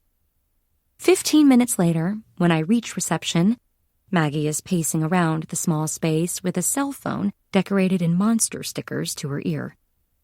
I hold up one finger to her, and she covers the microphone of the phone with her hand, tilting it away from her ear. Just me to be rehomed. The 3 couples are going to find somewhere new out of town. Maggie mouths, "Thank you," and removes her hand from the mic. Flo has family visiting this week. I could ask Dove if she'll take her. Yes, her. Yes. No. Arthur had to take in Donald because there's a tree down outside his house. I know, but he thinks the government controls the weather.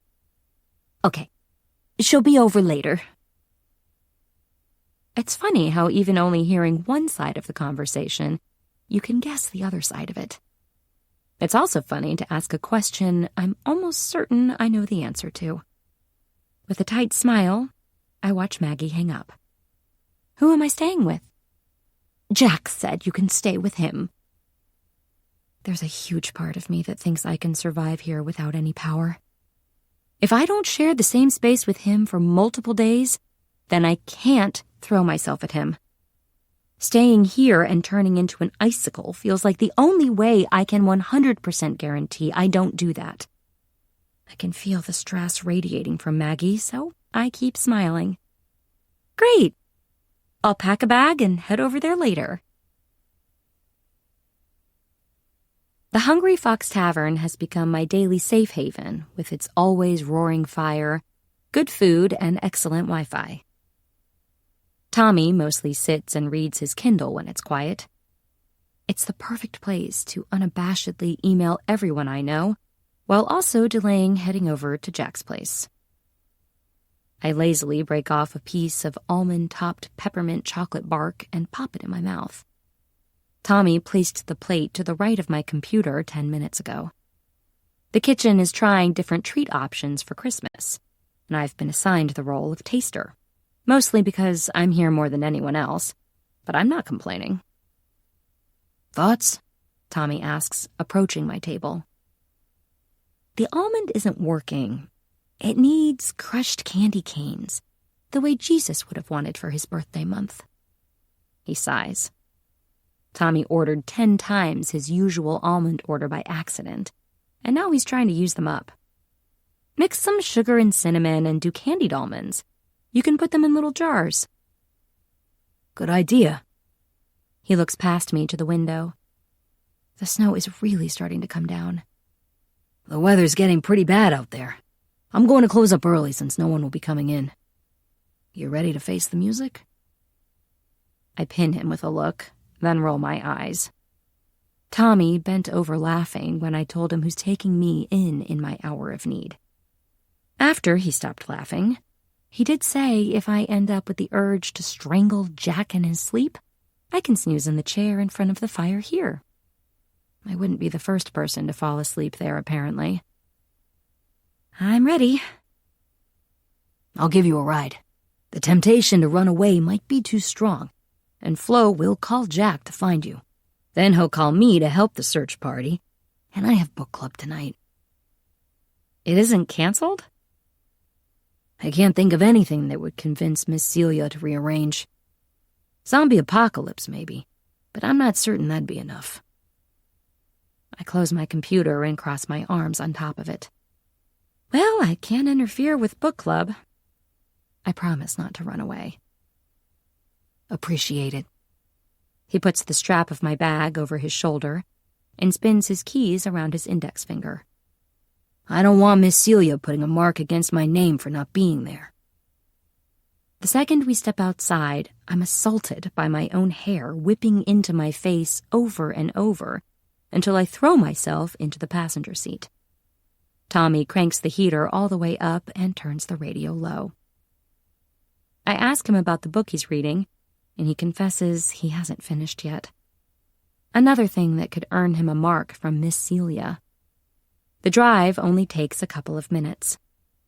The snow hitting the windshield is oddly hypnotic, but I'm glad I'm not walking in it. Tommy pulls up behind Harry's. There's a red front door beside a larger delivery shutter. He kills the engine and climbs out, grabbing my bag from the back seat. I'll show you up, he says when I try to take my bag from him. He's making sure I don't get him in trouble with Miss Celia by running away. I follow Tommy up a set of stairs, noting another door on the right that I presume goes to Jack's workshop. Tommy walks straight in when he reaches the top of the stairs, not bothering to knock, and I feel awkward following him, which leaves me clumsily lurking on the top step. He looks back at me, eyebrows pinched together in confusion. Am I really behaving like this because of one mostly friendly trip to the woods? Yes, apparently. It's almost like you shouldn't press your body against someone who is only just learning to tolerate you. As soon as I brave walking across the threshold, I'm tackled by the wiggling body of Elf. "Hi, buddy," I coo, crouching to cuddle him. It results in a chin to my brow bone, but it's worth it. "Have you had a good day? Did you have lots of naps? Did you watch the snow?" Each question is met with a wet tongue against my ear or forehead or hand. I don't care. I love him. He isn't going to answer you, you know. Looking over to the kitchen, Jack, whom I temporarily forgot about, is tossing a salad. It's strange and domesticated, and, if anything, it makes me feel a little suspicious. He did have a good day, though. He did have lots of naps, and he did watch the snow. Good to know. Jack looks to Tommy, who's watching us interact like we're on National Geographic. He puts my bag behind the couch. You staying for dinner? Can't. Need to finish my book. He doesn't want a mark from Miss Celia, I add, freeing myself from being climbed on by Elf. I take a slow look around the room. Plush brown couch in an L shape with an older-looking black leather couch that I would bet is for Elf. Lighter scatter cushions propped up against the ends of the brown couch with a cream blanket neatly draped over the back, whereas the leather couch is covered in older, darker blankets. In the center is a coffee table with sleek, clean lines that looks like it belongs in Architectural Digest. Design books are piled in the middle, a huge 3-wick candle beside them. Jazz music is playing from a speaker below the television. And he's cooking. From scratch. Judging by the kitchen surfaces being covered in vegetable peels. My face isn't on a dartboard anywhere, so I can only assume he removed it before I came over. Tommy says his goodbye, and I debate asking him to stay for moral support. This might be the first time I've seen Jack out of work clothes. He's opted for gray sweatpants and a black Henley. His gray baseball cap is on backward, flattening down his hair. He looks relaxed and comfortable. I feel very out of place. If you keep staring at me, I'm gonna start to feel self-conscious, he says, looking up from the cheese he's hand-grating. I walk over and lean against the empty side of the kitchen counter. Sorry, seeing you in your natural habitat is weird to me. He smiles, not taking his eyes off the cheese. Seeing you in my natural habitat is weird to me. I made spaghetti bolognese for us. I hope that's okay. I love spaghetti bolognese. Thank you. I know you do. There's a vague flash of a memory. Talking about food the first time we met. Me declaring it my favorite meal. Him telling me it's the most boring Italian dish. It'll be ready in a few minutes. My eyes narrow. Why are you being so nice? Is it because I'm a damsel in distress with nowhere to stay? Damsel my ass. We both gotta eat. There's a slight blush on the apples of his cheeks that tells me he's lying. Did you poison it? He rolls his eyes and throws a pinch of cheese into his mouth. No. Glass? Do you want the damn spaghetti or not? He grips the edge of the counter with both hands. His biceps flex as his hands tighten. It's a simple question that requires a one-word answer, but my eyes move up his arms and across his hard chest. Eventually, they reach his face, and the smug amusement is enough to snap me out of my temporary lapse in restraint. Yes, please. Where can I wash up? He nods toward a door on the other side of the room. I'll be quick. I hear him sigh as I rush to hang my coat up by the door and scuttle to the bathroom to wash my hands. There's something incredibly personal about being in someone's bathroom, especially when that person is Jack. I feel like an intruder in his space, in his life more than ever. Drying my hands on a towel, I take one last look in the mirror and promise that no matter how much I get the urge to, I won't start a food fight.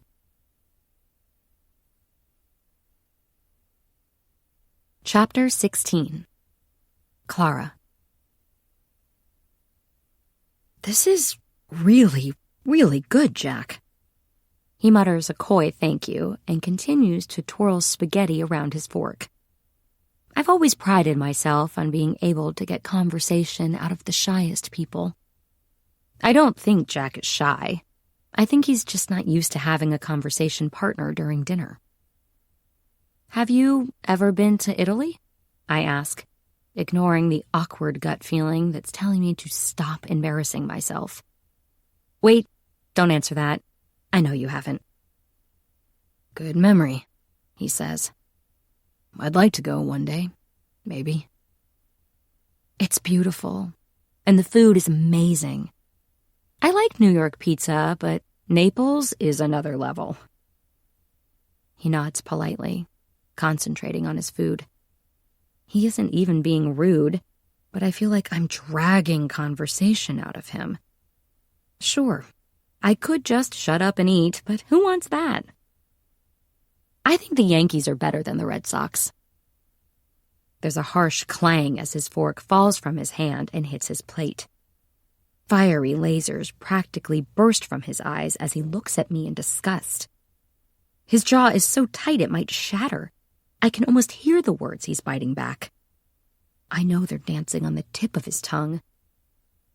Truth is, the only Yankees game I've ever seen is the one Carrie goes to in Sex and the City. I don't know anything about baseball, but I'll become the team's biggest supporter if it gets this out-of-practice man to make small talk with me. Instead of releasing a barrage of statistics and abuse in my direction, he picks up his beer and takes a long drink. I watch his Adam's apple bob. My fingers clench around my own cutlery in anticipation. I get nothing. I sigh loudly. I really thought I was going to get you with that one. I'll get off the emergency list if I curse at a guest. Jack puts his beer back on its coaster. I'm being boring, aren't I? Yes. No. It's just going to be a really miserable time if we live in silence. You were under the impression this was going to be enjoyable? He asks playfully. I'm kidding. And I'm sorry. I guess I'm out of practice.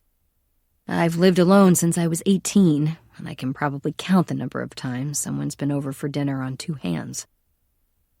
You should host more often. You're a really good cook, I tell him honestly. What do you want to talk about, Clara? He leans back in his chair and takes off his hat, smoothing down his hair before putting it back on again. For possibly the first time in my life, I don't know what to say next. He lifts an eyebrow. Silence. You're telling me you don't have a long list of questions in that head of yours? The window creaks from the increasingly aggressive snowstorm outside. It only amplifies the fact that I'm not saying anything. I'm overwhelmed by choice. I chew on the inside of my cheek. Think about what I really want to know. Isn't 18 a little young to live alone? He immediately looks like he regrets upgrading his grunt to real words. Did you not move out for college? Yeah, but that was college. It's different. The freedom was only pretend. I look around at the living space again. This is a real grown-up place. What made you rush to move out? I grab my near-empty glass and cradle it in between my hands. It'll stop me from nervously tapping against the table. Living with my parents was frustrating. Well, living with my dad was frustrating is more accurate. I got tired of his constant overcommitting and underperforming, tired of him bringing it home. We get along better when we're not always around each other, so I moved out. Did your parents live locally? He shakes his head. They moved to Florida. It feels so strange to imagine them down there when Jack is so committed to this place. Did you always want to take over the family business? Well, my sister wasn't going to do it. Does your sister live in town? I ask. I don't think I've met her yet. Nope. Oklahoma. Moved to Boston because she hated living in such a small community and fell in love with a farmer in town for a friend's wedding, he says, scoffing. So, you're the last Kelly standing. Do you like your job? His eyebrow quirks. I feel like I'm at a job interview. My cheeks flame. Sorry, you're just interesting. I like learning about you. Yeah, I like my job. I don't ask anything else, letting the silence hang between us. I think he realizes what I'm doing because he sighs in defeat. I've never considered what else I could do because I've been training for this my entire life. I like being my own boss. I enjoy creating stuff, working with my hands. It's generally minimal drama, unless your designs get stolen. We were doing so well. At least you're the second victim. I have to be stuck with the title of the first. I watch as the fun slowly drains from Jack's face. Way to usher in the elephant, Clara. We haven't talked about what he said, and the hint of regret in his eyes is enough to make me glad I brought it up. At the time, it felt like a dagger, so if he feels uncomfortable, good. Clara, he says slowly, my name rolling off his tongue like he's said it 1,000,000 times. My heart feels like it's being squeezed in his hand. What, Jack? I'm sorry I upset you that night in the tavern. I stand by what I said because you deserve better. You deserve to be credited for your work. Fuck the excuse that you were just a kid. He flattens his hands on the table, spreads his fingers wide, and takes a breath like he's trying to regulate himself. But I shouldn't have said it in front of people. I shouldn't have said it in a way that made you feel attacked. I really am sorry. I didn't do it to intentionally hurt you. I was angry for you. I'm sorry. I was angry at you. Deep down, I never expected to hear an apology from Jack. He's made it so clear that he only sees me as the corporate version of myself, and that corporate version is tied tightly to a company he hates. This feels like he's finally beginning to see me for me, and an apology feels like a huge leap. You're forgiven. I finally put down my emotional support glass, roll my shoulders back to ease the tension built up in them. For now. Appreciate it.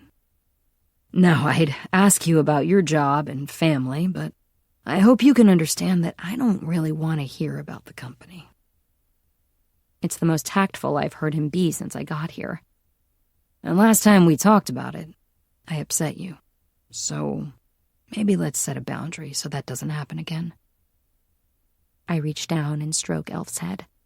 He's been patiently waiting to see if I'll drop anything on the floor since I sat down at the table. That's okay. There isn't much to say.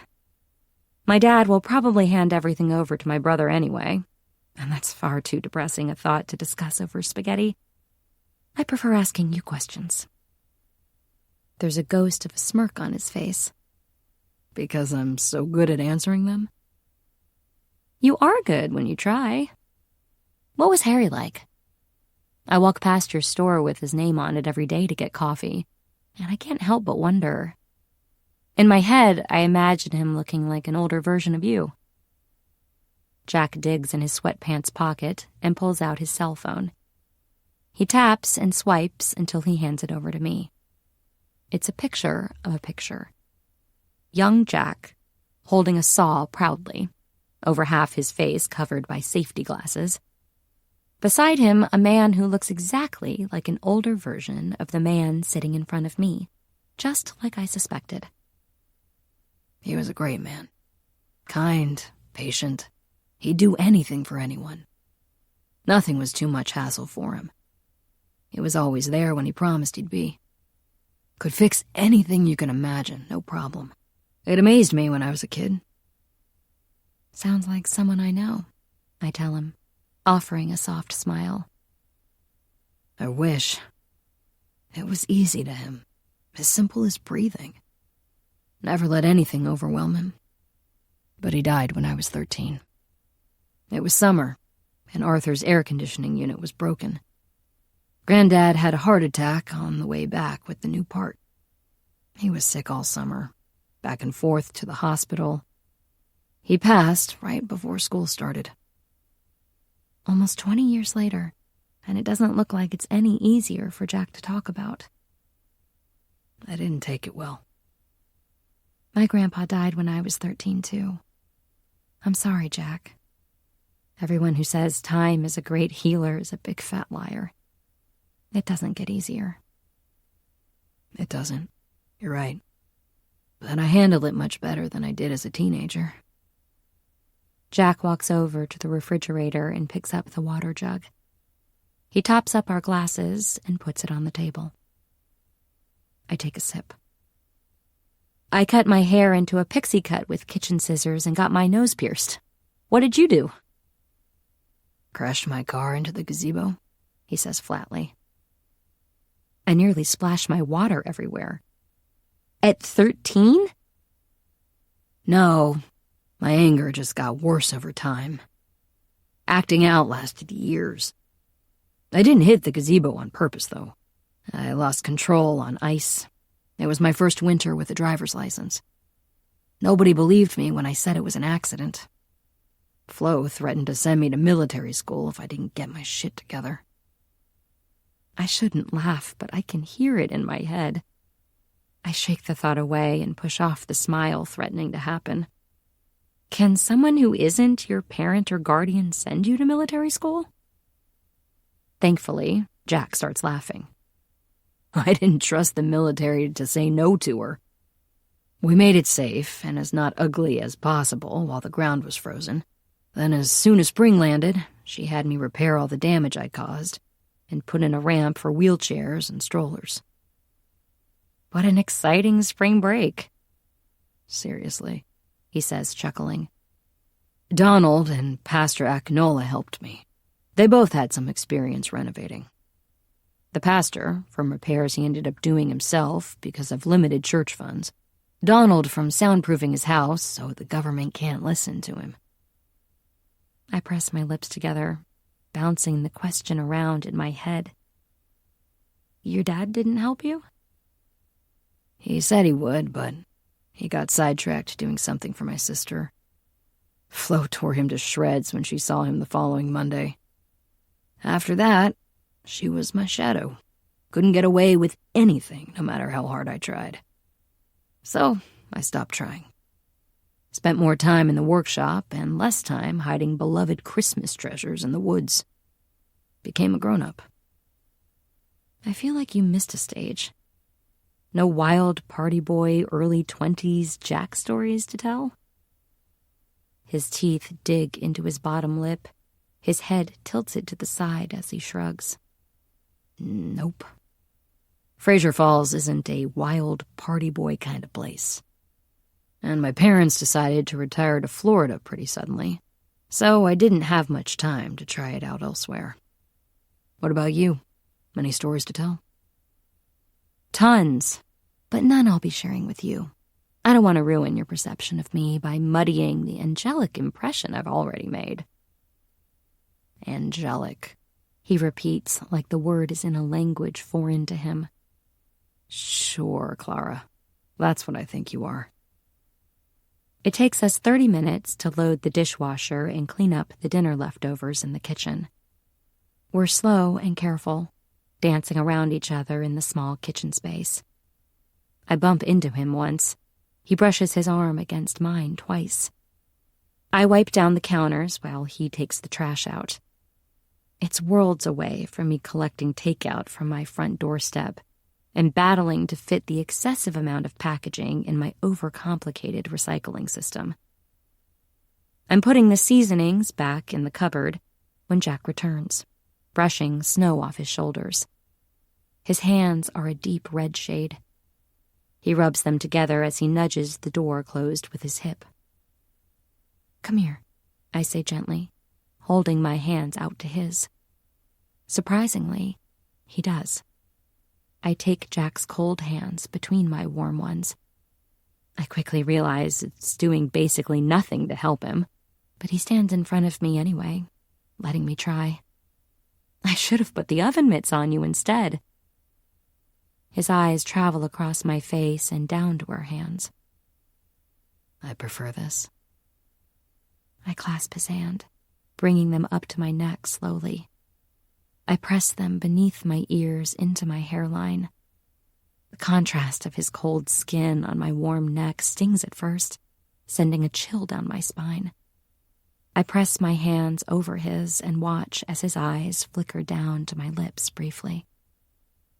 I feel like we're back in the woods, both not being the person to make the move, worried to rock the boat. That helping? Yeah. His fingers flex against my neck, so I lift my hands off. He removes his hands slowly, then pushes them into the pockets of his sweatpants. It's getting late. I think I'm going to head to bed. You can stay up and watch TV or whatever. I'll show you where everything is. I nod and follow him, saying nothing. If I thought hugging was bad, Jack's hands on my neck is much worse. Chapter 17. Jack. It's been a long time since I've had to jerk off in the shower and pray nobody hears me moan. I'm too old to be embarrassed about masturbation, but just old enough to be embarrassed that I couldn't get the fucker to go down this morning. Thoughts of Clara's creamy skin under my hands had tormented me all night, her pulse punching into my palm, blush-pink lips and green eyes looking up at me. I almost caved. I almost said fuck it and did what I've wanted to do since the night I met her. I had my opportunity in the woods, but I spent too long questioning it. My body knew what I wanted, and when I pulled my hips away, attempting to hide how hard she makes me, it snapped her out of whatever could have happened. Apparently kissing her when I have the chance to is too easy. Instead, I resorted to groaning her name into my bicep, one hand pushed up hard against the shower wall while the other grips me, imagining my hands in her hair when I slide between those pink lips. I feel like they're all I can focus on recently. My thighs strain tight when the orgasm crashes into me. My stomach flexes, my heart pounds, and the confusion about what I'm doing follows right after. Maybe it's been too long since I had sex and I'm not thinking clearly. Maybe it's just been that damn long since I've spent time with someone up here that I'm having delusions about what it might mean. Maybe I'm just a man and she's just a beautiful woman. I hear her as soon as I leave my bathroom. She's singing something I can't work out. She isn't loud, but living alone has given me scary good hearing. I tighten the towel around my hips and venture just far enough out of my bedroom door to see her in the kitchen. Clara's singing Whitney Houston, I quickly realize, and making pancakes. I should call out and let her know I'm here, but I want to watch her be so carefree a little longer. Her body is moving completely off beat with the rhythm of the song, and she's trying to flip pancakes at the same time. Her red silk pajama shorts sit high on her hips, the matching camisole hangs low on her back. She scoops a pancake with a spatula, and I realize how fucking creepy I'm being. My door creaks as I push it open. She looks over and lets out a short scream. She recovers quickly, but the pancake falls off the spatula onto the floor. Elf pounces on it, but she doesn't seem to notice. She's busy staring at me with her mouth slightly open. "Sorry," I yell as I retreat into the safety of my room. I pull on my sweats quickly and drag a towel over my wet hair, cursing myself under my breath. I'm going to get kicked off the emergency accommodation list. When I leave my bedroom again, Clara's only humming to the music. "Morning." "Good morning," she says, not taking her eyes off the stove as I approach the kitchen. I rub the back of my neck. "Sorry about earlier. I was trying to work out what you were singing." The apples of her cheeks are rosy pink. "That's okay. I'd just forgotten what a naked man looks like, so you made me jump." "I wasn't naked," I protest. "I had a towel." "A tiny towel. A low, tiny towel clinging to your thighs." She pops a blueberry in her mouth. It was borderline nakedness. I almost had to call Donald for his net. I'm sorry I broke your streak of only seeing fully clothed men. I don't mean it. There's a weird obnoxiousness brewing that I'm going to blame on testosterone and forced proximity that likes hearing Clara say she hasn't been seeing guys naked recently. That guy who took you out last week never walks around after a shower? Asshole. Why did I just say that? I don't want to know the fucking answer. Clara's eyebrows pinched together. Guy? What are you... Ew, Jack. That was my little brother. Massive, massive asshole. Oh, Flo suggested he was someone else. I'm lying and simultaneously praying that Clara never brings it up with her. Clara looks thrilled by the information. Were you jealous? Ah, fuck. No? She pouts playfully, then turns back to the stove. That's a shame. That could have been fun. It would be fun, but I can't think about that right now while she's living in my apartment.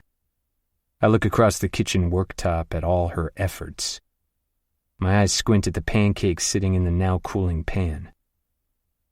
Is that supposed to be me? It's a series of interconnected blobs with a skirt-like bottom and 2 chocolate chips for eyes. She picks up another blueberry.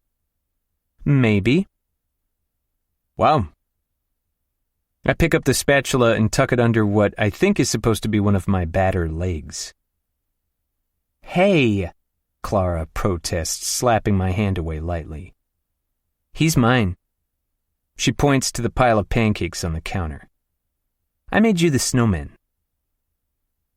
Frankly, there isn't much difference between the blobs of the snowman and the blobs of my limbs. Have you ever seen a snowman before? I'm rusty, okay? She says sheepishly. I normally eat breakfast on my way into the office. Never feels like there's any point just making them for me. It looks great. I can't remember the last time someone made me breakfast. Or saw me almost naked before 8 a.m. Thank you. Sit down, I'll grab the syrup. It's on the top shelf. Are you working today? Clara asks when I take a seat with a couple of options. Yeah, I can't afford not to. I'm really behind with Holly orders and my regular stuff. Flo didn't tell us she was posting the video, and I didn't have the maximum order cap set on the website. Got flooded with new orders before I realized and set it to out of stock. Clara pours coffee from the pot into a reindeer mug I know she's dug out from the back of the cupboard and pushes it in front of me, then does the same to her own matching mug. Do you have the stock? Mostly. Around half my orders were canceled when the Davenport doll and its price was announced. She pokes at her pancake version of me with her fork. I have some more stock coming in December. What's your plan today? Sit at the window and watch the snow, maybe strike off a few things from my Christmas movie list. If your Wi-Fi doesn't suck, maybe I'll do some scheming for the greater good. Christmas movies in November is illegal, Clara. December 1st is the earliest acceptable time to start, I say seriously. You need to find some handcuffs then, because I watched The Muppet Christmas Carol 3 days ago. 0 regrets. I don't need the image of Clara handcuffed distracting me from working today. If I'm being super honest, I watched Love Actually in September. I can't listen to this, I tease. I'll be downstairs if you need anything. November-appropriate movie recommendations included. My email inbox is full of order update requests that vary in levels of hostility depending on if it's related to Harry's or Holly. Dad would say that this isn't a way to run a business. But Dad sent me a picture of sunny Florida this morning while I'm stuck here in snow, so he doesn't get to dictate how I run my business right now. Badly is how I'm running it, and that's my choice. My workshop is cold as fuck even with the heater blasting, and I'm struggling to get motivated. But I make myself look busy when I hear paws and feet on the stairs. There's a light tap on the door before it opens. Jesus, it's cold in here. No kidding. Clara turns to close the door behind her. Her gym leggings cling to her long legs, the black fabric scrunching above the curve of her ass. This isn't helping my ability to concentrate, and I can't decide if it's better or worse than what she wore at breakfast. I'm telling myself that the reason I can't get her off my mind is because she's in my space, not that I'm pathetic and horny and haven't stopped thinking about this woman in one way or another since I met her. I made us lunch. I was going to bring it down, but then I thought maybe you don't allow food in here. Also, I'm now worried if you turn into an icicle down here, people will think I locked you out or something. Don't you have a heater? It's amazing that a simple offer of lunch is enough to make me slow blink. I'm starting to like this coexisting in one space thing. I can't remember the last time it felt like someone was looking after me instead of the other way around. The heater is on. It's just a piece of shit. You didn't need to make me lunch. I wanted to. Keep your expectations low. It's only tomato soup and grilled cheese. I follow her out the door and keep my eyes on the stairs instead of her ass as I let her and Elf go ahead of me. Am I allowed to ask how work's going? The word no is on the tip of my tongue. Only if you want to hear me complain. We take our seat at the table. Clara sits to my immediate right instead of opposite me like last night and this morning. I warm my hands on the side of the steaming bowl of soup. That bad? She asks. No. I hate the admin side of work and my inbox has become unmanageable. I can't face tackling it, so it's getting worse every day. Her face is practically angelic as she smiles innocently. Why do you look like you're plotting something? No plotting. Just ideas. Hear me out before you immediately turn me down, okay? My suspicion is at an all-time high. I'll try. Let me clear your inbox for you. Wait. She holds up her hands to stop my oncoming interruption. I've dealt with customer service problems since I was in high school. We can agree on a script because most things will be the same couple of questions. I'll work downstairs and run any answers by you that fall outside of it. I'll be so quick, Jack, then you don't have to worry about it. Don't you have your own job to do? Clara shrugs. Resolving problems in Fraser Falls is my job right now. This is a problem and I can easily help you. Then you can keep the answers for whenever you need them. Please, let me help you. Having an empty inbox would be a weight off my shoulders, but there's something tugging at my gut that doesn't want to hand over my work laptop to Clara. You can't be in my workshop while I'm running the machines because of health and safety. Can we do it together later? Her whole face brightens up. Of course we can. Because I've been the recipient of your emails and I have a few concerns about the professionalism you're going to give to my customers. I dodge the paper towel that's thrown in my direction. I should have left you freezing your ass off downstairs, soupless. Too late now. The afternoon passes surprisingly quick, knowing my email problem is going to be taken care of soon. I find myself smiling when I can hear her and Elf moving around above me while I'm working. When I eventually clean up and take myself back upstairs, Clara is making a salad to go with the pizzas she put in the oven 10 minutes ago. I think my mom was onto something with this housewife business, you know? I don't know why I try to prove myself to my dad when I could just get a husband and hang out with dogs all day. You'd be bored without someone's problems to interfere with. I know, she admits. But it's nice to pretend for a little while. I agree, and it is nice to pretend. Dinner is another meal that consists of Clara making me talk about myself. When she's satisfied she's heard enough about my elementary school crushes, we move on to a more controversial topic. It happens on Christmas Eve, I say, almost knocking my soda can over with my arm. At a Christmas party, for God's sake. He says ho ho ho at one point. What's more Christmassy than that? But the main theme of the movie is violence and terrorism, not holiday spirit. I'm sorry, Jack, but Die Hard isn't a Christmas movie. Bruce himself said it isn't. I immediately reach for my cell and swipe away the messages from Tommy asking if Clara and I have murdered each other yet.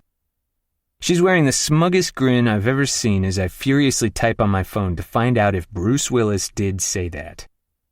I quickly find a YouTube video from a roast. It's AI, I declare, locking my phone and putting it face down. The video from 1,000,000 years ago is AI? That's what you're going with?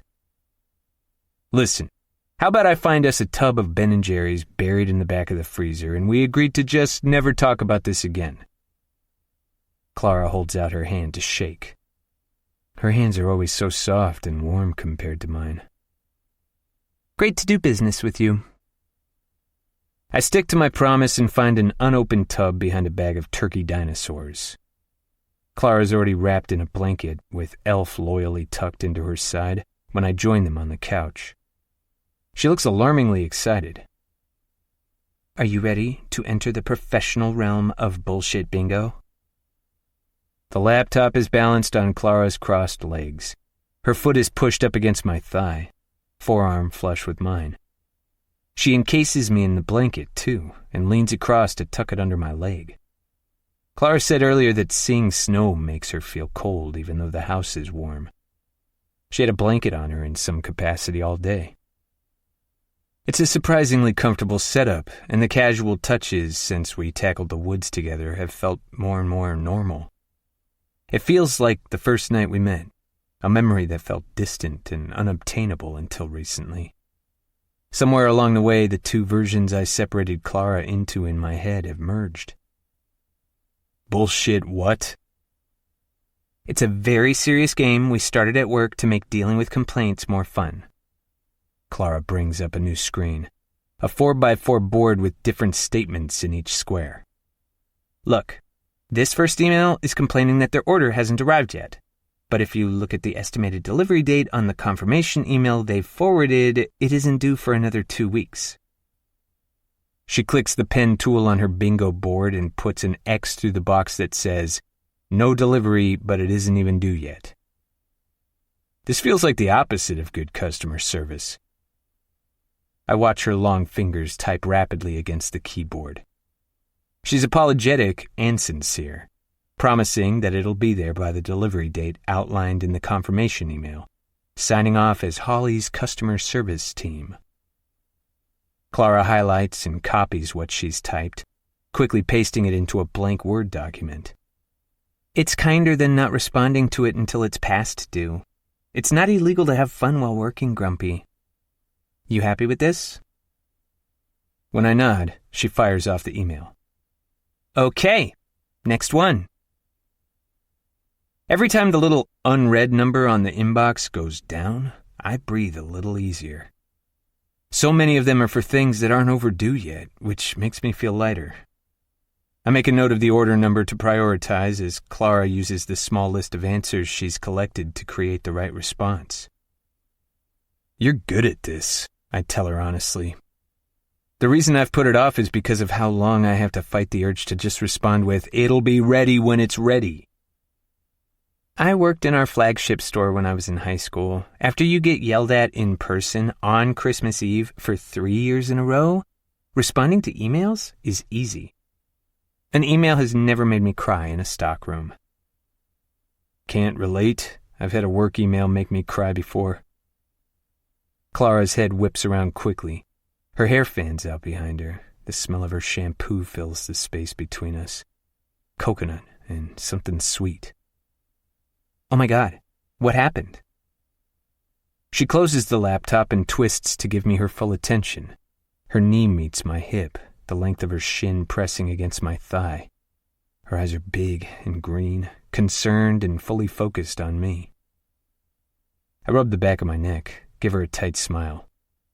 I was just minding my business with my friends, having some drinks, trying to unwind from the week. I saw I had a work email, and normally I wouldn't check, but I'd been super aware of them, being behind and all. So I checked it, and honestly, I couldn't believe it. I tried to make sense of what she was unhappy about, but then she resorted to name-calling. Clara's jaw drops. Her pink lips form the perfect O shape. That's wild. What did she say? I drag my hand down my face, cover my mouth, squeeze my eyes tight. When I open them, Clara is still staring at me with her doe eyes. I can't laugh. She called me a smartass and broody bodyguard. What does broody bodyguard even mean? Clara's fingers poke right in my ribs, winding me. She huffs and she twists back to her original position, her feet on the floor this time, the length of her thigh pressed against the length of mine again. Her shoulders sitting a little lower than mine. I hate you. You're writing the next email.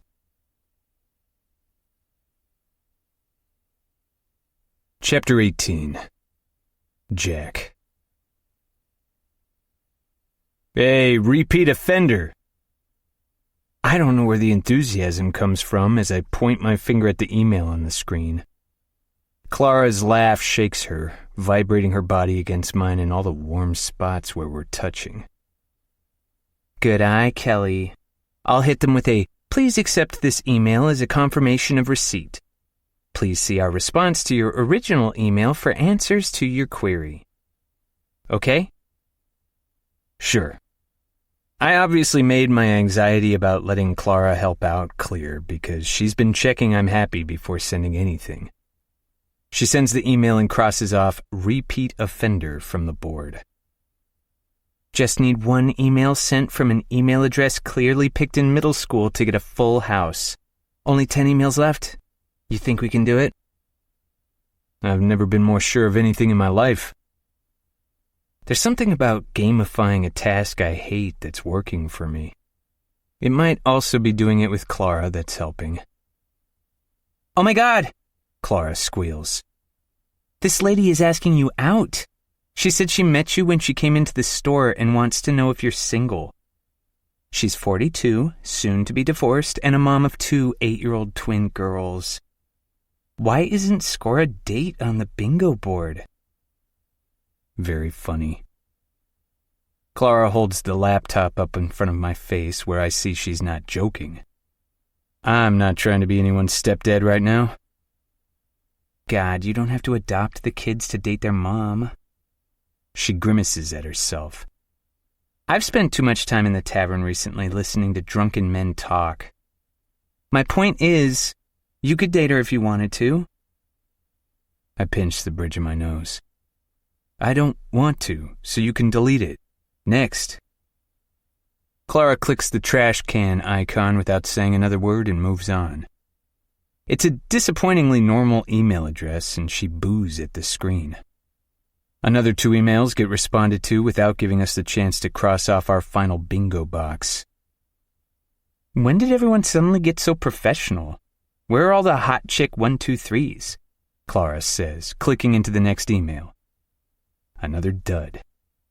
There's no individuality anymore. Clara responds to the second-to-last email while I dig my cell phone out from under my leg. I make sure she can't see my screen and bring up my inbox. The whooshing sound happens a split second before the dinging noise my laptop makes. She eyes me. When she clicks my name and opens the email, her hand flies to her mouth. Jack is the coolest 0510@hotmail.com wants to know if I want a fresh drink. I should email back and say no thank you. I rub my temple, pushing through the minor embarrassment. I think you can probably just ignore it. Sounds spammy. Can I cross the square? Clara hands me the laptop. You've earned it. Incredible email address. Creativity from Baby Jack. I strike a line through our final bingo square and hand her back the laptop. Full house. And last actual email. Come on, Jacqueline Stewart, don't be an asshole. Oh my God. What? My eyes dart to the screen as Clara bursts out laughing. Cutie Pie Jackie 07 wants to know if it's possible to change the design she picked on the table she ordered from you 2 weeks ago. So you're telling me if I'd just waited one more email, I could have kept Jack is the coolest all to myself? But don't you feel so much freer now that he's out? Clara rubs between my shoulder blades in a bid to comfort me. Her hand stops and rests on the shoulder closest to her for a beat, then returns to the laptop. Every touch ends quicker than I want it to. Don't respond to that one. I'll call her tomorrow to talk about it. Are we done? We're done. Wasn't that bad, right? She hands me the laptop and shuffles off the couch. You made it not that bad. It would have been bad if you weren't here to help, I tell her honestly. I probably would have given up from frustration. Clara stretches her arms and legs. She groans as she brings each knee up to her stomach and rolls her shoulders. Do you have any other tasks for me? Do you know how to make an oak table? I watch as she continues to move around like she's got too much energy all of a sudden. Elf jumps off the couch to sit near her feet, equally unsure what's happening. I'm one of those annoying people who were born believing that they can actually do anything, so while the answer is technically no, let me watch a few YouTube tutorials first. You're ridiculous, I tell her, smiling when she dips her head to hide her smile. Are you okay? You look like you're warming up to go for a run. She looks over to the window where snow has compacted on the external windowsill. I'm fine. I just sat in one spot for too long, and I suddenly have energy because I'm happy I was able to help you. I'm morally against running. So I won't get to race you at the Santa run? She sits back down beside me, cross-legged, facing me this time. I make sure she has enough of the blanket covering her. Elf can't find a route to sitting next to her, so he opts to lie in his bed next to the radiator. She rests her chin on her hand, propped up by her knee. I'm undecided. Why do you even have a Santa run? I took a strand of hair that falls into her eyes behind her ear. It's to raise money for the toy drive. Clara bolts up straight like she's been hit with a stun gun. That's it! That's it! That's it! Oh! I need my laptop! What just happened? I murmur to myself as Clara sprints across my living room into her bedroom. What happened to being morally against running? I yell. It's for a good cause, she yells back. She reappears, laptop in hand, and the biggest smile on her face. Are you going to fill me in on what I'm missing here? The couch creaks as she launches herself at the cushion's end. I have press connections because of my job, right? And I've been trying to get a news station to do a segment or story about the toy drive. Everyone only wants to talk about Float's video, but a friend of a friend of a friend said if I could find a better hook, then they could maybe do something. And you found a better hook? I ask, feeling clueless. The Santa run to raise money is the perfect introduction to everything you're achieving with the toy drive. People all dressed up, ready to run in the cold to make sure kids have something to open at Christmas? It's perfect. Clara is practically humming with excitement. You've really thought this through, huh? It feels like an obvious thing to say when, if I'm honest with myself, she's been a whirlwind since she got here. The frustration I felt about constantly seeing her has subsided, leaving behind the truth that she's been trying hard for all of us since she arrived. If I can get you on the news, then people will know about Fraser Falls. If people know how great it is here, then people will visit. When people visit, they'll spend money here, and money makes the world go round. She doesn't look up at me while she explains her thought process. Her teeth are digging into her bottom lip while she concentrates on typing. Almost done? Take your time, I say gently. When she eventually closes her laptop, she beams at me. Who knew running could make me this happy? You really care, don't you? About running? No. I roll my eyes. About Fraser Falls, Clara. Of course I do. She wraps her arms around her legs, rests her chin on her knees. I haven't lied to you once, Jack. I hesitate. So when you said you had nothing to do with the doll or the contract, you meant it? I meant it. I started the small business program because I needed to pad out my resume to climb the ladder. My grandpa would have loved it. He started as a small, independent business, and remembering our roots was important to him. It's literally written on the wall of our reception area. Then the opportunity came up to cover someone on long-term sick leave in a higher position than mine in a different division, so I took it to get the experience. I didn't know about the Evie doll until I got back a couple of weeks before Flo's video. I haven't even seen the contract, Jack. Do you want to? I ask. The conflicted look on her face makes me want to wrap my arms around her. Yeah. She nibbles on the corner of her thumb while I find the emails from the start of the year that include the contract. Holly went viral when a reality TV lady shared her with a link to the store. Everything blew up from there, and the town was busier than we'd ever seen it. Flo was thrilled, obviously. Obviously, Clara adds. A few weeks into the new year, a guy from Davenport shows up asking if I'd be interested in scaling up my operation with the help of an experienced backer.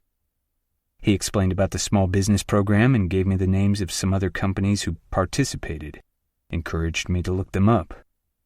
They're the ones I onboarded before I left. It sounded great. The others were excited, so I said I'd be interested. Then they sent over the paperwork. I pass the laptop to Clara. She balances it on her knees and tilts the screen back. Her eyes bounce from left to right rapidly, but her breathing slows. When I was a kid, my parents tasked me with teaching my sister how to ride a bike. I picked it up much quicker than she had, and they thought she liked their attention too much to try. One Sunday, I spent hours showing her what to do, and right after she started to get the hang of it, Mom and Dad came out to watch. She got so distracted by their cheering that she stopped looking where she was going and was heading straight for a tree. Their cheers of pride turned into screaming at her to brake. I knew she was going to hurt herself, and I couldn't do anything to stop it. My gut twisted in the worst way, voice stuck in my throat when I should have been telling her to stop. It's how I feel right now, watching Clara read the contract that's the antithesis of everything she says she stands for. When she reaches the last page, she takes a shaky breath that feels like it sucks all the oxygen from the room. The kind you get between sobs, a noise that is so revealing that it doesn't need her to explain how she's feeling. I feel it in the center of my chest, that ache of knowing someone is hurting and you can't do anything about it. I hate seeing her deflate, not when she's so loyal to what she thinks Davenport should be about. It makes me hate them even more. I failed you, she says, voice hardly above a whisper. I'm so sorry. When Clara turned up to resolve things full of fire and determination, she said she hadn't read the contract. If I'd shown her then and there, and she'd reacted like this, I don't think I would have been suspicious of her intentions. You can't fake this kind of devastation. Hey, I say gently, getting her attention. Her bottom lip quivers. I pull her to my chest, cradling the back of her head while she fights away the urge to cry. She wraps her arms around my torso as I rest my chin on her hair, her body melting into mine as she takes big, unsteady breaths. You're okay. You didn't fail me. They failed both of us. This isn't what it's supposed to be like. We're not supposed to be this kind of business. I promise you, the program is about a partnership. I didn't want this. I don't even know what this is. She lifts her body from mine and points a finger at the contract still on the screen. This isn't what we do. They let me believe you were lying and being dramatic for attention. I don't know how it happened, but I find myself wanting to apologize to her. A few weeks ago, I'd have taken great pleasure in proving I'm right. But there's no joy to be taken from shaking the foundation of the only thing someone's ever known. This isn't what Davenport is supposed to be about, she says quietly, possibly to herself. There's a large tear rolling down the side of her face. I catch it with my thumb. Her face turns into my palm, and I cup her cheek for a short moment. I'm sorry this is hurting you. I know how important your family business is to you. It's a punch to the gut. No, worse, to see Clara cry. She looks so vulnerable when she's upset, a stark contrast to every version I've seen of her. I'm stuck between regretting showing her and being relieved she finally knows. She deserves better, and I want her to believe that for herself. Clara lets me hold her while soft sobs wet my shirt. I stay quiet, alternating between rubbing her back and stroking her hair until she untangles herself from me and wipes both eyes with the back of her hand. This is just a lot to process. I think I'm going to go to bed. Is that okay? Of course. Good night, Clara. Night, Jack.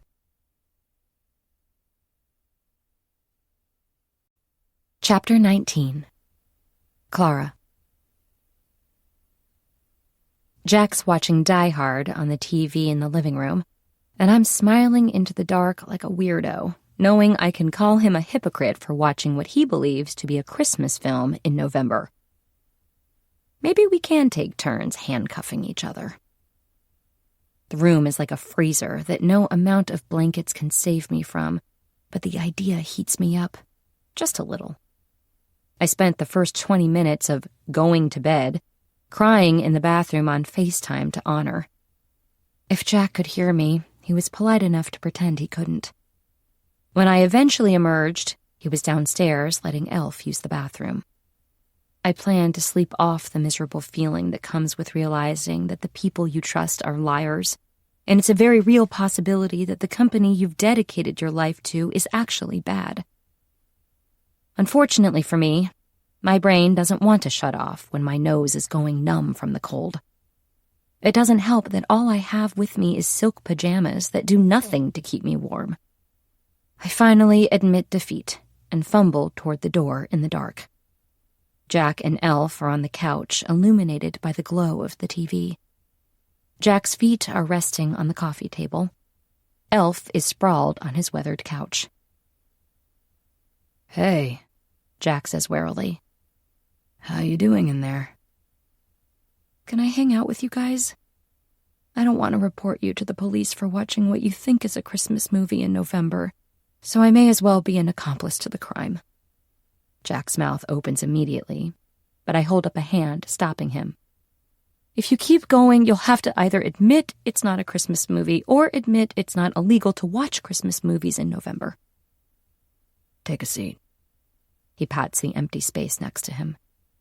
His eyebrows pinch together the closer I get to him. Are you okay? Your nose is bright red. I think the heating in my room is broken. I hold out my hands for him to feel how cold my fingers are. He gently squeezes them and looks horrified. Jack's on his feet before I can tell him it isn't a big deal. Next thing I know, I'm being pushed down onto the couch, and there's a huge knitted blanket being wrapped around me, and another fluffier one being thrown across my lap. Thank you, I say, but he's already charging toward my room. I pause the movie to listen to him call the radiator useless and other derogatory names. Elf is snoring loudly. Jack eventually emerges, shutting the door behind him. You should have told me you were cold. I didn't want to bother you, I admit. You love bothering me, he says playfully.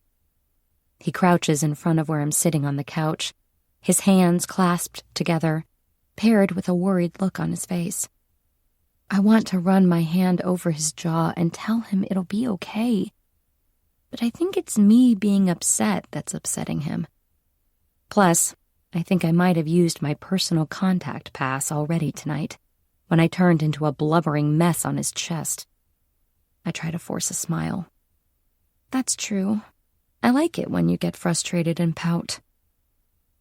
The corner of his mouth creeps up. I know you're lying. I don't even know how to pout. Do you want me to make hot cocoa? I nod. That'd be nice. Whipped cream? I nod again. You got it. I scoot to the end of the couch and rest my forearms on the arm. The storm has started to calm, the frantic blizzard slowing into a soft curtain of white. It's soothing to watch something so peaceful. I feel like I'm in a snow globe, I say to Jack when he approaches me with a mug piled high with whipped cream. Stand up, he says, putting the drinks on the windowsill. I move out of his way as he drags the coffee table and maneuvers the couch in front of the window looking out onto Main Street. I'm fighting to keep all the blankets on me in some capacity, but lose one when Elf lies down on top of it. There you go. Jack switches his movie to the Christmas jazz playlist. A jazz instrumental of Have Yourself a Merry Little Christmas fills the room. It feels cozy and peaceful.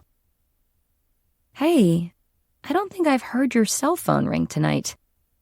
Did the snow magically solve all the problems in Fraser Falls? He shakes his head as he lifts the drinks from the windowsill and sits. I've had a few texts, but nothing urgent. People wouldn't drag me out in this weather if it wasn't urgent. Any other weather is fair game.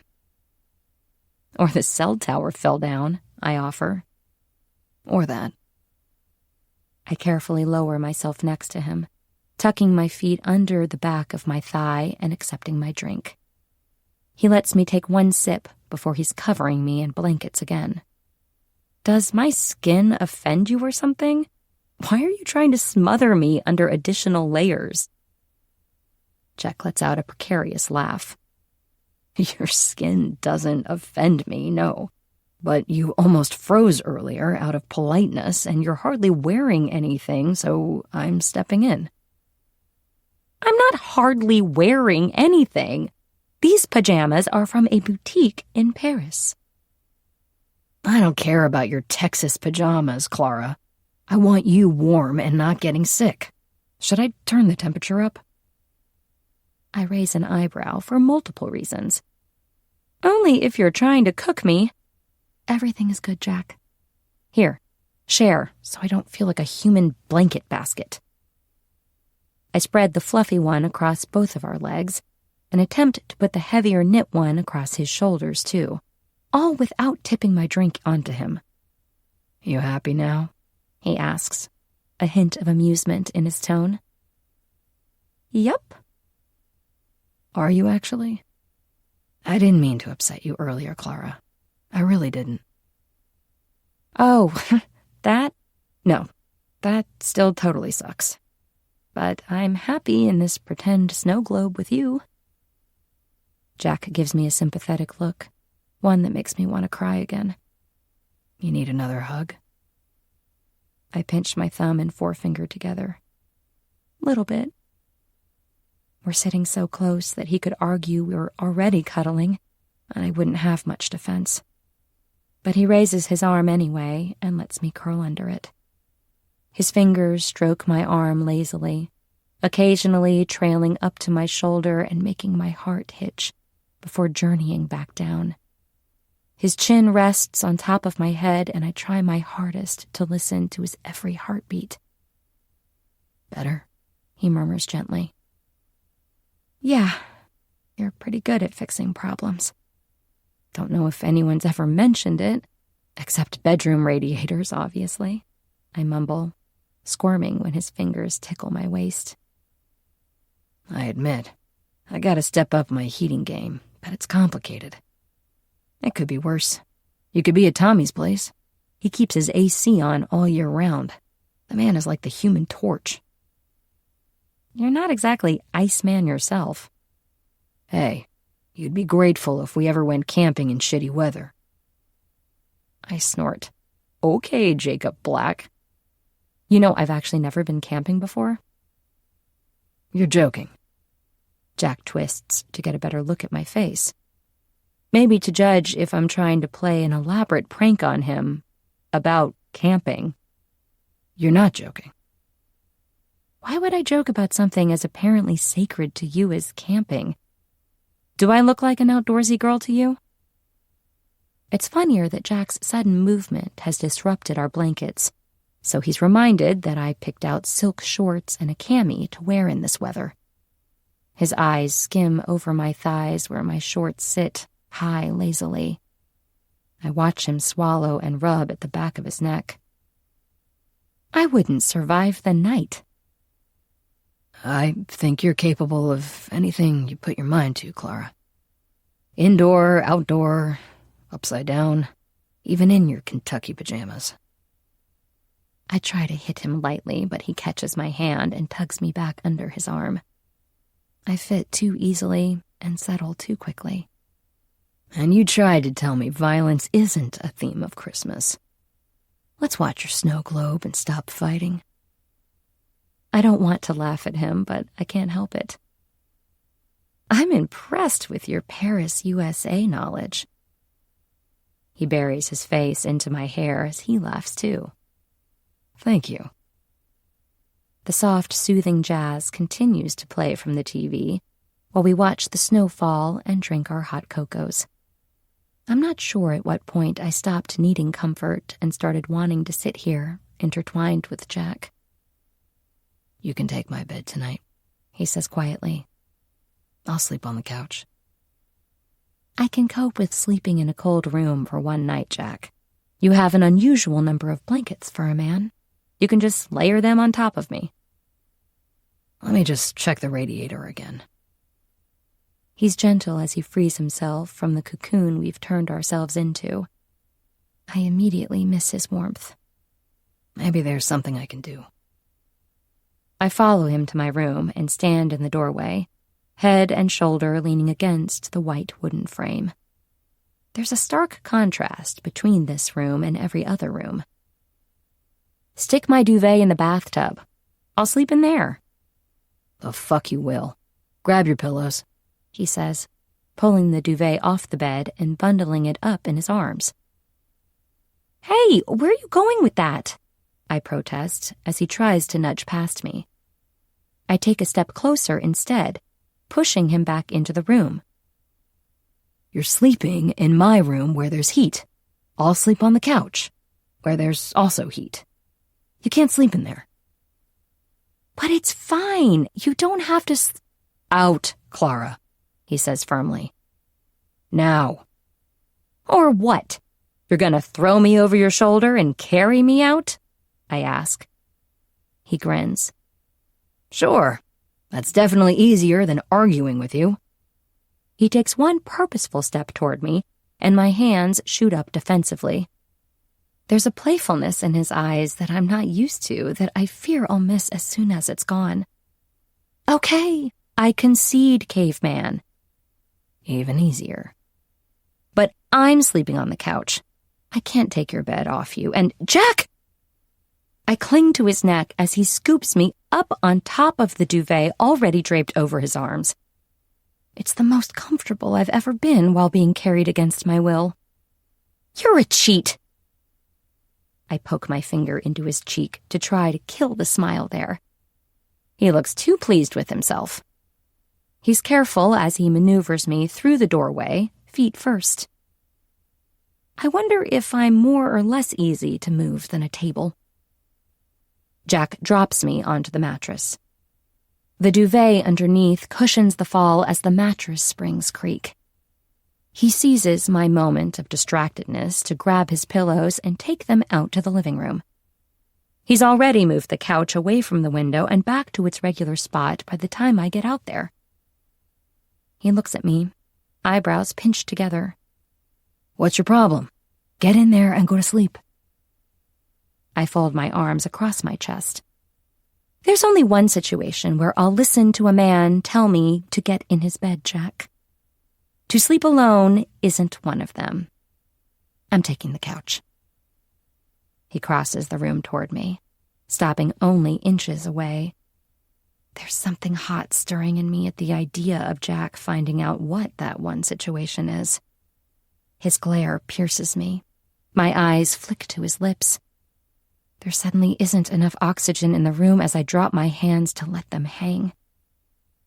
Jack's fingers brush my jawline gently until he reaches my ear, tucking my hair away, Goosebumps spread across my skin, and I watch his throat bob as he swallows. You're a pain in my ass. You know that? I nod slowly. You're one to talk.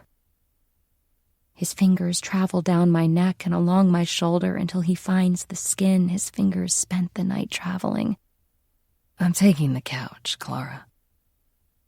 I don't say anything as he passes me to head back into his bedroom. I stare up at the ceiling, trying to find the exact moment I found myself losing it over Jack Kelly. He walks past me with his duvet and throws it on the couch with his pillows.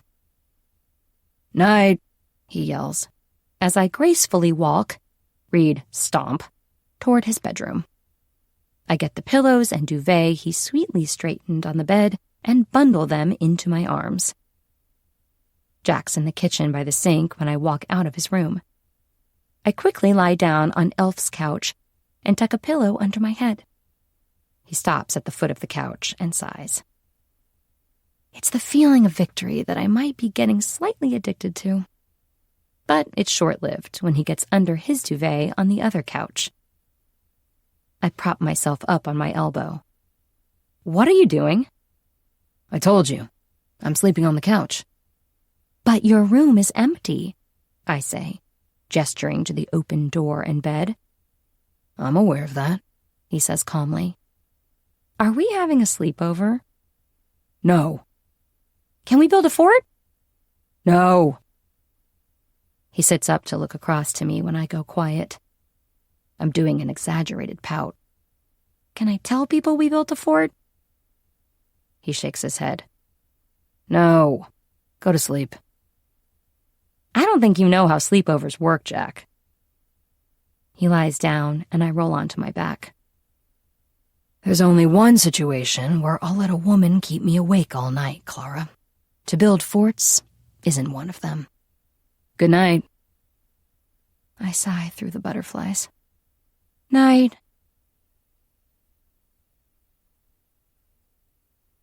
Chapter 20. Clara. Jack talks in his sleep, and I'm trying to decide if it's funny or weird to mention it. I know it was weird to record it, which I won't be telling him about, but otherwise, what's the reasonable thing to do?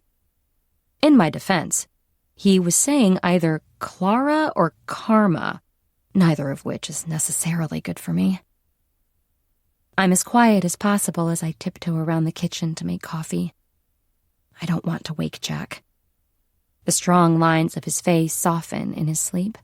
His sharp jaw fades beneath a dusting of facial hair that I quite like. I'm ignoring the fact Maggie texted me to say the repairman is coming today, and I'll be able to go back to the B&B. A car service is supposed to be picking me up tonight to travel home for Thanksgiving tomorrow, but I'm itching to tell them not to bother. The idea of leaving Fraser Falls to be locked in the house with my parents for 48 hours makes my skin feel too tight for my body. I don't know how I can be expected to sit opposite my dad after reading the contract Jack showed me last night. The one that would have cut him out of the decision-making and let Davenport develop the line without him. The one that would have let them produce his work without giving him credit, just like they did to me. I wouldn't say I'm an especially irrational person, but it makes me want to cause a scene. Something my mother has specifically asked me not to do my entire life. I'm not anxious to talk about what I've learned with my dad.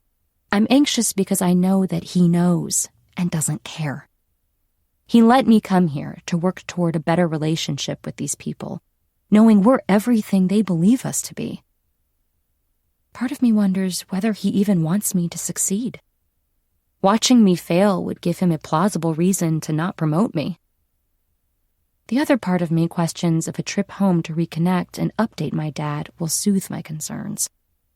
Concerns is a nice way of saying paranoia about Max, I guess. Will a trip with familiar home comforts be good for me? Do I miss Uber Eats? Yes.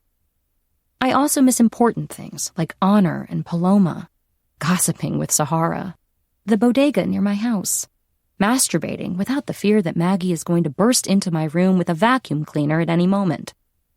The full spectrum of important things. Either the coffee smell filling the room or the loud screeching of Jack's ancient coffee machine wakes him up, distracting me from my Davenport-related rumination. He squints at me from the couch.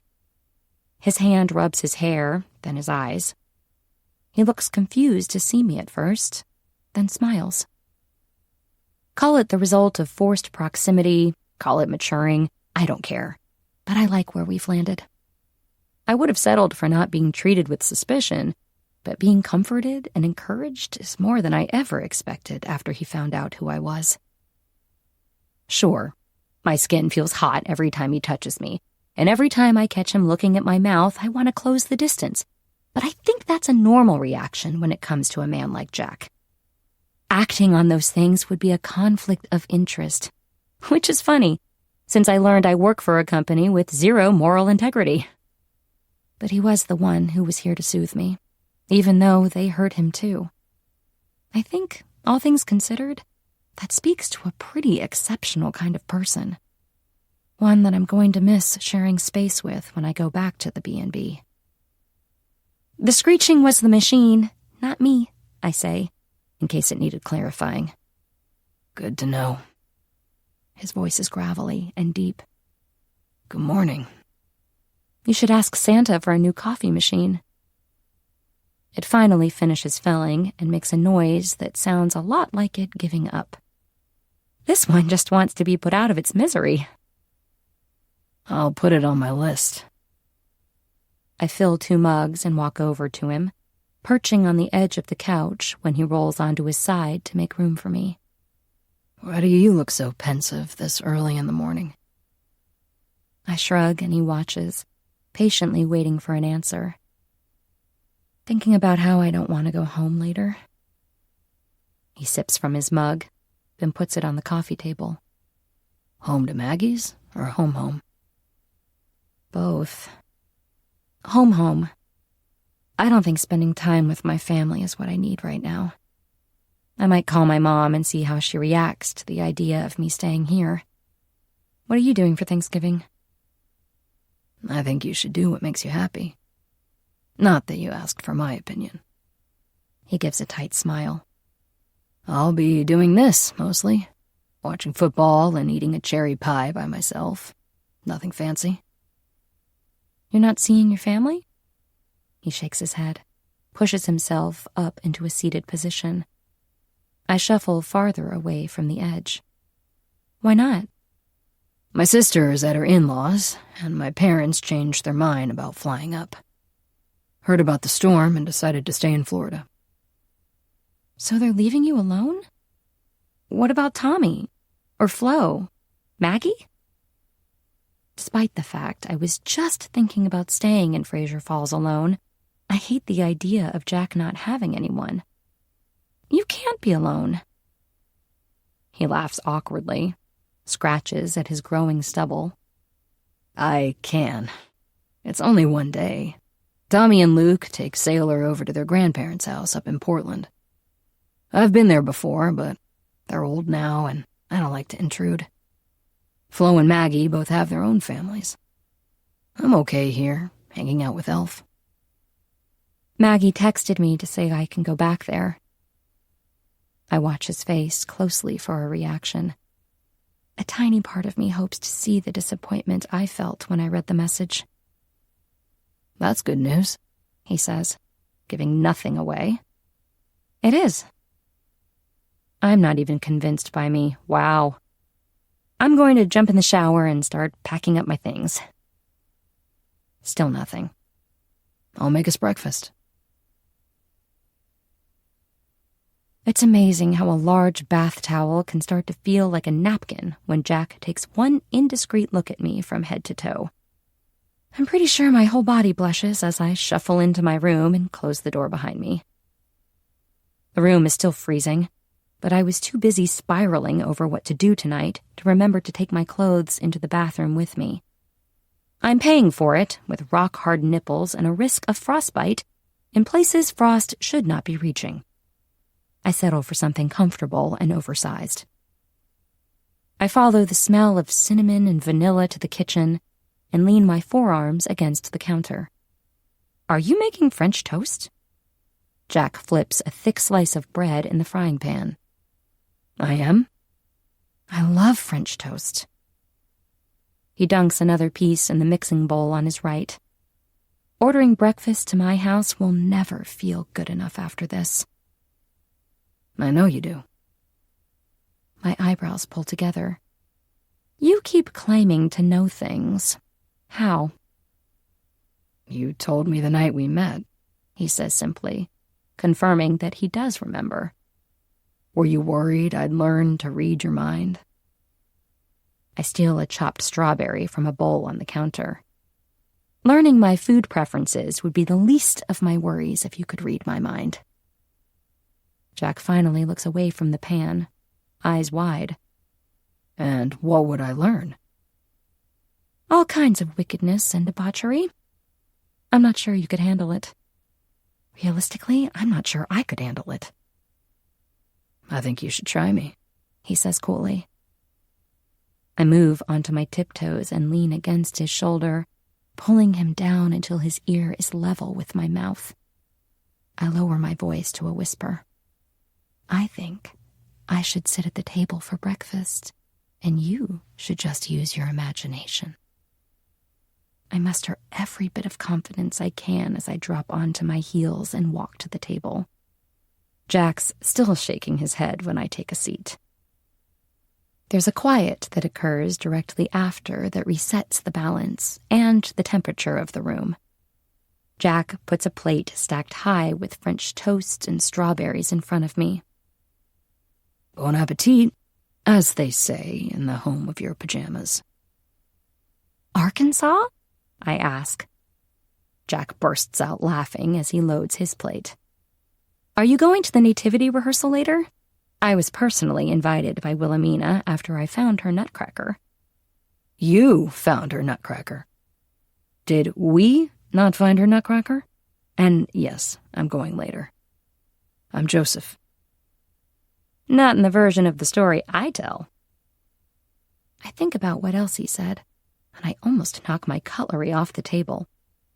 I'm sorry, did you just say you're Joseph in the nativity? You think I'm growing this beard for fun? He asks, rubbing his hand along his jawline. I've been actively avoiding thinking about the blossoming beard. I just assumed he was going for the rugged lumberjack look. I didn't realize you had a passion for acting.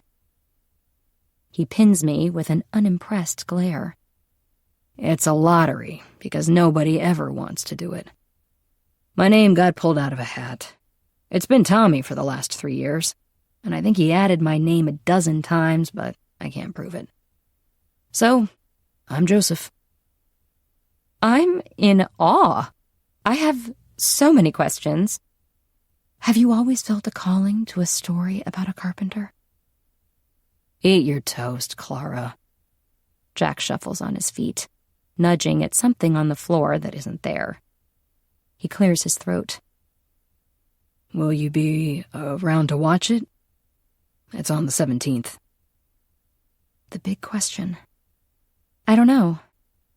I watch for a reaction. Still nothing. A picture of my mom and me at last year's Davenport charity gala is in the background of my call while I wait for my mom to accept my FaceTime request. She finally answers, and I can see the inside of her ear. Mom, it's FaceTime. Sorry. She brings the camera to beneath her chin. It looks like she's moving at speed through the house, but it could also be Sax. I'm having a disaster day, Clara. Are you okay, darling? I'm fine. What's going on? A disaster for my mother is a broad spectrum of possibilities. Is there anything I can help with? She sighs heavily. I doubt it, unless you know a floral designer who isn't completely booked all of December. The Rose Garden double-booked us with the DAR for the Christmas Eve fundraiser. It's a ridiculous hassle. I'm about to go shopping to calm myself down. A floral designer is just a fancy name for a florist, isn't it? She repositions her camera so I can see that she's frowning at me.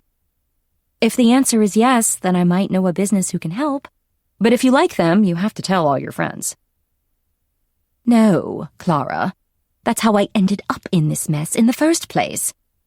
Betsy Hannigan saw the Rose Garden invoice, and I've been at war ever since. I won't go through it again. It's a small business in a tiny town, Mom. Their work is beautiful. I'll send you some pictures, and if you like it, you can contact them. Spreading the word about them would help them massively. I'm sure they'd prioritize you as an early client. I'm just saying what I think will convince her at this point. Hosting events is my mom's pride and joy, and she's very good at it. She knows people all over the Northeast who would keep Mel and Winnie busy all year. I need to update my closet plan as soon as I'm off the call. Send them over, darling. I'll take a look at their work. Now, why are you calling? I chew the inside of my cheek, working out how to word what I want to say. Oh, here's your dad and brother. Say hello to Clara. Mom flips her camera to show Dad and Max walking through the front door, laughing with each other. They each have a tennis racket. Dad's arm is draped over Max's shoulder. Both of them wave at the camera, and I unenthusiastically wave back. Mom flips the camera back to her. Why isn't Dad at work? I've never known Dad to take the day off. Your brother had a voucher. A voucher. Seriously? She nods. One of those stamp book incentives where you get your 7th game free. Max is quite enamored with it. Strange, since he hated every sport we tried to make him do when he was a child. Very strange. The image of my dad and brother arm in arm isn't one I thought I'd need to get used to. I might not want to go home, but it feels like I have to. I feel like I'm trying to keep up with them when I wasn't invited in the first place. More important, it feels like my promotion is slipping through my fingers. I was just checking in. Nothing urgent. Enjoy shopping, Mom. See you tomorrow, darling. Love you.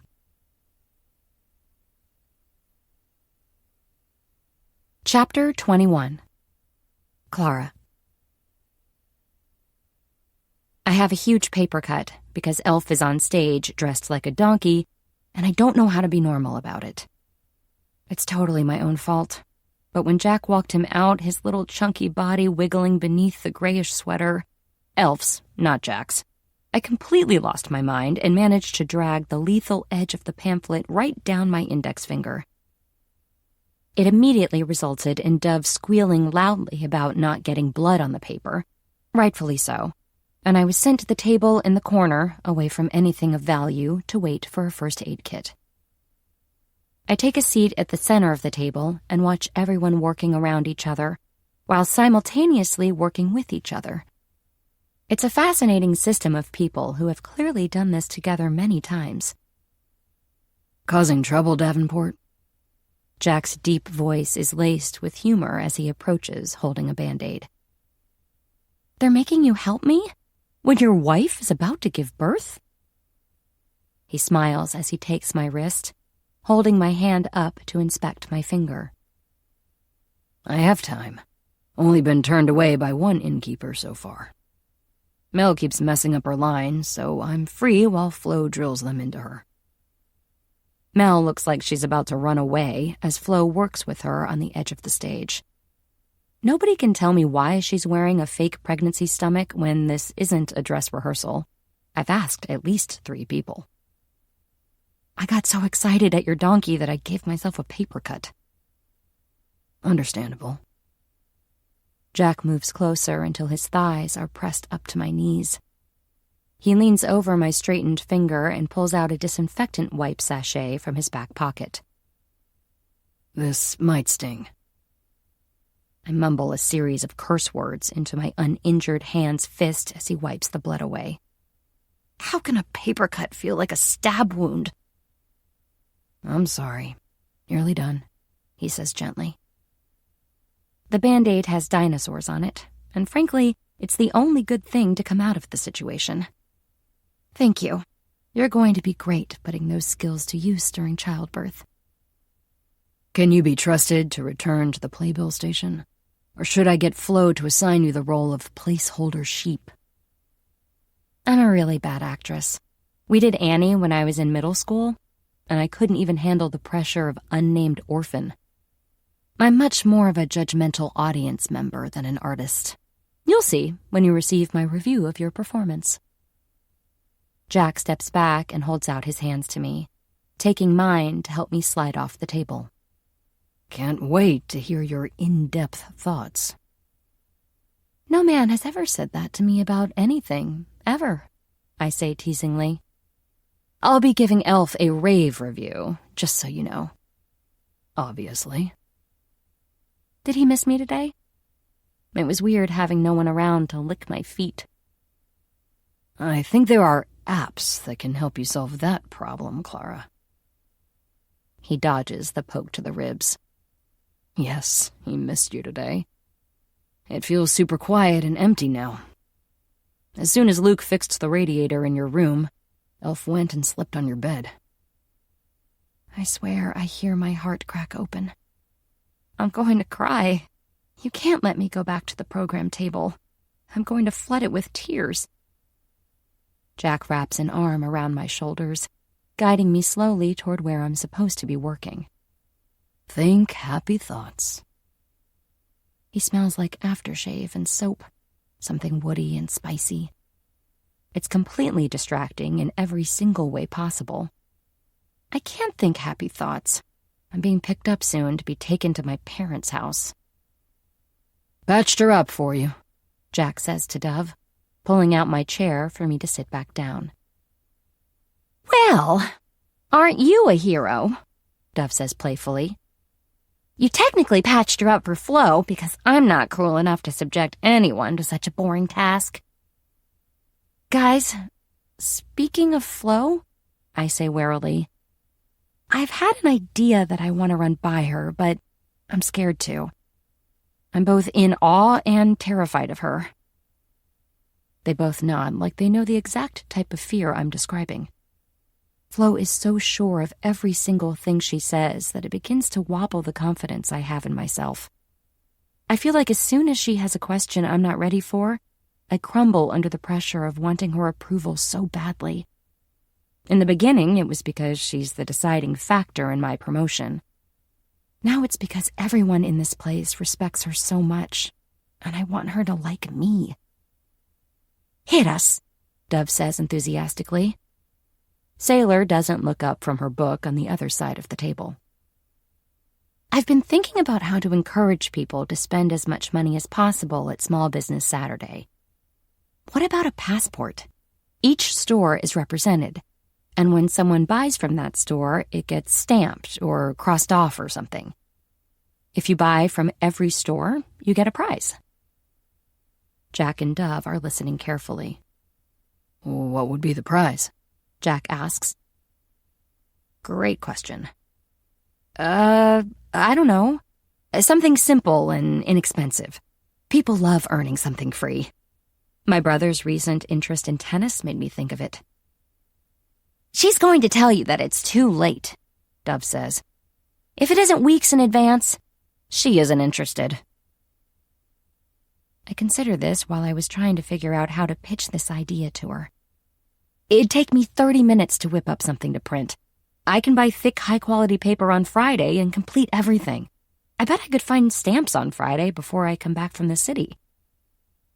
I can make stamps, Jack says. Sales, want to make some stamps with me? Sailor doesn't look up. No, thank you. Great, but that wasn't the right answer, he murmurs. I like it, Clara. I think it's a good idea. I'll get Flo. I want to tell him to wait as he heads toward the stage, where Flo is still guiding Mel. I feel like I need more time to come up with a well-thought-out pitch, but in reality, my car will be here soon. Flo is the most intimidating woman I've ever met, and yes, I'm slightly obsessed with everything about her. "I believe you have a proposal for me, Clara," Flo says as she approaches our table. I relay my idea to her in a slightly more enthusiastic and professional version of how I told Dove and Jack. As expected, she says there isn't enough time. "I think it's a really good idea, Miss Flo," Jack says. "I do too," Dove adds. "I'll come up with the prize." Flo looks as shocked as I do that Jack is taking my side. "Okay, I'll tell Arthur. Give me an update on Friday, Jack." "You got it." I don't even have time to celebrate because my cell phone starts vibrating on the table, letting me know my car has arrived. "I have to go," I say, the words struggling to come out. "But I'll be back." "Have you finally replaced me in town as the fixer?" he says, cocking his head. "I know I always say you're capable of anything, but I'm not sure you could unclog a drain." I smile, look down at my phone clutched between my hands. "Your role is safe for now. It's my car service calling to let me know he's outside." Jack nods, pushing his hands into his pockets. "Have a safe trip home." I debate if it'd be appropriate to hug him goodbye and settle on, no, not here. Time seems to move slower as I grab my bags from the back of the room and head out to the car. There's a longing I don't recognize as the car gets farther and farther away from Fraser Falls. My phone lights up with an incoming text from Jack. When I open it, it's a picture of Elf in his donkey outfit. I'm not even 10 miles away, and I'm already pining to go back. Knowing I'm trading in the simplicity and community of the place I've been calling home to overanalyze every mention of work my dad makes to my brother is the worst. Jack is going to spend the day alone, and I'm going to spend the day miserable. I don't know why I'm doing it. "Excuse me, I'm sorry, but could you please turn around?" Chapter 22. Clara. The last place I ever expected to be at 11 a.m. on Thanksgiving is Jack Kelly's doorstep, clinging to a cheap bottle of wine. I pressed his doorbell a minute ago, an old-fashioned thing I'm half convinced didn't work, until I start to hear a bolt sliding on the other side of the door. My words are lodged in my throat as he stares at me, mouth slack. He's wearing basketball shorts and nothing else. Heat creeps up my neck, and the speech I mentally prepared on my walk over here is gone.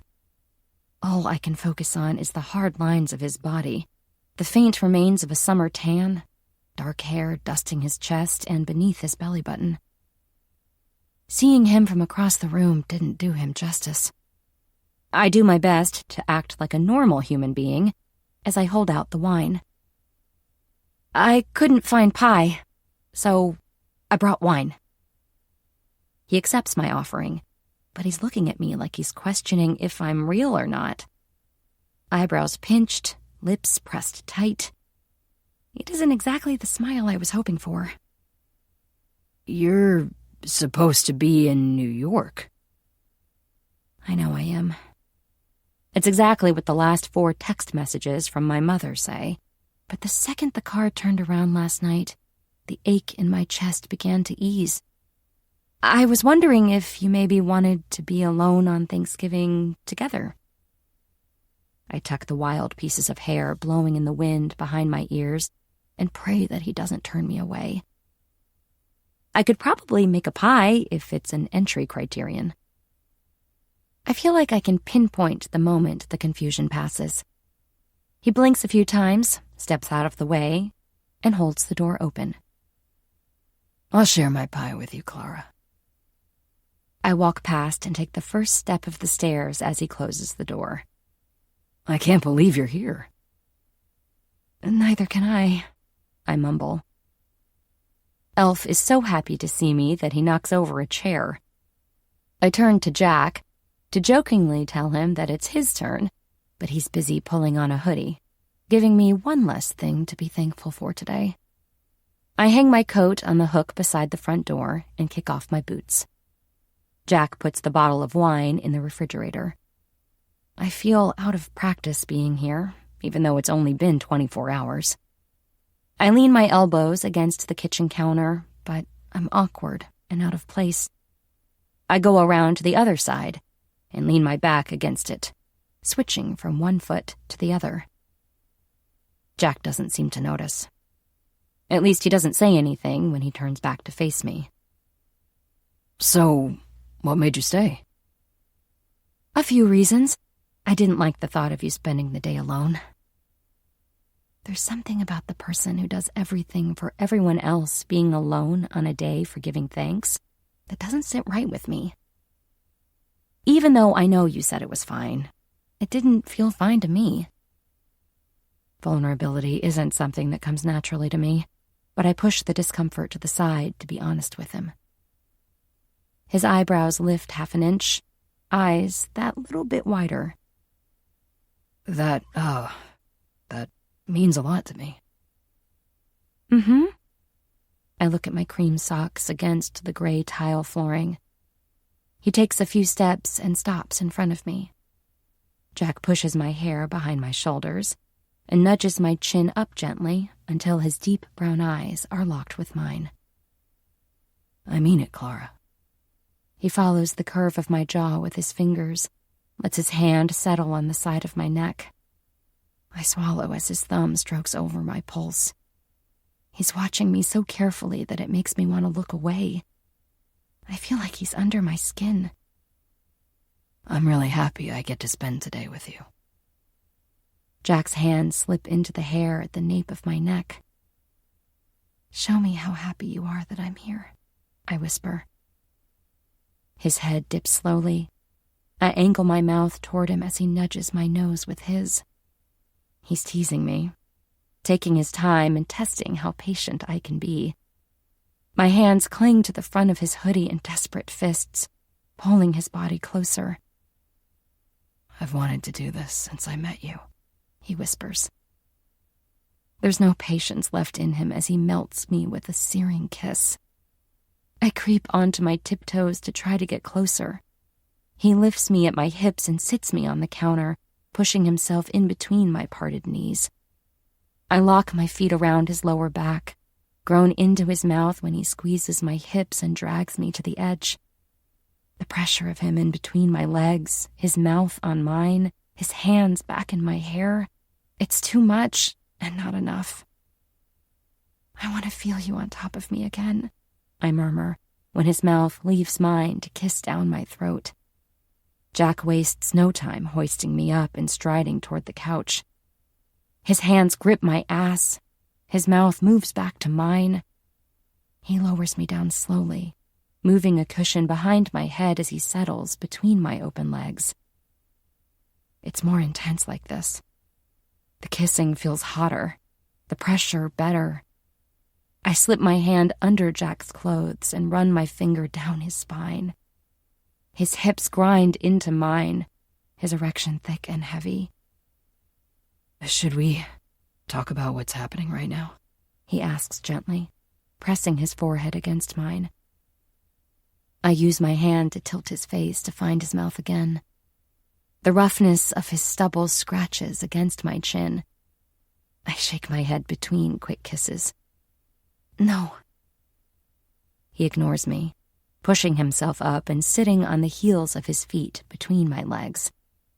My thighs are over his, feet flat on the couch behind him. I push myself up onto my forearms and shake out my hair. If I knew I'd be seducing a man today, I would have worn something other than sweatpants. I have Halloween-themed bat panties on. Jack probably wishes he had on something other than the basketball shorts that are failing to hide how hard he is. He follows my eyes and pulls his hoodie down at the front. This isn't smart, he says. The uncertainty in his voice is almost funny. Is it? He rubs at his temple, eyes slowly trailing over me. I really wish I were wearing something sexy. He tilts his head back, looking at the ceiling like it'll somehow give him answers. Does something have to be smart to be good? You're going to leave. It sounds like he's reminding himself more than me. At some point soon. Yeah, I will. But there's this... He points his finger to each of us repeatedly. This thing, right? Between us, an energy. I'm not imagining it. I nod my head slowly. You're not imagining it. This poor man looks tortured when he was supposed to be enjoying having a pie to himself today. Maybe now that we've kissed once it'll, I don't know, lessen the energy. We can go back to being normal after. I give him a soft smile, run my foot up his thigh. I don't know any time where that exact logic hasn't worked. I'm a man in crisis and you're making jokes. Jack laughs, rubs his eyes with his thumb and forefinger. He moves my foot from his leg and leans over me, placing it on the bottom of his back. I lift my other leg and interlink my feet again. The weight of his body reignites the ache that was starting to dull. He presses his forehead against mine again. I can't fuck you, Clara. I know I won't be the same after. Jack's hips grind into mine and I whimper. Now who's being tortured? Just kiss me then. Nothing bad has ever happened from making out. His teeth nip at my ear. My thighs tighten around his waist. A desperate fire is burning in my lower belly. I deserve a medal for the levels of restraint I'm showing, he mumbles, sounding furious at himself. Yeah, I tell him, helping pull the hoodie from his body and over his head. Won't be getting a medal from me. I'm team no restraint. His skin is hot and smooth under my fingertips. Every inch of him is covered in thick, solid muscle. I trail my fingers across his shoulders while he kisses me gently, letting me explore him. It's slower and sweeter than earlier. He takes his time, almost like he's savoring it because he knows it can't happen again. He maneuvers us so I'm on top of him and spends time running his hands over every inch of me. When I finally push us apart, my hands flush to Jack's chest with his erection hidden in his shorts at the apex of my thighs. He clears his throat gently. Do you want some pie? There's something about eating after finally getting what I've been waiting for that is making this cherry pie taste incredible. My family won't even be sitting down to eat their appetizers yet, so I feel very spoiled being allowed to skip straight to dessert. The pregame commentators are going over statistics, but Jack is too busy spinning a strand of my hair between his fingers to pay attention. You're really going to let me sit here and eat this alone? I hold up a forkful of cherry filling to him, but he shakes his head. I'm enjoying watching you try not to get it all over your face. I roll my eyes, and he kisses my temple. In a surprising turn of events, once didn't make the energy between us any more manageable. I decide not to think too hard about it and just enjoy today for what it is. He shows me pictures his family sent and reads the Fraser Falls Thanksgiving newsletter out loud. There's a natural gap where it would be normal to talk about my family, but it's a boundary Jack set, and I want to respect it. I think he senses it too. What are Honor and Paloma doing today? He asks. I smile and lean in, kissing him lightly on the cheek just above where his beard ends. When today is over, so is the affection. It's a one-time thing.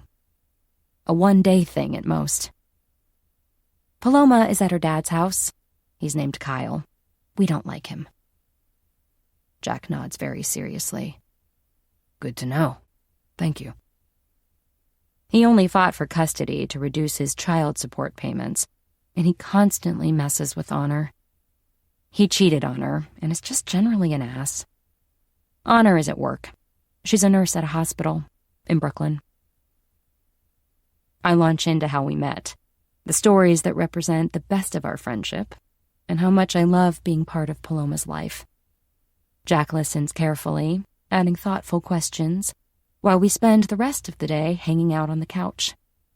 When we get hungry, Jack throws a couple of frozen pizzas in the oven and opens my cheap wine that smells a little like vinegar. And when it's time to go to bed, there's no argument over the couch.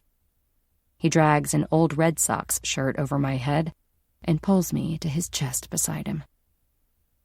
I fall asleep, wondering how long I can make one day last.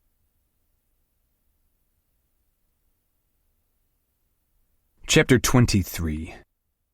Jack. It's really distracting to be intensely stared at while I have a knife in my hand. Can I help you? Tommy, Luke, and Dove all stare back at me over their coffee mugs like they don't know what I'm talking about. The staring has to stop. What did you do? Tommy asks, his eyebrows pinched together. He definitely did something, Luke adds, propping himself up at the counter. This is the worst part about spending time with Sailor like a good uncle. She usually comes along with these three assholes, who are determined to annoy me all day. Where's Clara today? Dove says in a sing-song voice. That's a blush! He's blushing! Tommy yells, pointing dramatically at me across the table. Sailor shushes him, and he apologizes to her immediately. I'm trying to concentrate here, she says seriously. We're attempting to carve the stamps for Small Business Saturday, but we've been constantly distracted by her unhelpful parents and uncle since we sat down. Sailor is the only one acting like a grown-up. She's at a print shop an hour away picking up her rush order for the stamp books. That's what Flo told me anyway. I'm lying. I haven't seen Flo today. I did see Clara, though, this morning when I first opened my eyes. Her auburn hair was splayed over my pillow like fire, my t-shirt bunched around her waist, her creamy soft skin pressed into mine while she slept peacefully. She's devastatingly beautiful, and I regret not telling her that yesterday. I thought Flo was visiting her sister this morning, Dove says, bringing her coffee up to her lips. Ah, shit. Caught her on her way out the door. Another lie. Tommy narrows his eyes at me like he's about to ask if I also stole a pie from a windowsill. You didn't rob Flo again, did you? He asks, eyeing me. I need everybody to move on from that one error in judgment, I mutter. Sailor holds up her stamp proudly. Look, this one's a candy cane. It's for Sweet Caroline's. I lean over to inspect it. That's perfect, kiddo. She beams, teeth and dimples and all. It hits me all over again, how much this town means to me. How much these people do. Even if they're annoying. I better get back to work, Luke says, ruffling Sailor's hair as he passes. She brushes off his hand and holds up her next rubber block. I'm making one for Miss Celia's store, too. It's a book. She's a baby, Dove says, nudging Luke with her elbow. And already more productive than Tommy. I resent that, Tommy mutters, stealing one of Dove's muffins anyway. I resent being called a baby, Sailor says in her most grown-up tone. I'm sorry, sweet girl, Dove says gently, a tone that's exclusively reserved for Sailor. Hey, let me help you. Pass me that one. That's for Flo's fancies, I say. She smiles, pushing her pink hair back into a ponytail. Oh, I know. Small Business Saturday has always been more successful on paper than in practice in Fraser Falls, but this year it might actually work, because Clara came in and made it make sense. She designed stamp cards with little illustrations and shop maps. She scheduled social media posts. And when I said I was worried we didn't have the budget for the number of flyers Flo was requesting, she made them herself in the seat next to me while we hung out on my couch. We haven't talked about what happened yesterday. About what I did. I don't know how to talk about it, not without giving something away I'm not ready to lose. Because she's going to leave. Eventually she'll go back to New York and Davenport and whatever sleek glass office she came from. I'll stay here, answering my neighbors' calls, sketching new toy ideas I'll never bring to fruition, and trying not to think about the fact that I'm always one tiny step from everything going wrong. The front door creaks and then slams. "Jack?" Flo's voice calls down the hallway of Dove's house. "You have a delivery. Apparently postal worker is something I can add to my resume." I stand and wipe my hands on a dish towel. "Watch the carving," I tell Sailor, who salutes me seriously before squatting down so she's eye to eye with the stamp. "Clara dropped this off. I said I'd bring it since I need to speak to Luke about the Christmas tree," Flo says, handing me a flat cardboard box. I nod. "Thanks." Flo narrows her eyes at me. "You look like you didn't sleep." "I slept a little," I lie. "Well, make sure you sleep tonight. I won't accept sleep deprivation as an excuse for being rude to your customers tomorrow. I'll be checking the reviews," she says, patting me on the shoulder and floating out the way she came.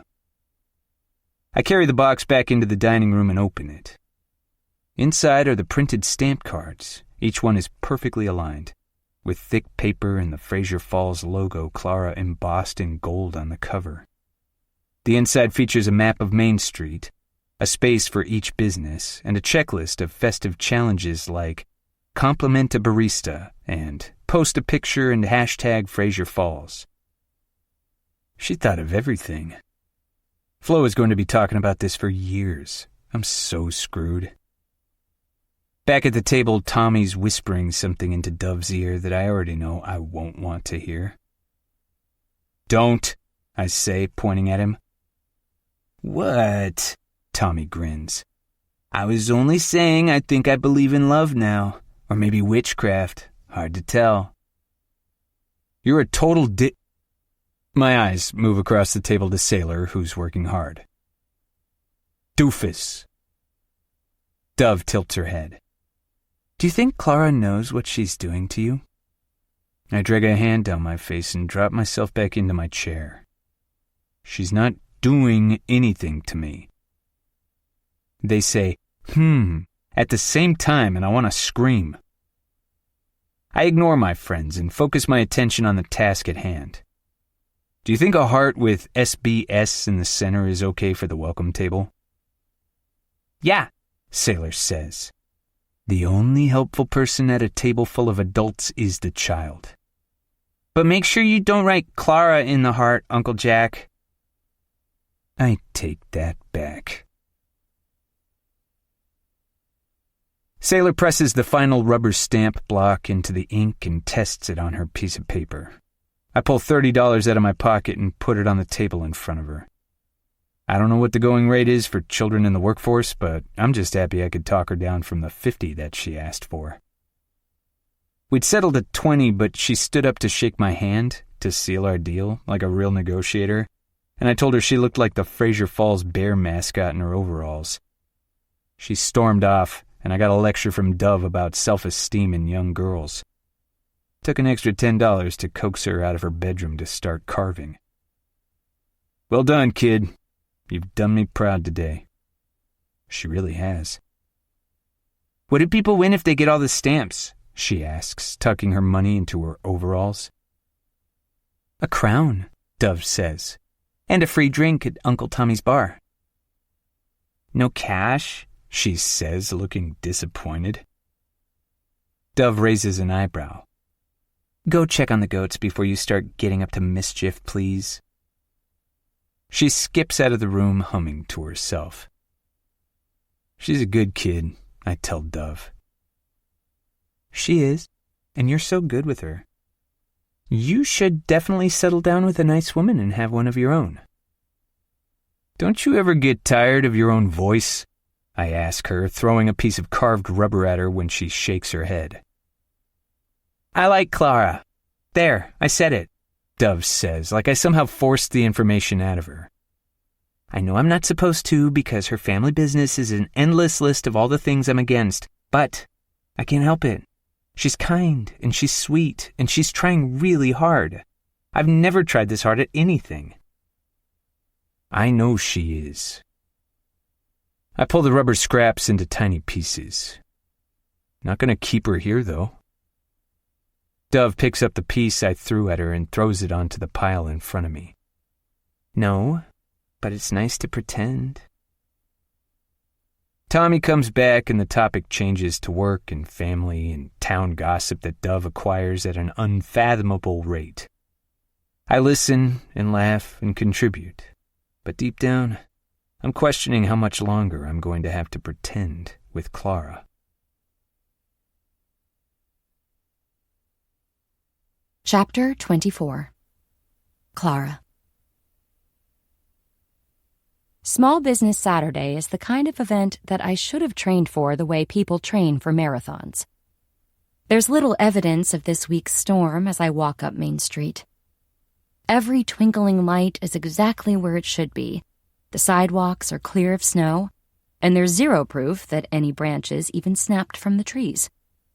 There's a bitter wind whipping through, but the energy is high, with every store open and ready.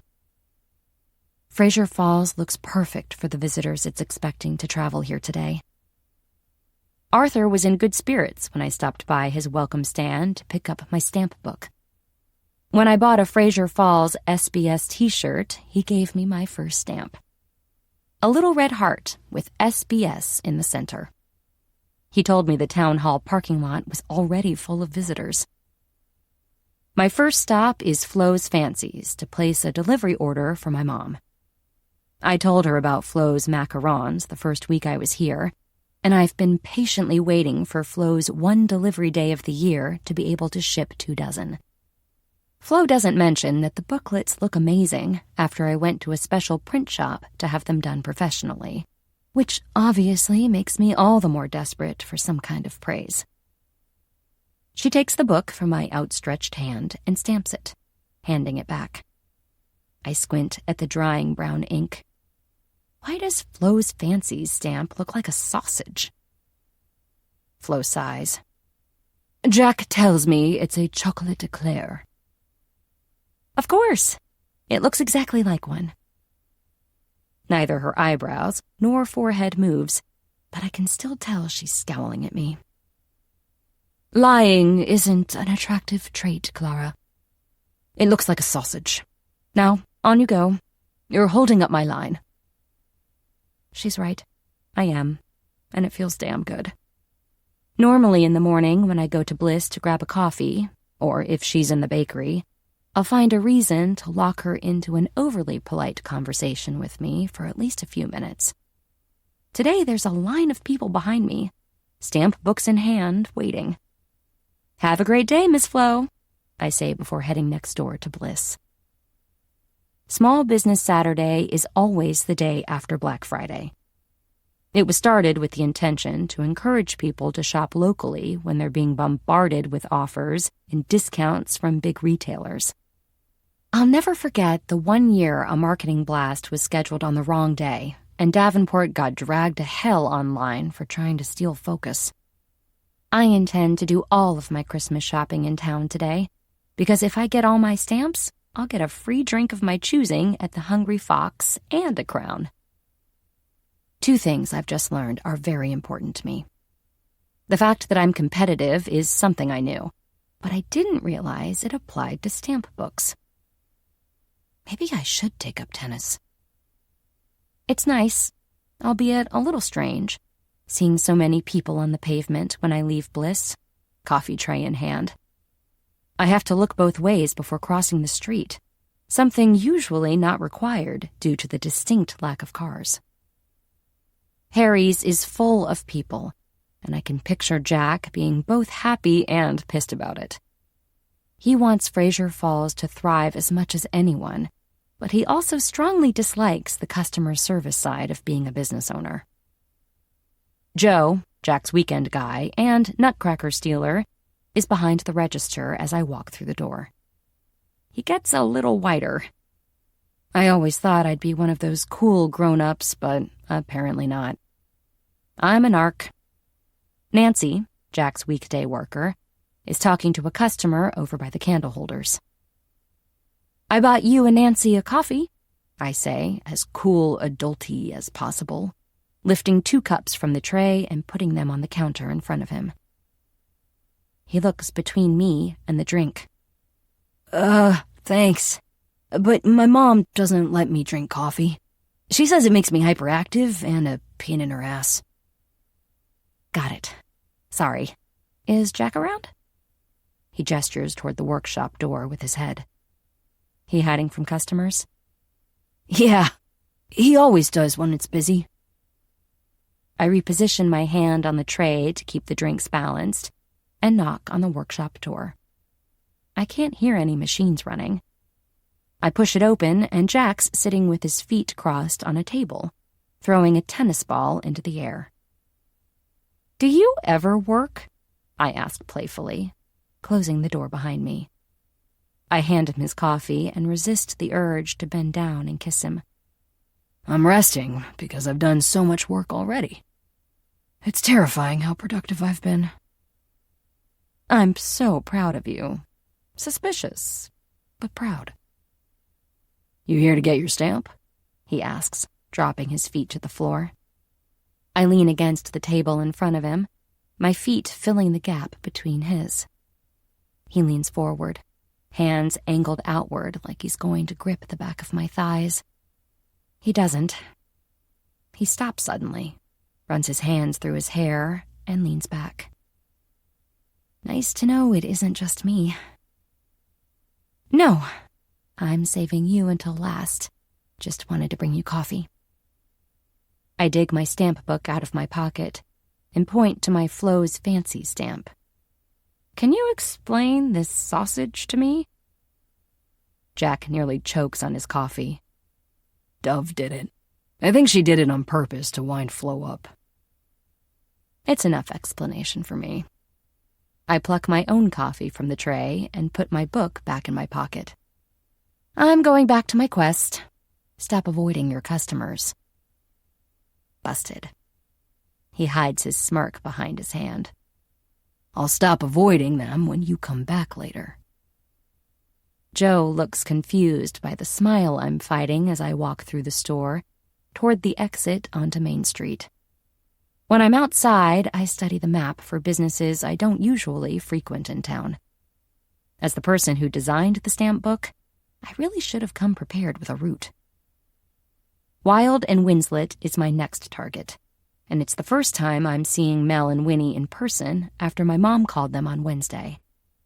After I sent through the link to their portfolio, she accidentally sent me back an emoji with sunglasses and then a thumbs up. Winnie is the first to spot me and squeezes me in the tightest hug. "Thank you, thank you, thank you." Someone, who I assume and hope is Melissa, joins and hugs me from behind. "Don't thank me too much. You haven't worked with my mom yet." Her social status is her pride and joy. Losing their event florist weeks out pushed her to the closest thing to stressed I've seen in 20 years. I didn't even know her face could still be that expressive.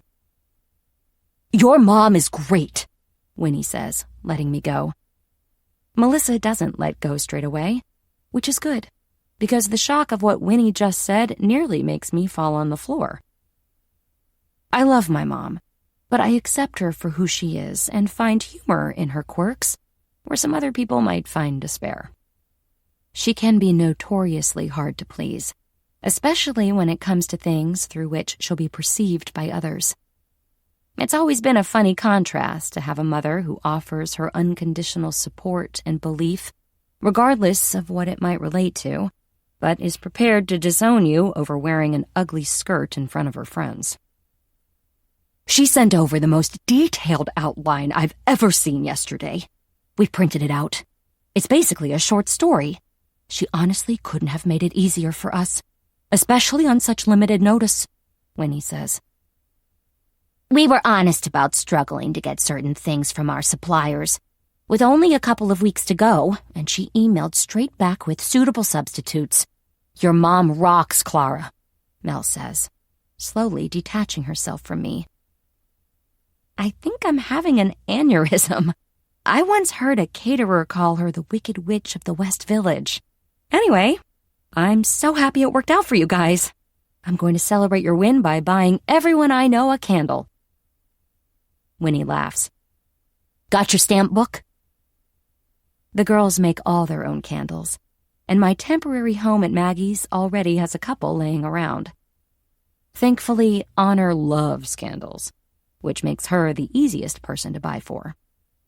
I choose a few from the brand new Christmas line just out today, and a few of the bouquet collection. The stamp is a simple flower with W&W underneath and pink ink. We, meaning Dove and I, made the executive decision to leave the hairdressers out of the stamp book, so I walked straight past their store, as well as the ice cream parlor, on my way to Wild and Winslet.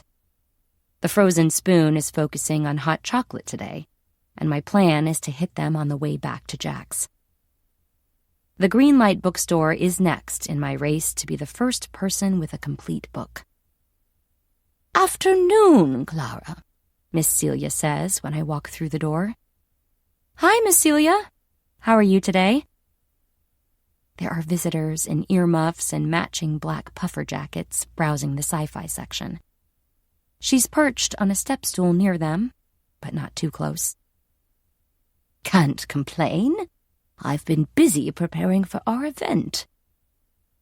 I love the way she calls it our event, when all I did was connect her with the right people.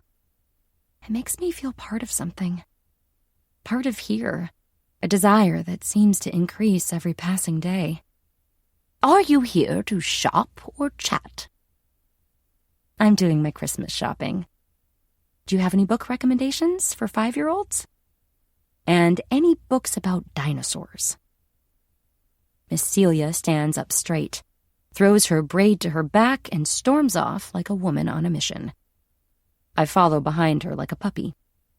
Is the dinosaur book also for the 5-year-old?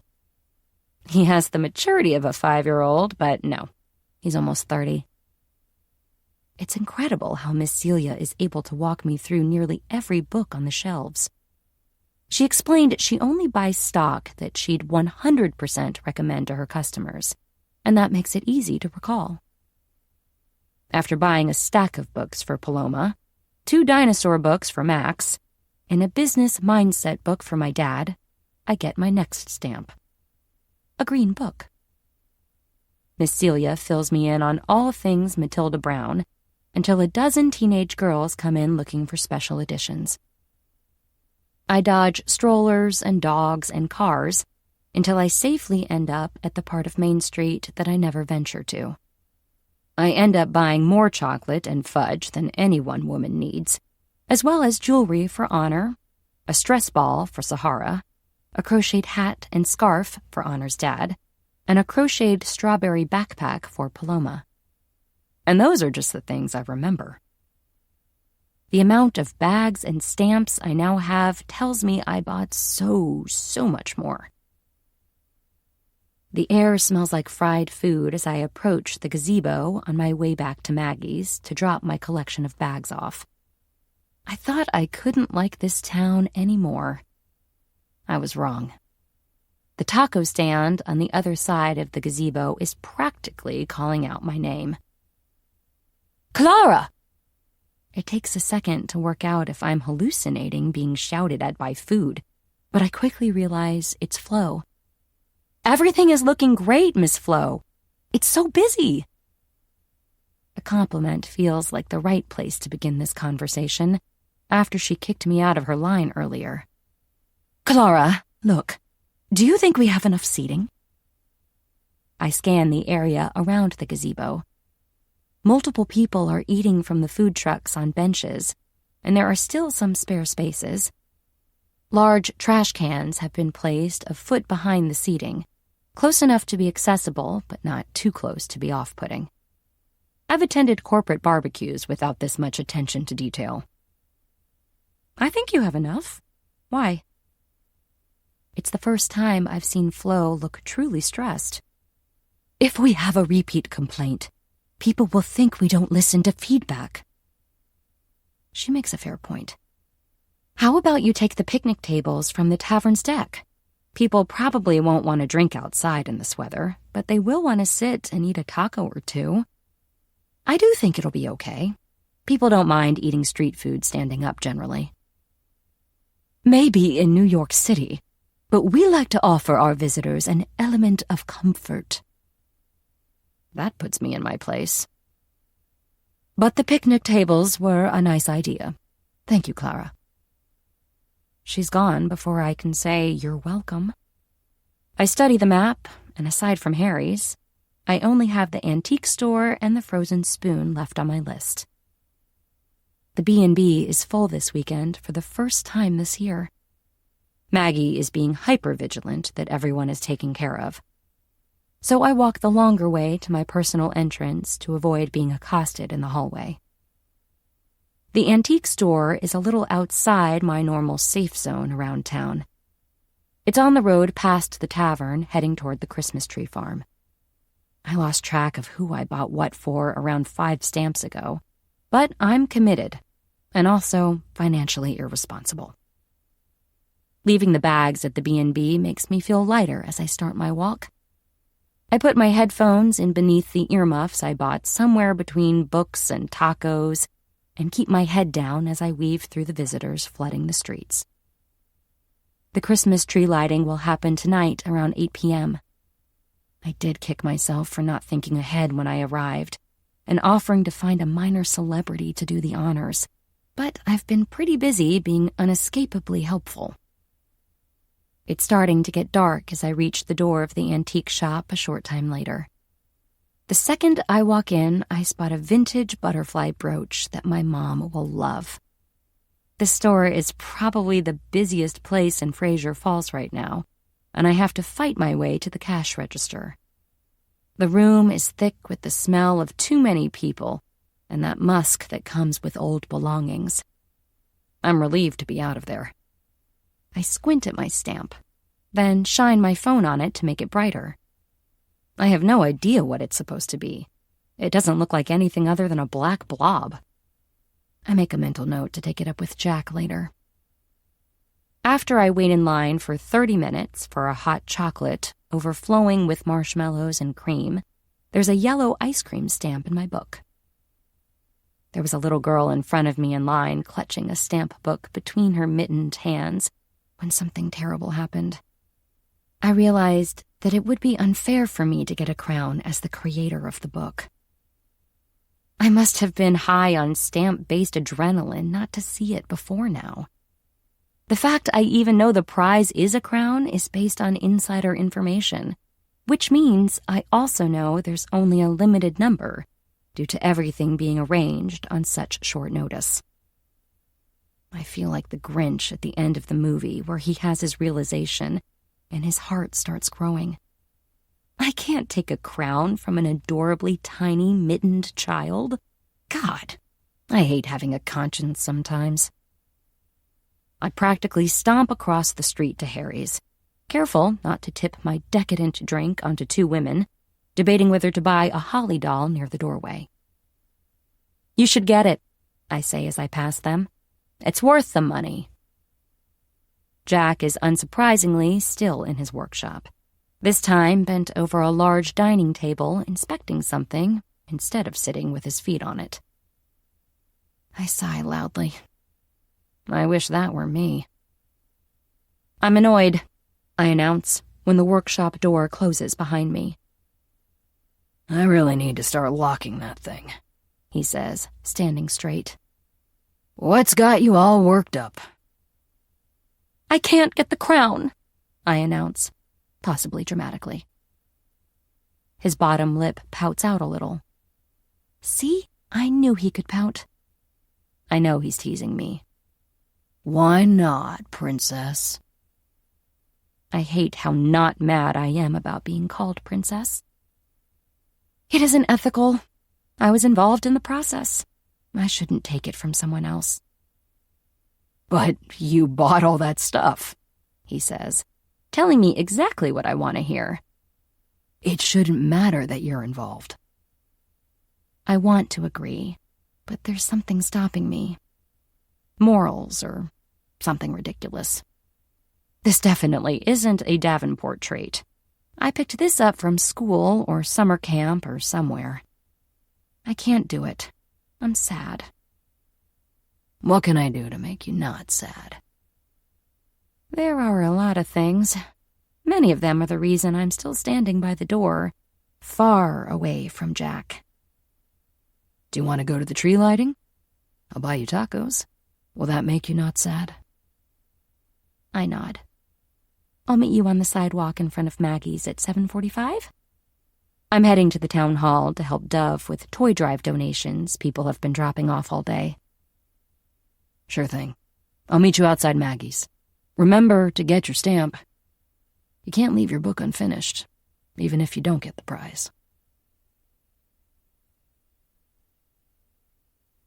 Chapter 25. Clara. When Jack shows up, I'm going to whack him with the candle holders I bought from Harry's earlier. It's 7:57 and he's late. Given how close together everything in Fraser Falls is, I can see the Christmas tree from where I'm standing outside Maggie's. It's installed in front of the town hall and is a lot bigger than I was anticipating. I don't know how I've been walking past it oblivious. Don't get me wrong. It's not the Rockefeller tree, but what is? Dove told me they were so worried about the storm at the start of the week that they didn't think they'd be able to get it ready in time. Arthur apparently suggested a hologram tree, but wasn't sure where to source the equipment. Apparently, he said, "Ask Clara. She'll know." And I almost combusted with joy when Dove told me. Then she told me to get a life. Which she is totally right. It just showed that I'm starting to gain people's trust, per my closet plan. Even if every time I pull something out of there, there's a sticky note attached to it. I check my phone again for the time, then send Jack another 5 question marks to go along with my other messages asking where he is. The bubble appears on his side